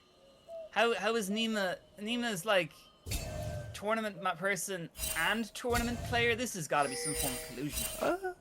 Completely outrageous. Completely outrageous. The bunny in the jungle as well, instead of on way normal place in the top lane. Also, I just noticed the Femboy team also switched up their roles with Badger playing top lane instead of Rels. Yeah, Badger's playing top lane. Rels support. Okay, this is a bit of Smaller than the switch up. This diagram. could be okay. I mean, A little bit of spice. yeah, a bit of spice. A bit of spice never went wrong, right? Except, okay, now when it's Kelko Twitch, this changes things completely. Kelko's Twitch is actually pretty good. Yeah, he's a complete demon on a champion. It's probably his best champion together with Graven. Just saying, I beat Kelko as well. Just saying, put it on the list. Just throwing it Yeah, out there to yeah. anyone who didn't say PM. I also beat Kelko. Yeah. Which tournament was that again? It was in the finals. That was the one I won. It was the one I won though. I Finals. know! Oh my god, tournament winner OBK99. I know, it's crazy. But looking right now, early game, Crimson Chaos and Rels might be in a tough spot against the Twitch Leon. Like, I mean, Kelko picks up like 1 or 2 kills. I'm pretty sure lane's over. I think Corki actually did an okay job though. Corki early damage is pretty nice. Completely nasty. Yeah, look at that. Look at that damage output by Crimson Chaos there. That is a bit rough for Kelko. But I think he just waits for like, wait for the Bork, or if he goes the Untiled for crit. No, I think really he just slowly takes the game over. Yep. And it's gobbling jungle actually as well on the Siege, which not going to help the gank potential when your bot lane is quite far behind. Bit shocked what Kelko's doing, but Kelko takes out Rels. Crimson Chaos takes a third shot for that as well. And look, he's coming out of stealth. Kelko has the barrier up as well. Barrier back in response. Nice autos. He still has the level 2. Is he going to take a minion aggro? No, he doesn't. And Kelko's staying. Real pros don't fake. Pros don't fake. You heard it here first. And that was a pro display from Kelko right there, taking out the. The most classic mid lane matchup of them all is Sion versus Shen. And the problem as well is, unfortunately, as Nima is playing, I can't imagine Nima's able to throw up the scoreboard to know who the kills are on. Yeah. I don't believe so. Or the objective timers. Oh, you can kind of see the hourglass. It's crap. Well, don't worry about it. Don't worry about it. So it'll be fine. It'll be fine. Just Nima against like, Pack. Well, we can't see builds. That's more my curiosity. Twitch could be going 18 for all we know. I'm sure he is.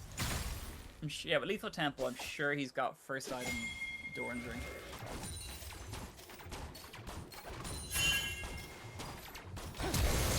Protester 1 going for the fight onto Nima. They're looking for something pretty aggressive. Taking out before they die. Making this 1 for 2. Nicely done back in response. Nima gets taken out by Gesture, but overall, like in a 1v2, nice play. Not bad, not bad. That's the exhaust ignite. Coming in clutch. Yeah, Nima blew all summoners, but so did Tak. So it's not the worst. Although Gesture still held her flat. Using engage as well. Look at Leona, looking aggressive. Rels here. Singe is also coming bot lane for a gank. Hook does not connect though.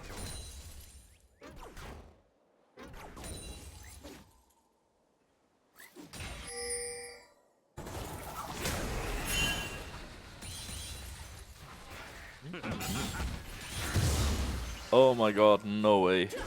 Flipping the raptor and stealing it. Outrageous BM.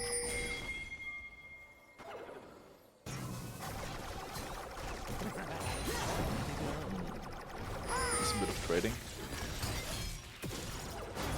Yeah, they're looking for backs, but I mean, blue team just got feeds. Yeah, Rels and Crimson Chaos kind of doing bits right now. We know Kelko can't do much, but okay. We finally see scoreboard, and it is going to be. Yeah, it's an interesting one, alright. I don't really know. I think Twitch needs to scale late. The fact he's trying to fight early, maybe a bit buff. Yeah. Also, I like the coal on the Scion. Just noticed. Farming. Yeah, he's building something there. I don't know what he's cooking. I don't know what Yeah. Asol is my dad. I don't know who that is neither, by the way. I don't know what Asol is my dad is cooking there, but he's definitely in the kitchen. I think I played some arena with them, but like, I'm not really sure who they are, to be honest. I would trust in Asol as my dad's judgment over my own, so I'm gonna say that being built right now is a pro level decision. Yep. Nima getting ganked again.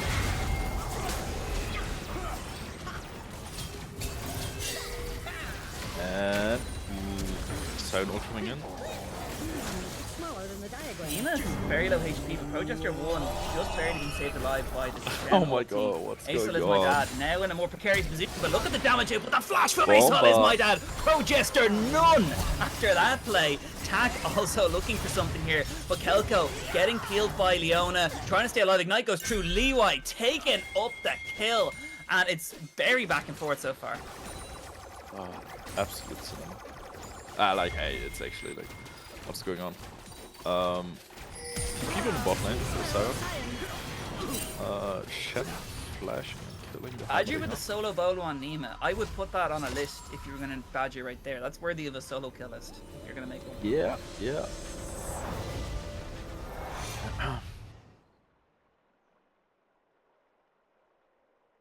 Game was paused. Game was resumed. It didn't even pause. It jumped to the resumed screen. That's some League of Legends right there. That's some League of Legends. See, we don't know if it's paused or if that's just a spectator delay error. Oh, now we're on paused. Okay. We're There we back. go. I wonder if the same glitch happens where it just freezes for like 10 minutes after the pause.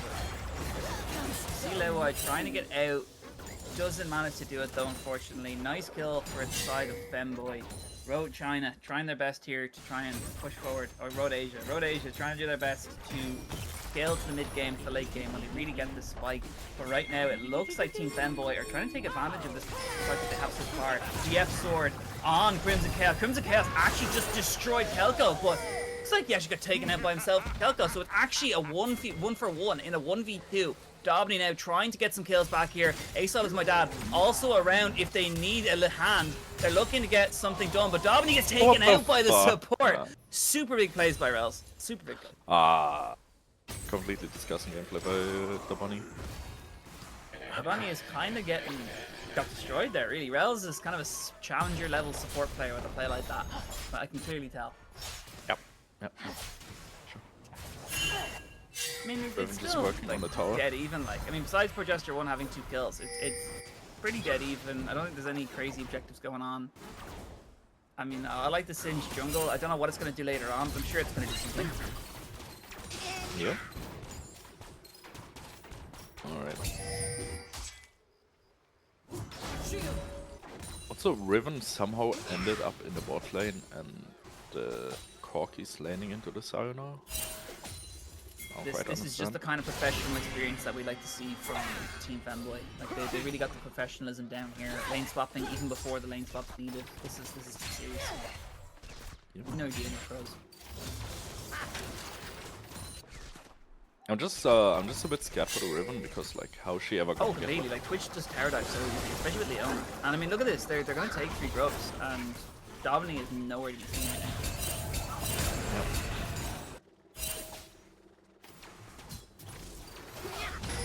Two grubs coming down.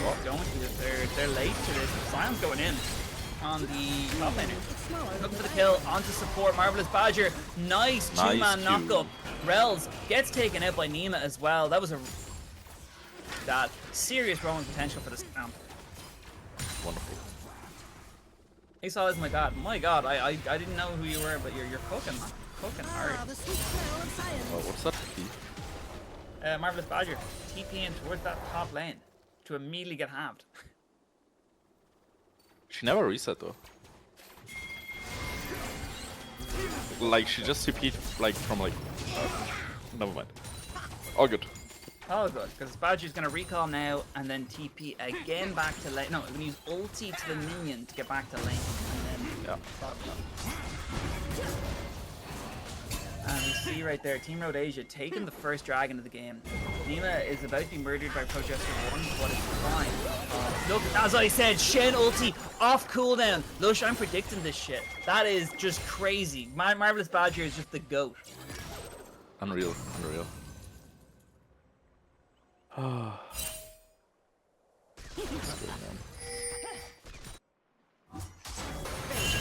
Question, is this going to be one of those crazy games where it ends early, or do you think this game's going to go 50 minutes?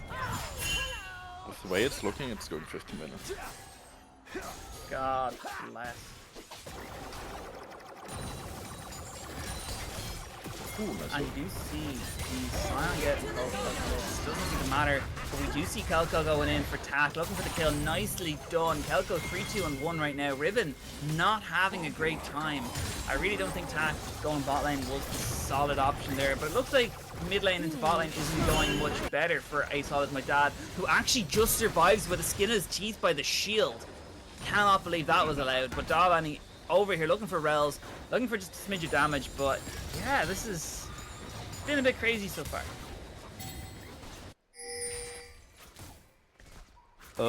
Yeah. Quite interesting early game. I Good mean, job, right now we reset. see Kelko. Yeah, he's gonna reset there. Hopefully, he has most of his items on his back. Potentially, first item on back for Kelko as well, which should be okay. Yeah. But Yeah, yeah, he it's finishes fine. the game. He's gonna get his Yuntals now, which is a big spike enough for him.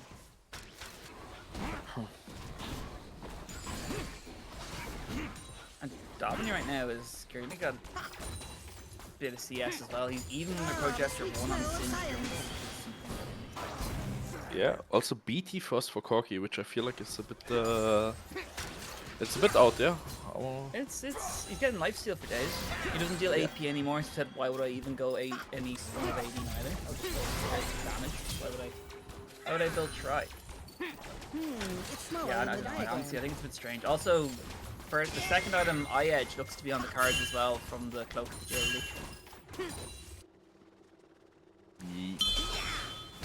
But I don't even think like Bloodthirster is like crit anymore, does it? No, but just a crit. Exactly. So. Maybe Crimson Chaos thought it crit. Oh, Nima's getting 1v3. Just shows you how much pressure this guy's pulling. But look at Hazel is my bad. Absolute unit. But they are eventually going to go down. They're not even one, it looks like. As that was just a really unfortunate play. I like what they were doing there. I just don't think they had the damage. yep. Look at Tack though. Tack's probably going to get Dover. Yeah, they are. Look at the damage input from Telesco. Leona ulti actually doesn't connect. Leona's taking tower aggro right now. Tack might get one back for it. No, they don't. 0-4 on this Riven. Literally having... That is not what you want.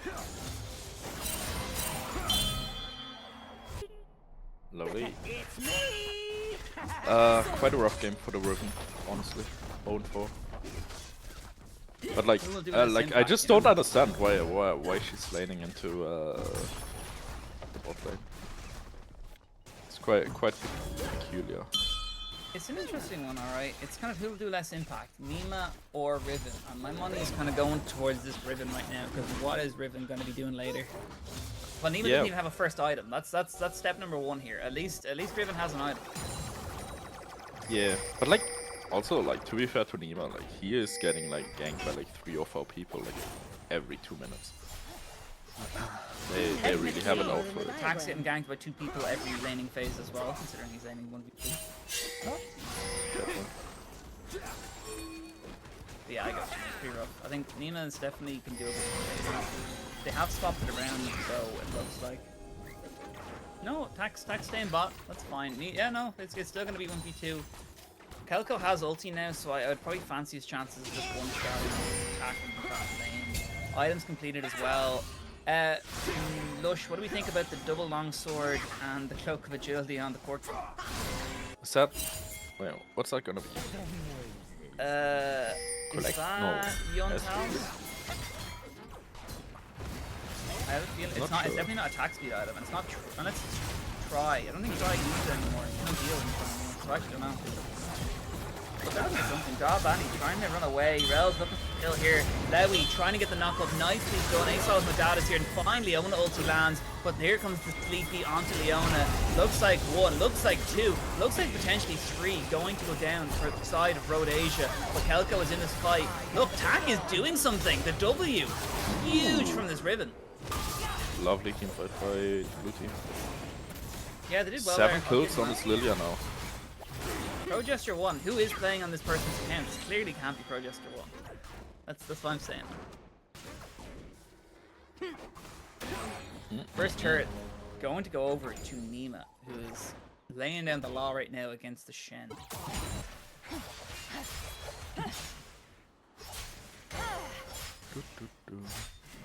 Kelko's up now. Looks like Kelko's not going mid anymore. It's actually going to be Sion matching Tak. Tak might have waited just a bit too long, going to try and get away with the triple Q, but it's not going to be enough. Question is, does Sion have enough damage to take out the Riven? Riven dropping the mastery 36! Huge! Holy moly. Huge.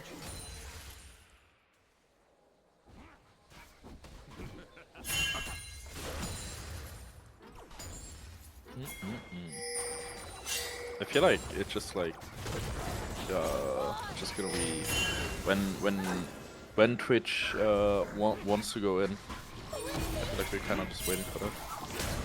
Right now, Progester 1 actually putting Fear of God into Dalvani right now. Trying to get the smite off. It might just go over to Progester 1. No smite. They do have smite. Will Dalvani get it? No. Gets taken out. That's actually going to be stolen by Progester 1. In goes Lewy and Kelko. Kelko is alive. Trying to solo take this game himself. Takes out 1, but doesn't take out the Lilia, which is quite tough because Progester 1 now 7-1. Badger trying to run away here is found by Nima. I don't think they have the damage to take him out, but yeah, interesting. Looking for the kill. Lewy going in here. Diva not that far behind. Nice stun. Nice bit of damage. No ulti available. Does have the flash. Ignite comes through as well. Are they going to... I think I think they're getting taken out here. They might get Lewy for their troubles, actually. They do. They get the Leona before they get taken out. Which gets taken out by Progester 1. 8-1 right now on this Lilia. And Riven gets one as well. Riven gets the first kill for himself. Shutdown going over to Nima. What is this? This is a bit of a shit show. This Lilia is a bit of a problem, like. Yeah, you give like Lilia she's 8 running kills. around. Yeah.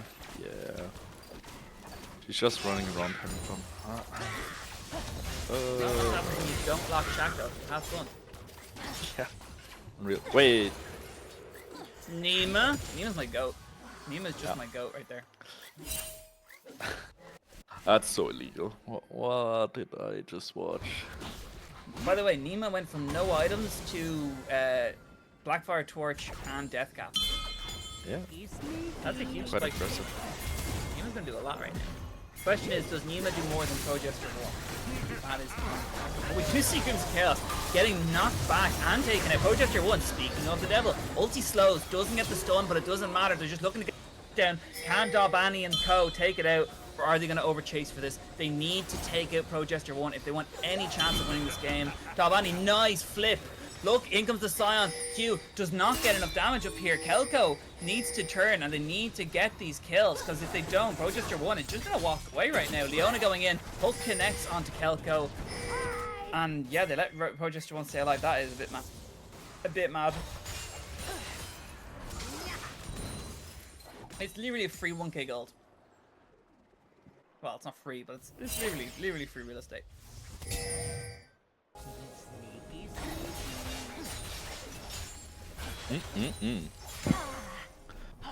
What a game! What a game! Yes, it's a complete flip from the first 2 games we casted. I don't know what to say. The quality is interesting.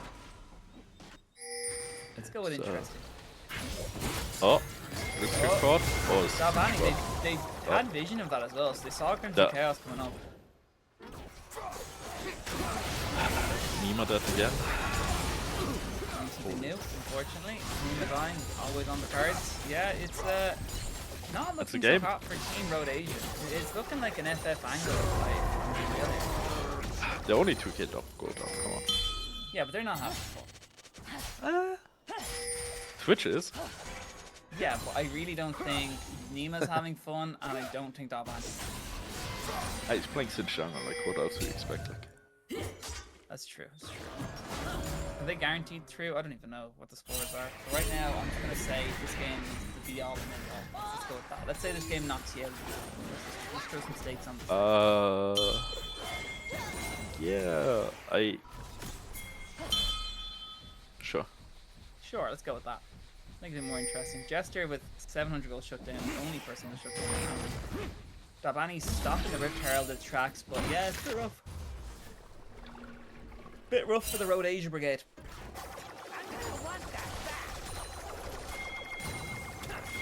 Meanwhile, Kelko does have 2 items completed, but all it takes is 1 Blitzcrank hook. And it seems like Team Femboy have enough damage to just kind of burst him.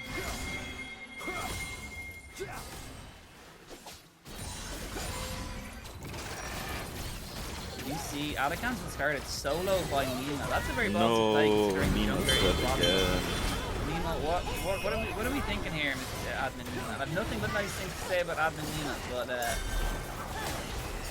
Nima, that's an interesting development there. You kind of just leashed Adakan for Progester 1 there, but that's fair. You know, you can everyone needs a hand every now and then. But yeah, it was a bit maybe a bit ballsy. TP coming through from the Shen late to the Hextech Dragon, but they are bot side, and I think the side of Road Asia is going to turn on Shen now they know that there's no ulti and there's no TP available. Yeah.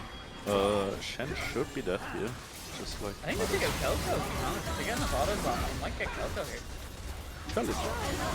Yeah, it's closer than I thought. Shen has Tiamat as well, so Shen does a fair bit. Yep. Femboy team pushing in top. Yeah, Femboys, I like their strategy. Just unorganized chaos. Hook from Rel coming through, nice damage out. Chaos going aggressively in here. Team Road Asia forced on the defense. Dabani isn't with him, so it's a 5v4 at the moment. Maybe a 4v4 against dead. Pack takes out Kelko, that's huge from Riven. Aesop is my dad. Also gets taken out by Riven. Progester taking out the Scion. Down goes Leona. And I mean, all in the time it took Dabani to go top lane. Excellent team fighting by the blue team. The Femboys. Yeah. Maybe could even look to get this mid lane tower here. Yeah, they could maybe look for an, not an inhibitor, but they could definitely push the tier 2s down. I mean, what's Dabani gonna do? Run at him. Aggressively. Ha! I think Dabani might just be in a 2-spot here. Ulti forced to use, Ghost not up neither. Crimson Chaos taking out Dabani. Femboys are on a roll. Ooh. Corky going down as well though. I think he had a shutdown. Might have done. No, I don't think it was anything big. If it did, it was probably like 200, 300. Yeah.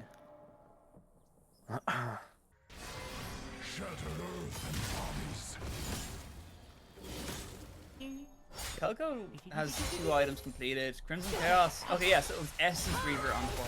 So it was Bloodthirster Essence Reaver. Interesting. But then there's another BF sword. Where's the BF going? Is that eye edge? I assume then This that's is gonna eye be eye edge. edge, I would assume. Yeah, third out of my edge. Okay, that's fair. That's fair. I mean, I would like to see Essence first, but yeah, it is fit it in there. Badger going in on Aesop with my dad here. Do they have enough damage to stop Scion? They might do with the hook connects out to Dabani. Dabani walking away. Kelko is here trying to space dive, but the Drowse comes out. Progester 1 doesn't have much fatigue. Doesn't need it as they absolutely obliterate Kelko. Lewis goes down. Dabani is next. This could be game, to be honest with you, right now. Ooh. So misses. I mean, this is inhibitors, 30 seconds on Kelko. They can most certainly end if they land a hook like that onto Neem. Oh my god, Femboys might just end here. They're pushing for it, they're looking for something, they might go for it. I mean, it's a bit greedy, but at the same time, I mean, they've plenty of time. Okay, Kelko's back up, but Jesus, that was an unexpected item and bagging area from Team Femboys right now. Absolutely cooking in the kitchen. Dobani nearly dead again.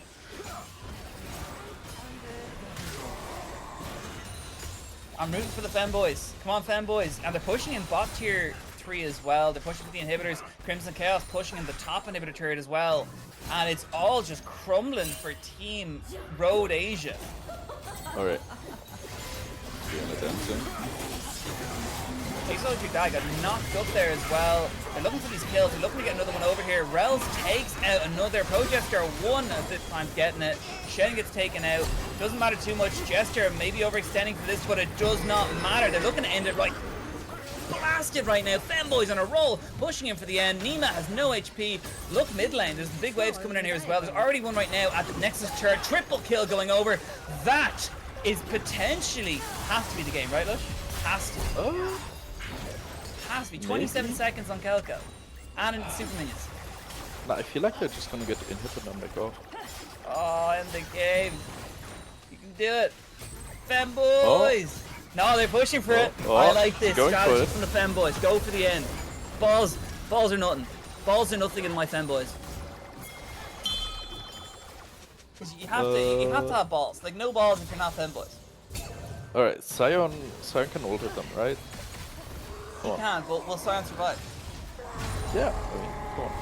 Here we go. Well, he's going, it comes to chaos. Oh, the hook doesn't connect. Exo is my dad. Absolutely obliterated. Passive might do a bit more. Here's the TP from Marvelous Badger. Badger just sprinted him. Here's Kelko, space gliding. Space gliding Kelko picks up a triple kill. Holy moly. Holy dude. Kelko pushing on, trying to get the dragon. Okay, maybe a wee bit of another extension, but Femboys did good. 2 inhibitors and a Nexus turret. Lovely. Good day at the office. You receive dragon, I receive your base. They only need 1 dragon for soul, I'm just saying. This is not going to be a 15-minute banger. I think Femboys have this in bag. Huh? Riven's got 3 items, look. Death's Dance completed. 4 items on Jester. When has Jester ever bottled a Lido? This is gonna be big one. Baron gets started with Team Fanboy. I don't think they know what's happening right now. Hopefully I'm not on comms and Aaron talking about this. But yeah, this is a really good start. No one's popping around. No suspicion. I see a ping coming in finally from Team Road Asia. I think it's a bit late. Here is Nima. Nima gets hooked. Nicely done by Rels. The roll swap seems to be paying off there. Putting Tack or Badger on top lane and putting Rel support. They split the switch. Dobani gets destroyed. That's Baron. In comes the Sion. Sion doesn't have the damage necessarily to take out the members of Team Femboy. Femboy looking for Kelko. Kelko is blown up. Lush, this is definitely the game. This is for sure the game. This is the game. Femboys picking up the win. Nicely done. What are you doing, Jester? End the game. She has to pull clear. She has to pull That's the full clear, my bad. But yeah, while the remaining members of Team Fanboys looked in the game, I mean, especially against Sion being the one that didn't clear, you got to get in here. Jester is pushing top. What are we doing here? But it's grand. They're gonna end the game regardless. Well played to Team Femboy. Let's end the game here while we all still have a good time. No deaths, no shutdowns, none of that malarkey. Nice, clean. GG, well played, Femboys. Wow. Huge. I like the Leona build at the end here. Yeah. The Seraph's crystals.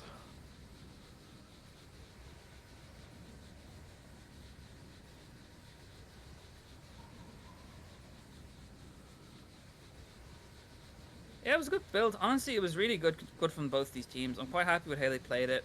Femboys did a good job. I think Road Asia got a bit ballsy with the comp they picked, but overall it was it's pretty good from Team Femboys. Really good play from them. Yeah, it was a fun game to watch. Let's Yeah, put it was that way. a fun game. But yeah, overall, I think that may be the last the last game of the day. So I think I might just throw it out here, lads. But thank you for tuning in tonight, everyone. Thank you for watching this great game from Team Road Asia and Femboys, and for tuning into the stream. I have been Obikin9. You have been Lush. Thank you to Sandbag and High who captured the games earlier. It was a great broadcast. And thanks to QUB. We will see you tomorrow at what time? We will see you tomorrow at 11:30. 11:30. We'll see you tomorrow at 11. Thank you, everyone. Lush, any last words? Looking forward to the games tomorrow. Like honestly, like should be great fun. Yeah, it should be good games. I'm pretty hyped for it, especially looking at the teams. Like, I mean, last dance did great hustle there as well. So, and of course, Glorp played really well. I think there's some big, strong teams in it this time around. We didn't even see CBA. I think CBA are playing in it as. So this is the big dogs are out for this. So I'm pretty hyped for it. But thank you for tuning in, everyone. We have been Casters. Good night.